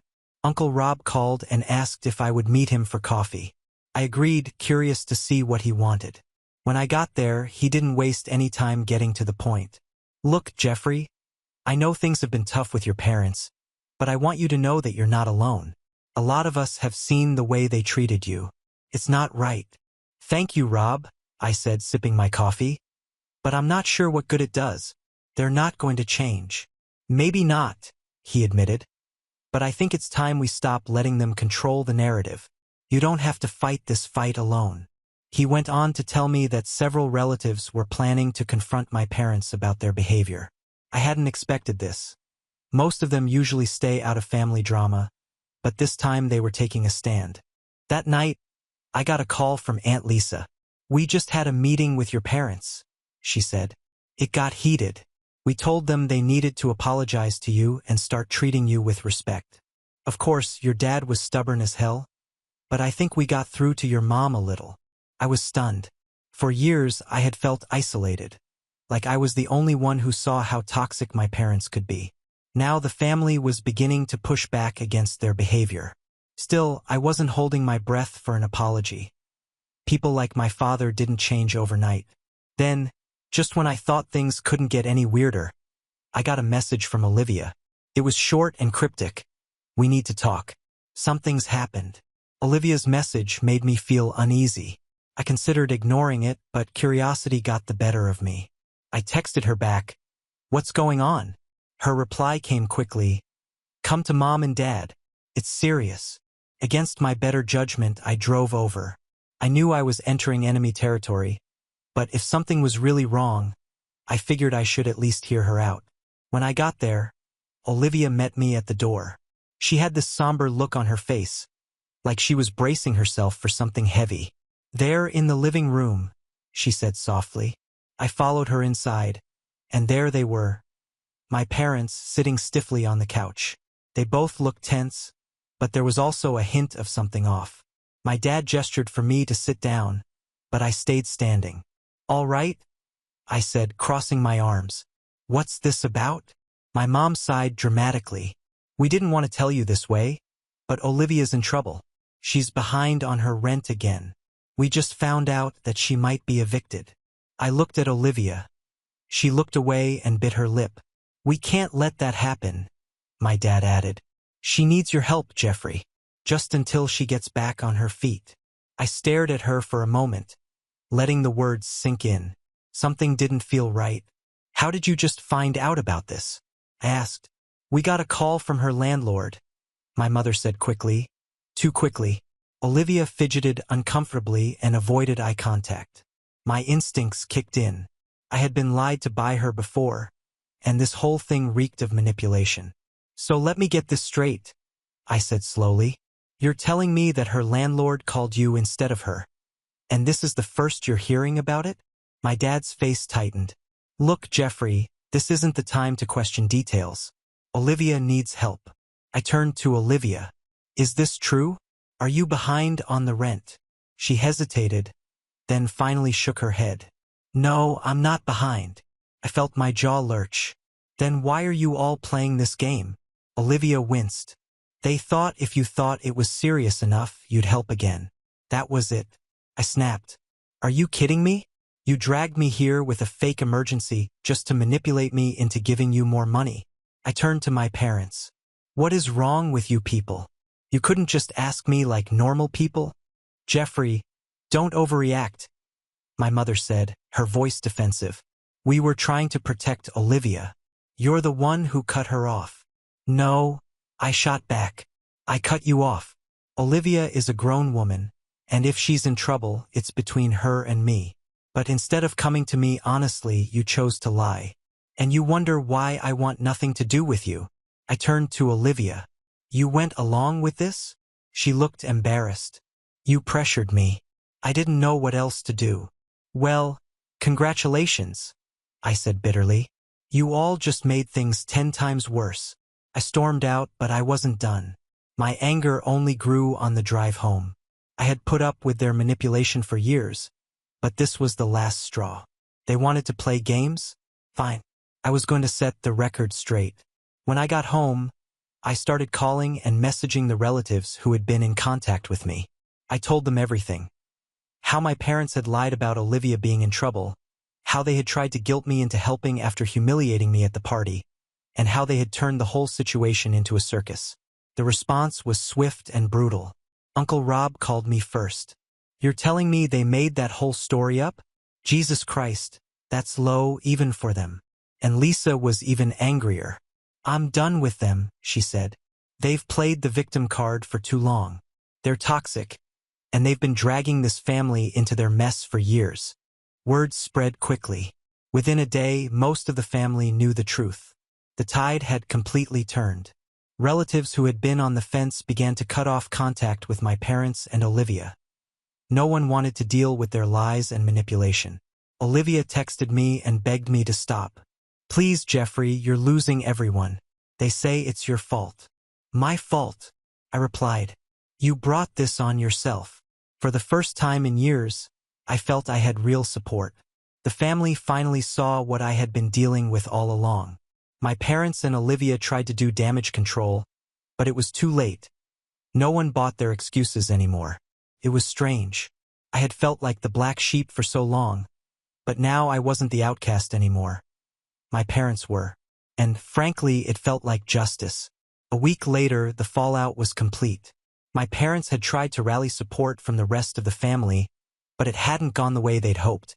I heard from Megan that they had even reached out to some of the more distant relatives, people they hadn't spoken to in years, to ask for sympathy. "They called Aunt Marie," Megan said with a laugh as she filled me in. "You know, the one who never puts up with anybody's nonsense. Apparently, your dad gave her some sob story about how you turned everyone against her. She told him, maybe if you weren't such a control freak, your family wouldn't hate you. Then she hung up on him. Hearing that was more satisfying than I'd like to admit. But the real shock came when I found out that they were trying to get help from Uncle Peter, the rich one who lived out of state. Peter had always been somewhat neutral when it came to family drama, but he wasn't naive. He saw through my parents' games years ago. I found out later that when they called him, he didn't hold back. Peter told them straight out, Megan explained, don't call me again. I'm not wasting my time with your theatrics. It was brutal. One by one, every lifeline they tried to grasp turned to dust. The people they once controlled had finally had enough. By the end of the week, my parents were virtually isolated. Olivia tried to reach out to a few cousins, but none of them were interested in getting involved anymore. The whole family had cut her off. They're done, Rob told me. No one wants to deal with their drama. It's just them now, Mom, Dad, and Olivia. In their little kingdom of misery. I almost felt sorry for Olivia. Almost. She had chosen to side with them and enact their lies. Now, she was stuck on their sinking ship. A few days later, my father actually called me. I debated ignoring it but decided to answer. I was eager to hear what he had to say. Jeffrey, he said after a long pause. We need to talk. Do we? I replied, my voice cold. We made some mistakes, he said slowly. But you've made things worse by turning everyone against us. Don't you think it's time to end this feud? I laughed bitterly. You think this is my fault? You brought this on yourself. You lied to me. You humiliated me in front of my family. Now you're facing the consequences, and you want me to fix it for you. Jeffrey, please, we're still family.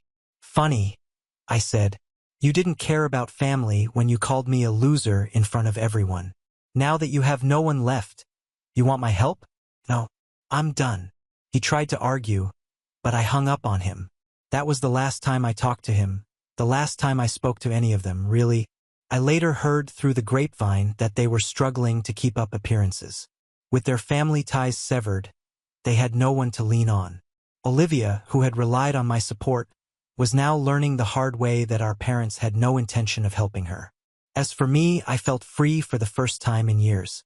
I wasn't weighed down by their toxicity. I had my life back and the support of loved ones who truly cared about me. My parents and Olivia were left in their self-made kingdom with no one to blame but each other. And honestly, I was okay with that. We have reached the end.